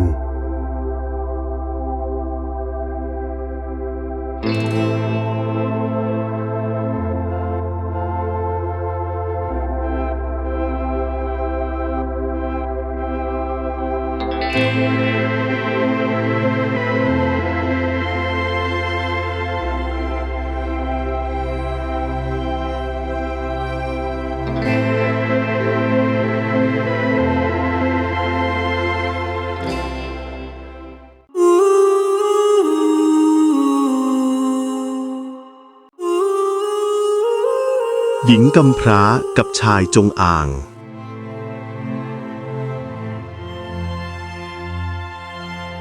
กาลละครั้งหนึ่งนานมาแล้วในหมู่บ้านเล็กๆริมป่าดงดิบมีเด็กสาวคนหนึ่งชื่อว่าแก้วตั้งแต่จำความได้แก้วก็อยู่ตัวคนเดียวพ่อแม่จากไปด้วยโรคระบาดเหลือทิ้งไว้เพียงกระท่อมเก่าๆหลังหนึ่งและข้าวของไม่กี่ชิ้นที่พอให้มีชีวิตประทังวันต่อวันแม้นางจะกำพร้าและยากจนแต่หัวใจของแก้วก็กลับอ่อนโยนและงดงามเกินกว่าผู้ใดจะมองเห็นเด็กสาวมักแบ่งปันอาหารเล็กๆน้อยๆให้สัตว์ในป่าไม่ว่าจะแมวป่าที่หลงมานกที่บาดเจ็บหรือกวางตัวน้อยที่อาศัยใกล้ลำธารนางเชื่อว่าผู้ให้ย่อมไม่สูญเสียอะไรหากให้ด้วยใจจริงในหมู่บ้านผู้คนส่วนใหญ่เอ็นดูแก้วแต่ก็มีบางคนที่มองนางด้วยสายตาดูถูกเพราะเห็นว่านางไม่มีใครและไม่มีทรัพย์สินอะไรบางครั้งคนในหมู่บ้านก็ล้อเลียนว่านางเป็นเด็กป่าเพราะเห็นแก้วคุ้นเคยกับสัตว์มากกว่ามนุษย์แต่แก้วไม่เคยโกรธนางเพียงยิ้มให้อย่างอ่อนโยนและตอบรับด้วยความเงียบสงบทุกเช้าแก้วจะออกจากกระท่อมแต่ฟ้ายังไม่สว่างใช้ตะกร้าหวายเก็บผักป่าเห็ดและสมุนไพรเพื่อนำไปขายให้ชาวบ้านได้เงินเพียงเล็กน้อยกลับมาซื้อข้าวสารเพียงพอกินไปวันต่อวันวันหนึ่งฟ้าสีเทาอึมครึมราวกับบอกลางบางอย่างแก้วเดินเข้าป่าลึกกว่าที่เคยเพราะเห็ดเริ่มออกผลน้อยนางเดินฝ่าหมอกจางๆที่ลอยกลางต้นไม้สูงใหญ่กิ่งไม้หวุยหวายราวกับเขาวงกฏแต่นางก็ยังคุ้นชินกับเส้นทางในป่าเมื่อเดินไปได้ไม่นานแก้วก็ได้ยินเสียงประหลาดเสียงครางแผ่วๆคล้ายเสียงสัตว์ที่เจ็บปวดเสียงนั้นไม่ได้ดังมากนักแต่ฟังแล้วเต็มไปด้วยความทุกข์ทรมานหัวใจที่อ่อนโยนของแก้วเต้นแรงขึ้นทันทีนางวางตะกร้าลงแล้วตั้งใจฟังอย่างระมัดระวังเสียงอะไรนะเจ็บมากสินะนางพึมพำกับตัวเองก่อนจะเดินตามเสียงเข้าไปเรื่อยๆใบไม้แห้งใต้เท้าแกร่งบ่งบอกว่านางเข้าใกล้แหล่งเสียงนั้นจนสุดท้ายนางไปถึงบริเวณที่แสงอาทิตย์ลอดช่องใบไม้ลงมาเป็นลำตรงนั้นเองนางเห็นร่างของงูจงอางขนาดใหญ่กำลังนอนขดดิ้นด้วยความเจ็บปวดเกล็ดบนลำตัวเป็นสีดำมันวาวแต่เปื้อนดินและเลือดเสียงหายใจดังแผ่วราวกับใกล้หมดแรงแม้จะเป็นจงอางสัตว์ร้ายที่ใครๆก็หวาดกลัวแต่แก้วกลับไม่คิดถอยเพราะนางเห็นความเจ็บปวดมากกว่าความน่ากลัวนางหยุดหายใจชั่วครู่เพราะความตื่นตระหนกแต่ความเมตตาก็ชนะความกลัวในทันทีไม่เป็นไรนะเดี๋ยวข้าจะช่วยเจ้าเองเด็กสาวพูดเบาๆราวกับพูดกับเพื่อนคนหนึ่งนางไม่รู้เลยว่าการตัดสินใจช่วยสิ่งมีชีวิตตรงหน้าจะนำพานางไปสู่เรื่องราวความผูกพันอันลึกซึ้งความซื่อสัตย์ที่ไม่เคยมีใครคาดคิดและผลของความเมตตาที่จะเปลี่ยนชีวิตนางไปตลอดกาลแก้วยืนมองงูจงอางตัวใหญ่ตรงหน้าอยู่ครู่หนึ่งหัวใจของนางเต้นแรงไม่ใช่เพราะความกลัวแต่เพราะความเป็นห่วงจงอางตัวนี้มีบาดแผลยาวที่ลำตัวคล้ายโดนของมีคมฟันเข้าอย่างรุนแรงเลือดยังซึมไม่หยุดลมหายใจแผ่วเบาจนหน้าหวั่นไหว แม้จะรู้ดีว่างูจงอางเป็นงูที่ผู้คนหวาดกลัวที่สุดแต่แก้วก็ยังคุกเข่าลงช้าๆนางค่อยๆเอื้อมมือไปข้างหน้าอย่างระมัดระวังพร้อมพูดกับงูราวกับกำลังปลอบใจเด็กเล็กอย่าทำร้ายข้านะข้าแค่อยากช่วยงูจงอางลืมตาขึ้นเล็กน้อยดวงตาสีดำเข้มจ้องมองแก้วอย่างสงบนิ่งไม่มีเสียงขู่ไม่มีอาการพุ่งใส่มีเพียงความอ่อนแรงและความไว้วางใจบางอย่างที่แก้วเองก็ยังไม่เข้าใจแก้วเปิดตะกร้าหวายหยิบสมุนไพรที่นางเด็ดเก็บมาระหว่างทางมีทั้งไพร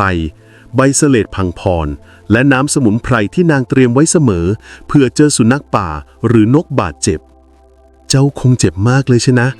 จะต้องแสบนิดหน่อยแต่มันจะดีขึ้นนางพูดพลางฉีกไพรเป็นชิ้นเล็กๆวางลงบนแผลงูจงอางสะดุ้งเพียงเล็กน้อยแต่ไม่ดิ้นหนีเหมือนรู้ว่าเด็กสาวตรงหน้ากำลังช่วยชีวิตมันจากนั้นแก้วใช้เศษผ้าสะอาดพันบาดแผลให้แน่นพอสมควรมือของนางสั่นอยู่บ้างแต่ยังนิ่งพอที่ทำให้ไม่โดนงูกัดเมื่อเสร็จนางถอยออกมานิดหนึ่งแล้วถอนหายใจยาวเจ้าคงจะดีขึ้นในไม่ช้านะแก้วพูดพร้อมยิ้มยังอ่อนโยนให้กับงูแล้วงูจงอางจ้องแก้วอยู่นานกว่าปกติราวกับกำลังจดจำสิ่งใดบางอย่างแก้วไม่ถอยแต่กลับยิ้มให้มันแปลกที่นางไม่รู้สึกกลัวเลยสักนิดมีเพียงความรู้สึกอบอุ่นบางอย่างเกิดขึ้นในอกหายดีแล้วก็กลับไปเถอะนะนางพูดเบาๆอย่าให้ใครมาทำร้ายเจ้าอีกล่ะงูจงอางยกหัวขึ้นเล็กน้อยราวกับกำลังทำความเคารพก่อนจะเลื้อยหายเข้าไปในพุ่มไม้ช้าๆทิ้งแก้วไว้กับความสงสัยในใจว่าเหตุใดงูที่ดุร้ายเช่นนั้นถึงยอมให้นางช่วยคืนนั้นเมื่อแก้วกลับถึงกระท่อมนางนั่งมองกองไฟที่ลุกโชนอุ่นๆจิตใจยังคงคิดถึงงูจงอางตัวนั้นมันจะเป็นอย่างไรบ้างนะนางพึมพำกับตัวเองแม้จะคิดว่าคงไม่ได้เจอมันอีกแต่ส่วนลึกในใจกลับรู้สึกประหลาดเหมือนความผูกพันเล็กๆได้เริ่มก่อขึ้นในครั้งแรกที่มองตากันแก้วไม่รู้เลยว่าสิ่งที่นางทำด้วยความเมตตาอันบริสุทธิ์ใจกำลังจะนำพาเรื่องราวใหญ่โตยิ่งกว่าที่จินตนาการและงูจงอางที่นางช่วยชีวิตไว้มิใช่งูธรรมดาหากเป็นผู้มีชะตาพิเศษที่นางยังไม่อาจล่วงรู้หลังจากวันที่แก้วช่วยงูจงอางตัวใหญ่ในป่าชีวิตของนางก็กลับมาเป็นเหมือนเดิมแต่ในใจนางยังแอบคิดถึงสัตว์ที่นางช่วยไว้ไม่แน่ใจว่ามันจะหายดีหรือจะถูกอันตรายอีกหรือไม่คืนนั้นลมพัดเย็นและเงียบสงัดกว่าปกติมีเพียงเสียงจิ้งหรีดร้องอยู่ไกลๆและแสงดาวที่พราวเต็มท้องฟ้าแก้วนั่งอยู่หน้ากระท่อมเล็กๆของนางทอดสายตามองแสงไฟจากตะเกียงลานที่ส่องวูบไหวตามแรงลมความโดดเดี่ยวเริ่มค่อยๆโอบล้อมนางเหมือนทุกคืนที่ผ่านมาแต่คืนนี้บางอย่างไม่เหมือนเดิมมีเสียงกระทบเบาๆในความมืดกึกกึกแก้วชะงักเสียงนั้นมาจากพงหญ้าหลังบ้านซึ่งติดกับขอบป่าทึบนางเริ่มตั้งใจฟังเสียงนั้นไม่ดังมากแต่เป็นเสียงเลื้อยลากบางอย่างที่ทำให้หัวใจเต้นแรงด้วยความระแวงนางหยิบคบไฟเล็กๆแล้วเดินไปยังต้นเสียงลมพัดทำให้เปลวไฟสั่นไหวราวกับเตือนว่าไม่ควรเข้าใกล้แต่ความอยากรู้และความกล้าของนางกลับมากกว่าเมื่อนางค่อยๆแหวกพุ่มไม้ออกคบไฟในมือสะท้อนกับเกล็ดงามสีดำมันวาวแก้วเบิกตาอย่างตกใจเล็กน้อยเพราะงูจงอางตัวเดิมที่นางช่วยไว้กำลังนอนขดอยู่ตรงหน้ากระท่อมของนางสายตาอ่อนแรงเมื่อวันก่อนกลับดูมีประกายขึ้นเล็กน้อยเหมือนได้พักฟื้นแล้วเจ้ากลับมาจริงๆด้วยแก้วพูดกับมันเบาๆเสียงของนางเต็มไปด้วยความดีใจมากกว่าความกลัวงูจงอางเลื้อยช้าๆมาหยุดตรงหน้านางยกหัวขึ้นเล็กน้อยราวกับทักทายอย่างสงบไม่มีท่าทีคุกคามแม้แต่นิดเดียวแก้วจ้องแผลที่นางเคยพันผ้าถูกดึงหลุดไปแล้ว และบาดแผลดีขึ้นกว่าครั้งแรกมาก แก้วจึงนั่งลงอย่างระมัดระวังแล้วค่อยๆเอ่ยขึ้นว่าดีขึ้นมากแล้วเก่งมากเลยแปลกเหลือเกินงูจงอางกลับขยับเข้าหานางเหมือนกำลังอ้อนไม่ใช่ลักษณะของงูธรรมดาแม้แต่น้อยเหมือนมันเข้าใจทุกคำที่นางพูดเหมือนมันไว้ใจนางจนหมดหัวใจคืนนั้นแก้วนั่งอยู่กับงูจงอางพักใหญ่นางเล่าเรื่องชีวิตประจำวันให้มันฟังราวกับเพื่อนคนหนึ่งทั้งเรื่องที่ต้องโดนชาวบ้านล้อทั้งความเหนื่อยล้าจากการทำงานและการใช้ชีวิตอย่างโดดเดี่ยวแม้งูจะไม่มีคำพูดตอบแต่การมีมันอยู่ใกล้ๆทำให้หัวใจที่โดดเดี่ยวของแก้วอบอุ่นขึ้นอย่างประหลาดก่อนมันจะเลื้อยกลับเข้าป่างูจงอางหันกลับมามองนางอีกครั้งสายตาราวกับมีคำสัญญาเงียบๆบางอย่างผูกพันกันไว้และแก้วเองก็รู้สึกได้นี่ไม่ใช่การพบกันครั้งสุดท้าย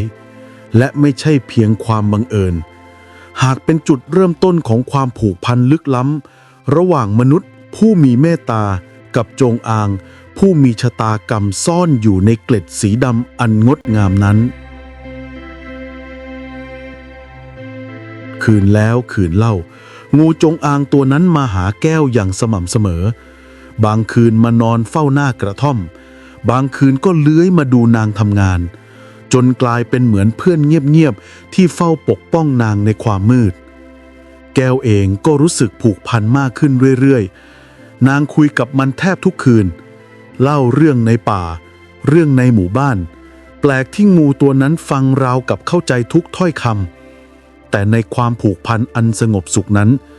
กำลังมีเงาใหญ่ใกล้เข้ามาโดยที่นางไม่รู้ตัวเช้าวันต่อมาแก้วนำผักป่าที่เก็บได้ไปขายที่หมู่บ้านระหว่างทางนางพบผู้เฒ่าลึกลับที่ไม่ค่อยปรากฏตัวต่อผู้ใดเขายืนมองนางด้วยสายตาเหมือนรู้ความลับบางอย่างเด็กน้อยเขาเอ่ยเสียงแหบๆระวังตัวเถิดในป่ามีสิ่งที่ไม่ใช่แค่สัตว์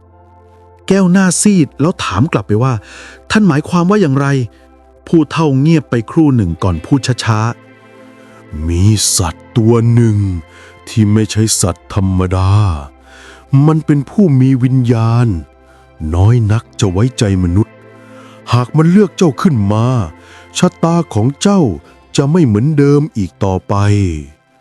เมื่อได้ยินอย่างนั้นแก้วก็สะดุ้งหัวใจเต้นแรงเพราะคำพูดนี้สอดคล้องกับสิ่งที่นางกำลังผูกพันอย่างไม่น่าเชื่อผู้เฒ่าพูดต่อด้วยเสียงเบาราวกับลมและผู้ที่มันเลือกมักต้องพบทั้งความรักความสุขและความทุกข์ของบททดสอบที่หลีกเลี่ยงไม่ได้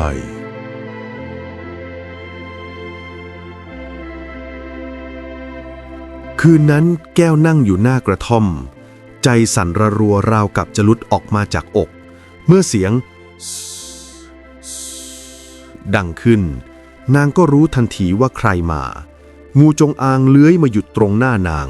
ยกหัวขึ้นสูงจ้องตานางอีกครั้งและในสายตานั้นแก้วเห็นความรู้สึกชัดเจนยิ่งกว่าวันไหนไม่ใช่เพียงความขอบคุณแต่เป็นบางอย่างที่ลึกซึ้งและเกินกว่าระหว่างมนุษย์กับสัตว์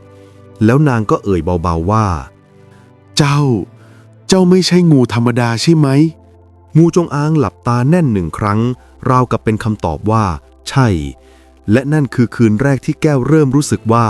ชีวิตของนางกำลังจะเปลี่ยนไปตลอดกาลหลังจากคืนที่แก้วเอ่ยถามงูจงอางและได้รับคำตอบเงียบๆที่ยืนยันความจริงนั้นหัวใจของนางก็อยู่ไม่เป็นสุขเลยทุกคืนนางเฝ้ามองงูจงอางด้วยความอาทรและความสงสัยปะปนกันนางรู้แล้วว่ามันคือผู้มีวิญญาณแต่ไม่รู้ว่าเขาต้องการอะไรจากนางและบททดสอบที่ผู้เฒ่าพูดถึงคืออะไรคืนหนึ่งพระจันทร์เต็มดวงลอยสว่างอยู่กลางฟ้าส่องแสงสีเงินลงมาบนกระท่อมเก่าของแก้วจนสว่างราวกลางวันแก้วกำลังนั่งสางเส้นผมอยู่ในกระท่อมแต่แล้วลมเย็นวูบหนึ่งก็พัดผ่านประตูเข้ามาความรู้สึกบางอย่างทำให้นางหันขวับออกไปนอกกระท่อมทันทีและนางก็เห็นร่างของงูจงอางตัวใหญ่ กำลังเลื้อยเข้ามาภายในลานหน้าบ้าน มันหยุดนิ่งแล้วค่อยๆเงยหัวขึ้นสูงร่างของมันสั่นเล็กน้อยดังกำลังบังคับพลังบางอย่างที่ซ่อนอยู่จากนั้นแสงสีเงินจากจันทร์เพ็ญสาดลงมาที่ตัวมันโดยตรงงูจงอางเปล่งประกายก่อนร่างจะส่องแสงวาบจนแก้วต้องยกมือขึ้นบังหน้าเมื่อลืมตาขึ้นอีกครั้งงูจงอางได้หายไปแทนที่ด้วยเงาหนึ่งยืนอยู่เบื้องหน้าของนางเงานั้นเป็นชายหนุ่มคนหนึ่งสูงโปร่งสวมอาภรณ์โบราณและยืนอยู่ข้างหลังร่างงูอย่างสมบูรณ์แก้วยืนขึ้นช้าๆหัวใจเต้นราวจะหลุดออกจากอกแล้วก็เอ่ยถามขึ้นด้วยเสียงสั่นว่าเจ้าเป็นใครกันแน่ชายหนุ่มมีผิวขาวนวลราวกับไม่ได้เป็นมนุษย์บนดินดวงตาของเขาคมเข้มแต่แฝงด้วยความอบอุ่นและคำขอบคุณที่ลึกซึ้งเขาคุกเข่าลงเบื้องหน้าแก้วประหนึ่งก้มศีรษะให้ผู้มีพระคุณข้าคือนาคินผู้มีวิญญาณแห่งป่าลึกถูกคำสาปให้ต้องอยู่ในร่างจงอางและไม่มีผู้ใดเข้าใกล้ข้าได้จนวันที่เจ้าเข้ามาช่วยข้าโดยไม่หวาดกลัวและไม่หวังสิ่งตอบแทนเสียงของเขานุ่มลึกแต่เคลือบด้วยความเศร้าเหมือนมีเรื่องราวอีกมากมายซ่อนอยู่แก้วถอยหลัง1 ก้าวนางไม่เคยคิดเลยว่าความเมตตาธรรมดาของตนจะช่วยชีวิตผู้ไม่ธรรมดาเช่นนี้แล้วนางก็เอ่ยถามอย่างหวั่นใจอีกว่าแล้วเจ้าต้องการอะไรจากข้านาคินเงยขัวขึ้นดวงตาคู่นั้นสะท้อนแสงจันทร์ระยับเหมือนน้ำในลำธารแล้วตอบว่าข้าไม่ต้องการสิ่งใดจากเจ้าแต่ข้าติดค้างเจ้าด้วยชีวิตและด้วยดวงใจทั้งที่เจ้าไม่รู้ตัวคำพูดนั้นทำให้แก้วหน้าแดงวูบเพราะมันไม่ใช่เพียงคำขอบคุณแต่เป็นคำที่ลึกซึ้งกว่านั้นมากตั้งแต่นั้นเป็นต้นมาทุกครั้งที่แก้วย่างเท้าเข้าสู่ผืนป่าที่คุ้นเคยนาคินจะปรากฏกายอยู่ไม่ไกลในร่างของชายหนุ่มรูปงามดวงตาลุ่มลึกราวกับบ่อน้ำโบราณที่เก็บงำความลับของผืนป่าไว้ทั้งหมดในช่วงแรกแก้วเพียงรู้สึกอุ่นใจที่มีใครสักคนอยู่ใกล้แต่เมื่อวันคืนผันผ่านความผูกพันก็เริ่มค่อยๆถักทอเป็นเส้นบางๆเหมือนใยไหมที่จับกันเป็นร่างแสงละมุนอ่อนแต่เหนียวแน่นเชื่อมสองหัวใจเข้าไว้ทีละน้อยนาคินฟังคำนางทุกคำความเหนื่อยล้าที่สั่งสมจากการถูกบังคับทำงานหนักความเจ็บปวดจากการตำหนิที่ไม่เคยมีวันลดลงความหวาดกลัวของหญิงสาวที่เติบโตมาอย่างเดียวดายเขาไม่เคยพูดแทรกไม่เคยเร่งรัดไม่มีการตัดสินใดๆในสายตามีเพียงความเข้าใจที่ลึกซึ้งราวกับเขาได้เดินผ่านรอยแผลเหล่านั้นมาด้วยตัวเองทุกครั้งที่แก้วพูดจนเสียงสั่นนาคินจะเพียงนั่งลงข้างๆใต้เงาไม้พูดเบาๆว่าเจ้าเหนื่อยมากพอแล้วข้ารู้เพียงเท่านั้นน้ำหนักในใจแก้วก็เหมือนถูกยกออกครึ่งหนึ่ง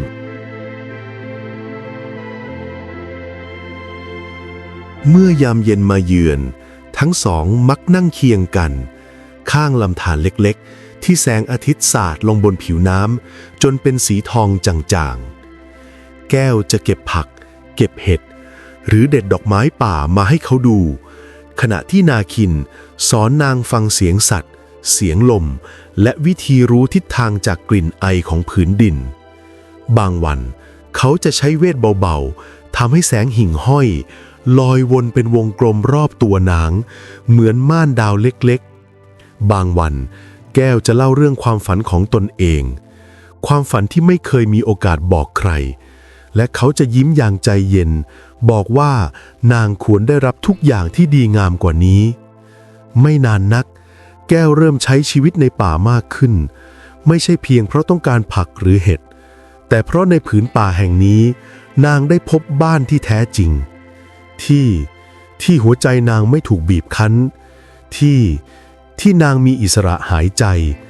และที่มีคนหนึ่งคอยมองด้วยสายตาที่อ่อนโยนราวกับนางคือของล้ำค่าที่สุดบนโลกใบนี้ยามที่นั่งใกล้กันจนได้ยินเสียงหัวใจของอีกฝ่ายเต้นแก้วเริ่มรู้ตัวว่าความโดดเดี่ยวที่เคยกัดกินใจตนมาตลอดหลายปีได้หายไปแล้วเพราะมีนาคินอยู่เคียงข้าง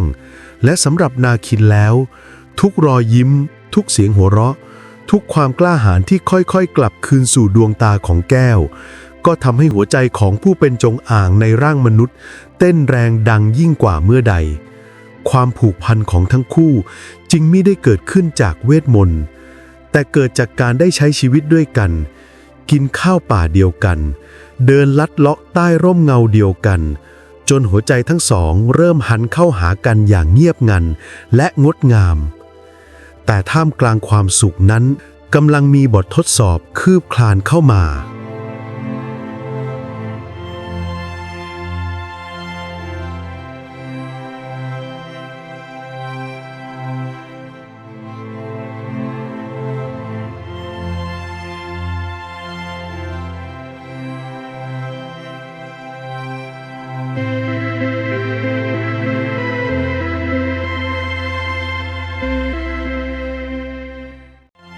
ต่อมาไม่นานหลังจากที่แก้วใช้เวลาในป่ามากขึ้นกับนาคินความเปลี่ยนแปลงก็เริ่มปรากฏชัดเจนจนคนในหมู่บ้านสังเกตได้จากหญิงสาวร่างผอมบางใบหน้าหม่นหมองและดวงตาอ่อนล้าที่เคยชินตาตอนนี้แก้วดูสดใสขึ้นอย่างเห็นได้ชัดผิวพรรณที่เคยซีดกลับมีเลือดฝาดดวงตาที่เคยวูบไหวด้วยความหวาดกลัวตอนนี้กลับส่องประกายอย่างสงบสิ่งที่เปลี่ยนยิ่งกว่านั้นคือหัวใจของนางความหนักอึ้งที่เคยแบกไว้กลับเบาลงจนแก้วเริ่มมองเห็นความทุกข์คนอื่นอย่างชัดขึ้นทุกครั้งที่เข้าไปในป่านาคินมักสอนให้นางรู้จักต้นไม้สมุนไพรและผลไม้หายากที่มีสรรพคุณรักษาโรคทั้งยังบอกวิธีเก็บอย่างไม่ทำลายผืนป่าบางครั้งเขาจะชี้ให้ดูรอยเท้าสัตว์หรือทางน้ำลับที่พาไปยังแหล่งพืชสมุนไพรที่คนทั่วไปไม่รู้จักบางครั้งเขาจะมอบผลไม้ป่าที่หอมหวานแต่หาได้ยากให้แก้วนำกลับไปกินแก้วจึงเริ่มกลับมาที่หมู่บ้านพร้อมสิ่งของเล็กๆน้อยๆทุกครั้งบางวันเป็นสมุนไพรแก้ไข้บางวันเป็นรากไม้ช่วยเด็กขาดสารอาหารบางวันเป็นลูกไม้ป่าที่เด็กๆไม่เคยได้กินเพราะมันหายากยิ่งกว่าเงินทองเด็กๆเริ่มวิ่งเข้ามาหานางทุกครั้งที่เห็นกลับจากป่าเด็กบางคนเอ่ยถามว่าพี่แก้ววันนี้ได้หินสีแปลกๆไหมมีลูกไม้หวานๆไหมแก้วหัวเราะเบาๆแล้วลูบหัวพวกเขาอย่างเอ็นดูทุกครั้งที่นางยิ้มภาพของนาคินที่ยืนมองนางอยู่ในป่าจะลอยเข้ามาสายตาอบอุ่นที่คอยบอกนางเสมอว่าความอ่อนโยนนั้นไม่ใช่ความอ่อนแอแต่คือพลังที่ทำให้ผู้อื่นพึ่งพาได้ไม่นานนักชาวบ้านที่เคยคิดว่าแก้วเป็นเพียงเด็กกำพร้าไร้ค่าก็เริ่มสังเกตว่านางขยันกว่าเดิมนางช่วยเหลือคนอื่นโดยไม่หวังสิ่งตอบแทนและนางมีความรู้เรื่องป่าที่พวกเขาไม่เคยเห็นมาก่อนบางครั้งมีชาวบ้านเจ็บป่วยแก้วก็มักจะนำสมุนไพรที่เหมือนรู้เวลาพอดีมาทำยาให้บางครั้งมีแม่เฒ่าลูกหลานไม่อยู่แก้วก็ช่วยหาฟืนหาน้ำให้บางครั้งเด็กเล็กหิวโซนางก็นำผลไม้ป่าที่ปลอดภัยมาแบ่งให้ชาวบ้านเริ่มเอ่ยถึงแก้วว่าเด็กคนนี้ใจดีเหลือเกินเหมือนมีพระป่าคุ้มครองเลยนะเสียงซุบซิบเปลี่ยนไปจากคำที่เคยดูถูกเป็นคำเอ็นดูอบอุ่นและชื่นชมแม้แก้วจะไม่เคยบอกว่าใครเป็นคนสอนแต่ในใจนางรู้ดีว่าถ้าไม่มีนาคินอยู่เคียงข้างในป่าทุกวันนางก็คงไม่อาจลุกขึ้นมามีชีวิตใหม่เช่นนี้ได้บางค่ำคืนหลังช่วยชาวบ้านเสร็จแก้วจะกลับเข้าป่าเดินไปหานาคินที่รออยู่ริมลำธารเขามักยิ้มกว้างเมื่อเห็นนางมาเหมือนยินดีทุกครั้งที่เห็นนางเข้มแข็งขึ้นแก้วเล่าให้เขาฟังถึงเด็กที่ได้กินลูกไม้ป่าแล้วยิ้มเล่าถึงตายายที่อาการดีขึ้นจากสมุนไพรและเล่าถึงชาวบ้านที่เริ่มพูดดีกับนางมากขึ้นนาคินยิ้มเงียบๆดวงตาสะท้อนความภูมิใจลึกซึ้งกว่าใครในโลกแล้วกล่าวว่าเพราะเจ้ามีหัวใจที่อ่อนโยนความดีจึงงอกงามทุกที่ที่เจ้าไปแก้วฟังแล้วหน้าแดงรู้สึกว่าชีวิตที่เคยว่างเปล่าของตนมาแสนนานตอนนี้เหมือนมีแสงอบอุ่นคอยโอบล้อมอยู่เสมอและนางรู้ดีว่าแสงนั้นกำเนิดขึ้นจากชายผู้หนึ่งในป่า ชายผู้เป็นทั้งเพื่อน พี่เลี้ยง ผู้ปกป้อง และบางทีอาจจะเป็นมากกว่านั้นก็ได้ แต่แล้ววันหนึ่ง หลังจากข่าวเรื่องความเมตตาและความขยันขันแข็งของแก้วแพร่ไปทั่วหมู่บ้าน เสียงชื่นชมที่ดังอยู่เงียบๆก็เริ่มถูกแทนที่ด้วยเสียงซุบซิบที่ฟังดูไม่น่าไว้วางใจ ข้าวของที่นางเอามามันหายากเกินไปนะ เด็กผู้หญิงตัวเล็กๆอย่างแก้วจะรู้ได้ยังไงว่าในป่ามีสมุนไพรอะไรบ้าง หรือว่านางได้รับความช่วยเหลือจากอะไรบางอย่างอยู่คำถามเริ่มก่อตัวขึ้นในใจชาวบ้านและไม่นานนักเหตุการณ์หนึ่งก็ทำให้กระแสความสงสัยนั้นลุกลามเป็นไฟเมื่อวันหนึ่งเช้าตรู่ขณะที่หมอกยังลอยอ้อยอิงอยู่เหนือยอดหญ้าชาวบ้านชายวัยกลางคนคนหนึ่งตั้งใจจะเข้าป่าไปหาฟืนเขาเดินลัดเลาะตามเส้นทางเก่าที่ใช้ประจำแต่ระหว่างเดินเลียบเชิงเขากลับเห็นภาพที่ทำให้หัวใจเต้นแรงขึ้นหญิงสาวในชุดส่อมซ่อคือแก้วกำลังเดินเคียงข้างชายหนุ่มแปลกหน้ารูปงามไม่ใช่แค่เดินเคียงกันแต่คุยกันอย่างสนิทสนมคล้ายรู้จักกันมานานชายคนนั้นแต่งตัวผิดจากในหมู่บ้านโดยสิ้นเชิงดวงตาดำสนิทสะท้อนแสงราวกับน้ำกลางคืนการก้าวเดินของเขาเบาและเงียบอย่างน่าประหลาดใจเหมือนคนที่อยู่ในป่าได้โดยไม่ทำให้ใบไม้ไหวชายคนนั้นยืนตะลึงอยู่หลังต้นไม้ใหญ่หัวใจเขาเต้นรัวเพราะภาพที่เห็นมันผิดธรรมชาติเกินไป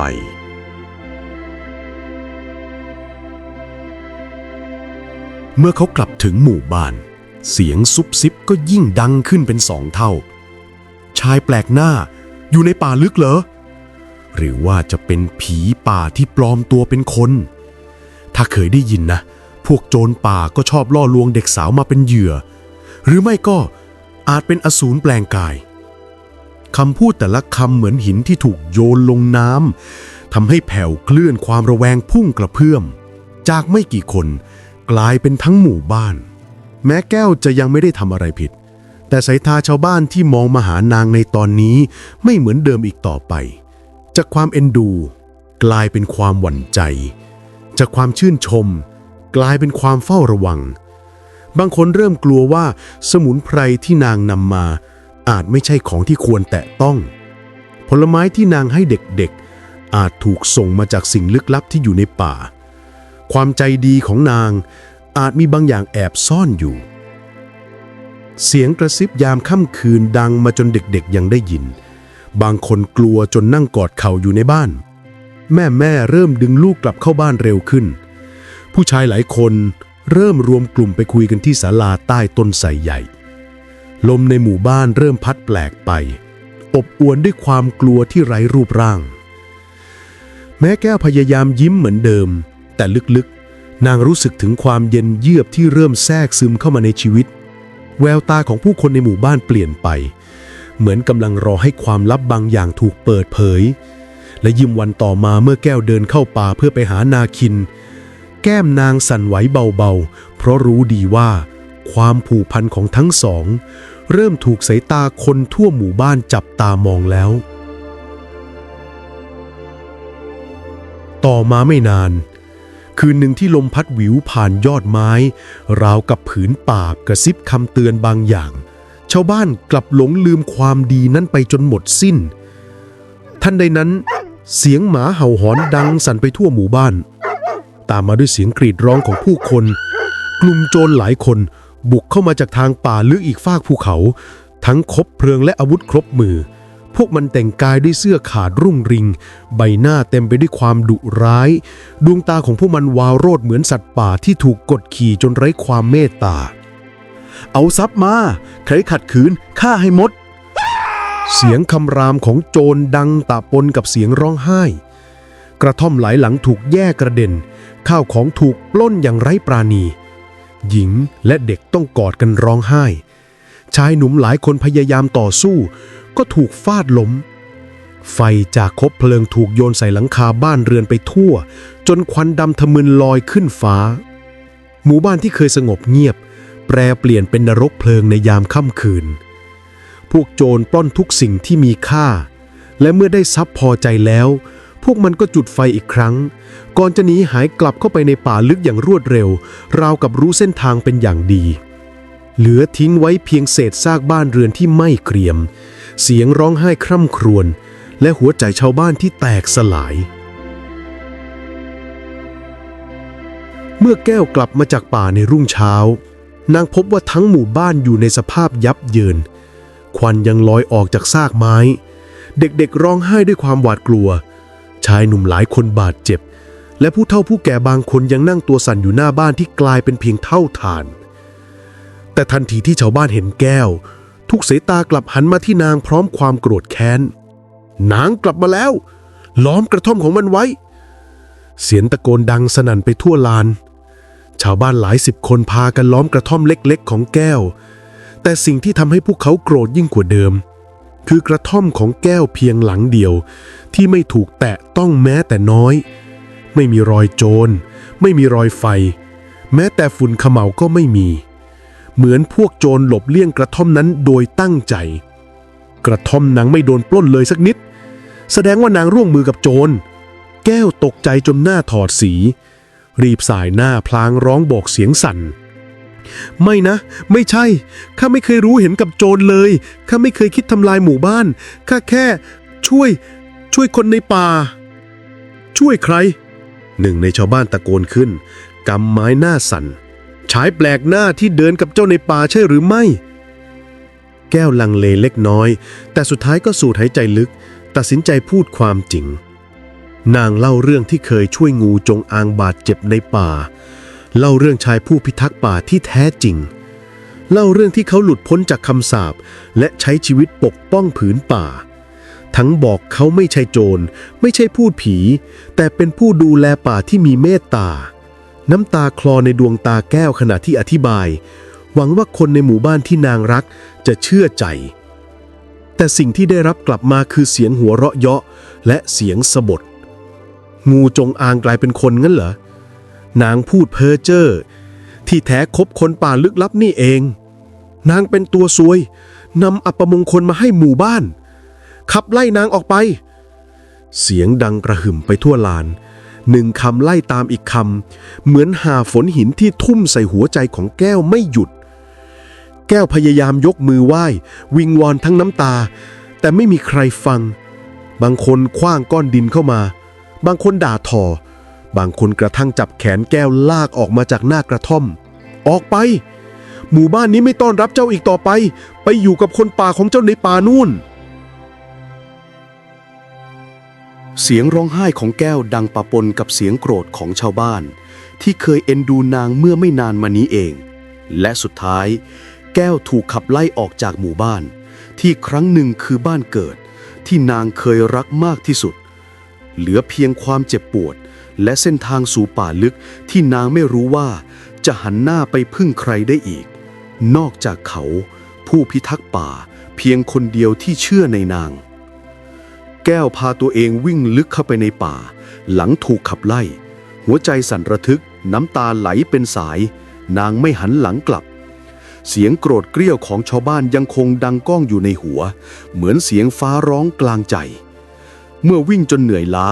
แก้วพบว่าตัวเองยืนอยู่ท่ามกลางแสงอาทิตย์อ่อนๆของป่าที่คุ้นเคยและที่นั่นเขายืนรออยู่แล้วนาคินเขาเดินมาช้าๆด้วยรอยยิ้มอ่อนโยนดวงตาสีดำสนิทส่องประกายความอบอุ่นเจ้าเป็นอย่างไรบ้างอย่ากลัวเลยนะข้าอยู่ตรงนี้แล้วเขาพูดเพียงเท่านั้นแต่เหมือนน้ำเย็นที่ค่อยๆชะล้างความเจ็บปวดทั้งหมดของแก้วนางพิงตัวเขาร้องไห้จนหมดแรงนาคินไม่พูดสักคำแค่โอบไหล่นางไว้ให้แก้วได้ระบายความเศร้าความเจ็บปวดและความหวาดกลัวที่ชาวบ้านมอบให้หลายวันผ่านไปในป่าแก้วนอนใต้ต้นไม้ใหญ่ดื่มน้ำจากลำธารฟังเสียงนกเสียงน้ำไหลและเสียงลมพัดผ่านใบไม้ทุกครั้งที่ความโกรธและความเศร้าโถมเข้ามานาคินจะนั่งข้างๆไม่พูดอะไรแต่การปรากฏตัวของเขาก็ทำให้หัวใจนางค่อยๆสงบลงแก้วเริ่มใช้ชีวิตในป่าเก็บผักเก็บเห็ดปลูกต้นไม้และสร้างที่พักเล็กๆนางเรียนรู้เส้นทางลับของป่าและรู้จักเพื่อนใหม่จากสัตว์ป่าที่นางเคยช่วยไว้ ความสัมพันธ์ระหว่างทั้งสองแน่นแฟ้นขึ้นทุกวันและความทรงจำเรื่องหมู่บ้านแม้ยังเจ็บปวดแต่ก็ไม่ได้ทำให้นางหวาดกลัวอีกต่อไป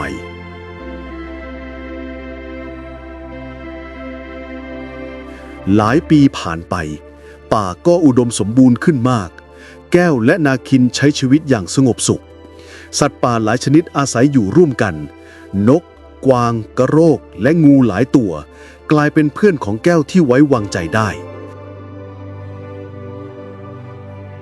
แต่แล้ววันหนึ่งอากาศร้อนอบอ้าวผิดปกติประกายไฟจากฟ้าแลบลงกิ่งไม้แห้งตกกระทบพื้นป่าทำให้เกิดเพลิงไหม้ไฟลามอย่างรวดเร็วเผาผืนป่าที่กว้างใหญ่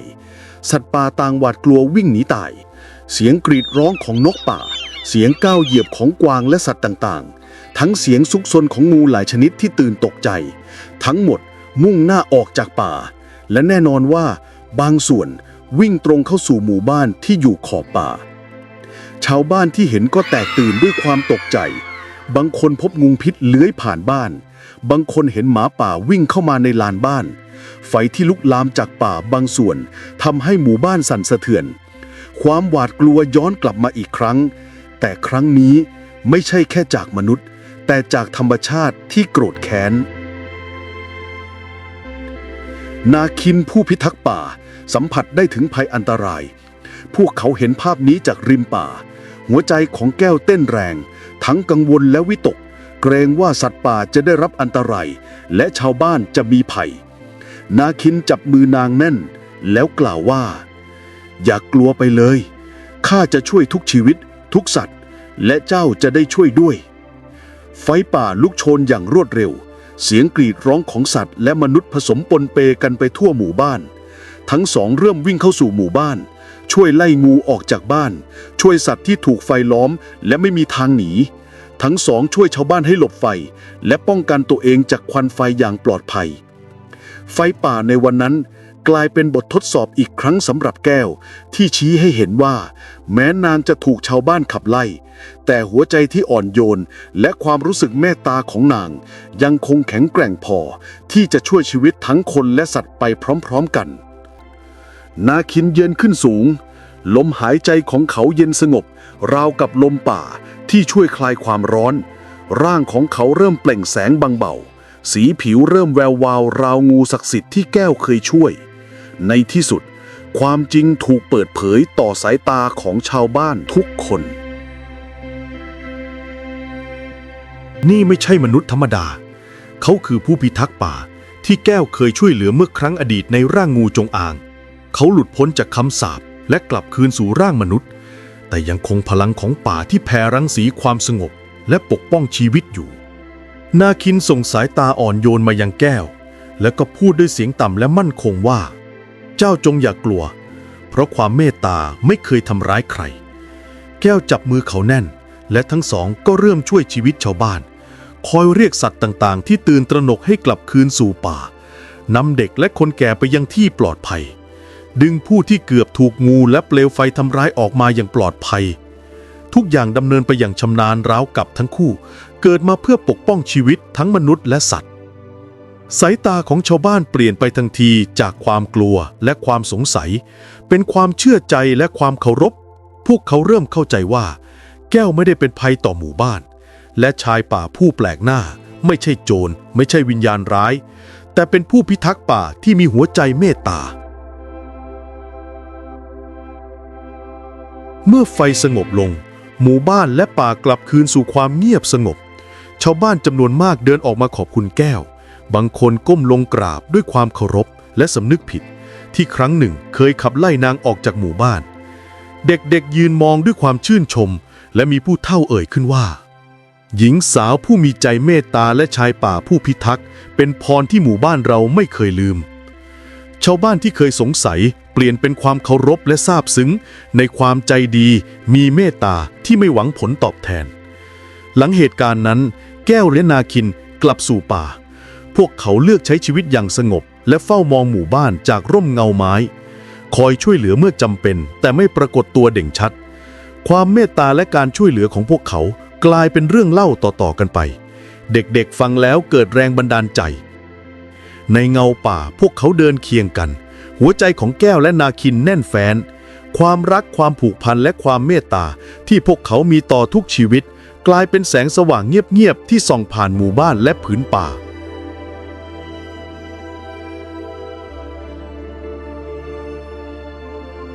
หลายปีผ่านไปหลังจากไฟป่าครั้งใหญ่ได้สงบลงหมู่บ้านที่เคยดำมืดด้วยเท่าฐานก็ค่อยๆฟื้นตัวขึ้นมาอีกครั้งต้นไม้เล็กๆเริ่มผลิยอดเขียวเสียงนกเริ่มกลับมาในยามเช้าและผู้คนก็เริ่มยิ้มได้มากขึ้นแต่ก่อนที่ความสงบสุขจะยืนยาวภัยร้ายครั้งใหม่ก็ค่อยๆกัดกร่อนเข้ามาโดยไม่มีใครทันตั้งตัวมาปีหนึ่งฝนตกน้อยจนผิดสังเกตเมฆฝนลอยผ่านเหนือเทือกเขาแต่ไม่ตกลงมาเลยพื้นดินเริ่มแห้งแตกระแหงเหมือนรอยแผลลำธารที่เคยไหลแรงยังพอจับปลามื้อเย็นได้กลับแห้งจนเหลือเพียงรอยดินเปียกบางเส้นพืชผลของชาวบ้านเฉาทีละแปลงต้นข้าวโพดแกล้งกรอบจนไม่กล้าเดินผ่านกลัวจะหักล้มเด็กๆเริ่มป่วยจากการขาดน้ำและอาหารเสียงร้องไห้ของแม่ที่อุ้มลูกที่มีไข้สูงกลายเป็นเสียงคุ้นเคยในทุกค่ำคืนของหมู่บ้านแก้วและนาคินรู้ทันทีว่านี่ไม่ใช่ภัยธรรมดาพวกเขาเดินลึกเข้าไปในป่าต้นน้ำเพื่อสำรวจว่ามีอะไรผิดปกติและเมื่อถึงบ่อน้ำศักดิ์สิทธิ์บนเขาสูง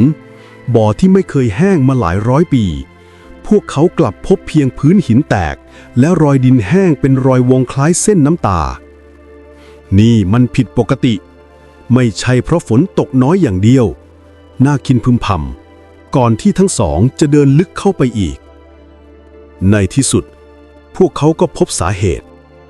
ต้นไม้ใหญ่2 ต้นที่เคยเป็นแหล่งกักเก็บน้ำตามธรรมชาติถูกตัดโค่นโดยฝีมือคนจากนอกหมู่บ้านพวกค้าที่ลักลอบตัดไม้แอบเข้ามาในคืนไร้พระจันทร์ตัดไม้ไปขายจนระบบน้ำในป่าถูกทำลายน้ำจึงไม่อาจซึมลงดินและสะสมในชั้นหินได้เหมือนที่ผ่านมา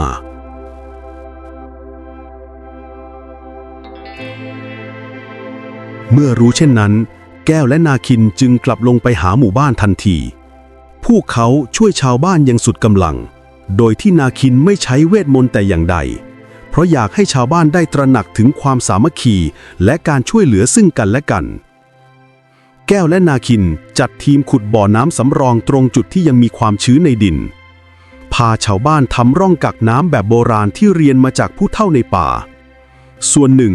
ซ่อมฝายเก่าๆที่ถูกทิ้งร้างให้กลับมาใช้ได้อีกครั้งทั้งสองแบ่งหน้าที่ให้เด็กๆที่ยังแข็งแรงและผู้ใหญ่ช่วยกันลำเลียงน้ำจากจุดที่ยังเหลืออยู่มากมากักเก็บไว้สำหรับทุกคนและที่สำคัญพวกเขานำชาวบ้านลุกขึ้นไล่พวกพ่อค้าไม้เถื่อนออกจากป่าเพื่อป้องกันความเสียหายที่อาจจะเพิ่มมากขึ้นคนทั้งหมู่บ้านร่วมมือกันอย่างที่ไม่เคยเกิดขึ้นมาก่อนแม้จะเหนื่อยจนหลังแทบหักแต่ทุกคนก็ทำด้วยความหวังว่าฤดูฝนหน้าจะไม่สายเกินไปในค่ำคืนหนึ่งเมื่อทุกคนพักเหนื่อยรอบกองไฟแก้วและนาคินนั่งอยู่ด้วยกันกับพวกเขาถึงแม้จะลำบากแต่ทั้งสองก็เลือกที่จะอยู่เคียงข้างชาวบ้าน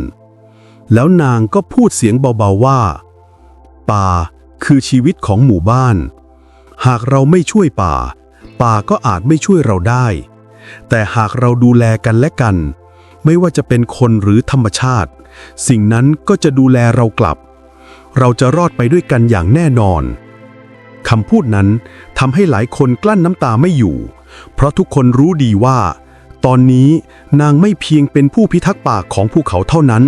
แต่หากยังเป็นผู้พิทักษ์ของคนทั้งหมู่บ้านอีกด้วยฤดูกาลผ่านไปอย่างเชื่องช้าเหมือนธรรมชาติเองก็กำลังกลั้นหายใจอยู่พร้อมกับชาวบ้านทุกคนเฝ้ารอเมฆฝนเฝ้ารอเสียงน้ำเฝ้ารอปาฏิหาริย์และแม้จะเหน็ดเหนื่อยจากการซ่อมฝายการขุดบ่อและการดูแลเด็กที่ป่วยแต่ไม่มีใครยอมแพ้เพราะพวกเขามีความหวังเดียวกันป่าจะกลับมามีชีวิตอีกครั้งคืนหนึ่งลมเย็นพัดมาเป็นสัญญาณ เมฆฝนเริ่มก่อตัวช้าๆเหนือยอดเขาฟ้าครามที่เคยแผ่วแห้งกลับเริ่มทึบลงราวกับถูกระบายด้วยหมึกสีเทาผู้เฒ่าพึมพำว่าลมทิศนี้เป็นลมเรียกน้ำและในคืนเดียวกันนั้นเองฟ้าผ่าลงกลางป่าเสียงดังก้องเหมือนคำประกาศของพื้นดินก่อนที่เม็ดฝนเม็ดแรกที่ทุกคนรอคอยมานานจะหล่นลงกระทบหลังคาหญ้าคาเบาๆจาก1 เม็ดฝนกลายเป็น100ก็หล่นลงมาเป็นสายฝนจากผืนฟ้าเสียงดีใจดังทั่วหมู่บ้านบางคนถึงกับร้องไห้ออกมาโดยไม่อายใครเด็กๆออกมายืนรับฝนเหมือนรับของขวัญที่ฟ้าส่งมาให้หลังฝนตกต่อเนื่องหลายวันน้ำในลำธารเล็กๆที่เคยแห้งจนเห็นหินก็เริ่มขังเป็นสายยาวก่อนจะไหลสู้เป็นริ้วน้ำใสสัตว์ป่าออกมาดื่มน้ำเสียงนกเริ่มกลับมาร้องเหมือนบทเพลงแห่งการฟื้นตัว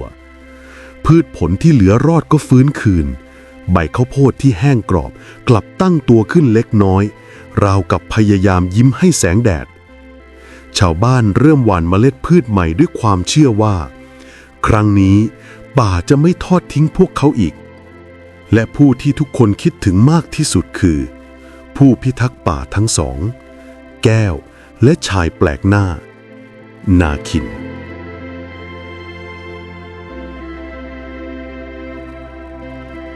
เมื่อฝนกลับมาชาวบ้านต่างก็ไปหาผู้พิทักษ์ป่าที่กระท่อมไม้บนเนินเขาเพื่อบอกข่าวดีและขอบคุณพวกเขาแต่เมื่อมาถึงกลับพบเพียงประตูไม้ไผ่ที่เปิดเอาไว้กองไฟเล็กๆที่มอดลงและรอยเท้าที่มุ่งเข้าไปในผืนป่าลึกผู้เฒ่าคนหนึ่งยิ้มอย่างรู้ดีและพูดว่าผู้ที่รักป่ามากกว่าโลกมนุษย์เมื่อป่าฟื้นพวกเขาก็ย่อมกลับไปอยู่กับมันเสมอไม่มีใครพบผู้พิทักษ์ป่าทั้งสองอีกเลยหลังจากวันนั้นแต่สิ่งที่พวกเขาทิ้งไว้ไม่ใช่เพียงความทรงจำแต่คือความคิดความจริงใจและความสามัคคีที่ทำให้หมู่บ้านรอดพ้นทุกภัยครั้งใหญ่มาได้หลายปีต่อมาเด็กๆที่เคยป่วยเพราะภัยแล้งโตขึ้นเป็นชายหญิงแข็งแรงบางคนกลายเป็นผู้เฝ้าดูแลฝายบางคนเป็นผู้สอนเรื่องการรักษาป่าให้รุ่นถัดไปและทุกปีเมื่อฝนแรกตกลงมาชาวบ้านมักจะยกมือไหว้ไปทางป่าต้นน้ำบนยอดเขาพร้อมพูดว่าขอบคุณผู้พิทักษ์ป่าทั้งสองบางคืนชาวบ้านพูดกันว่า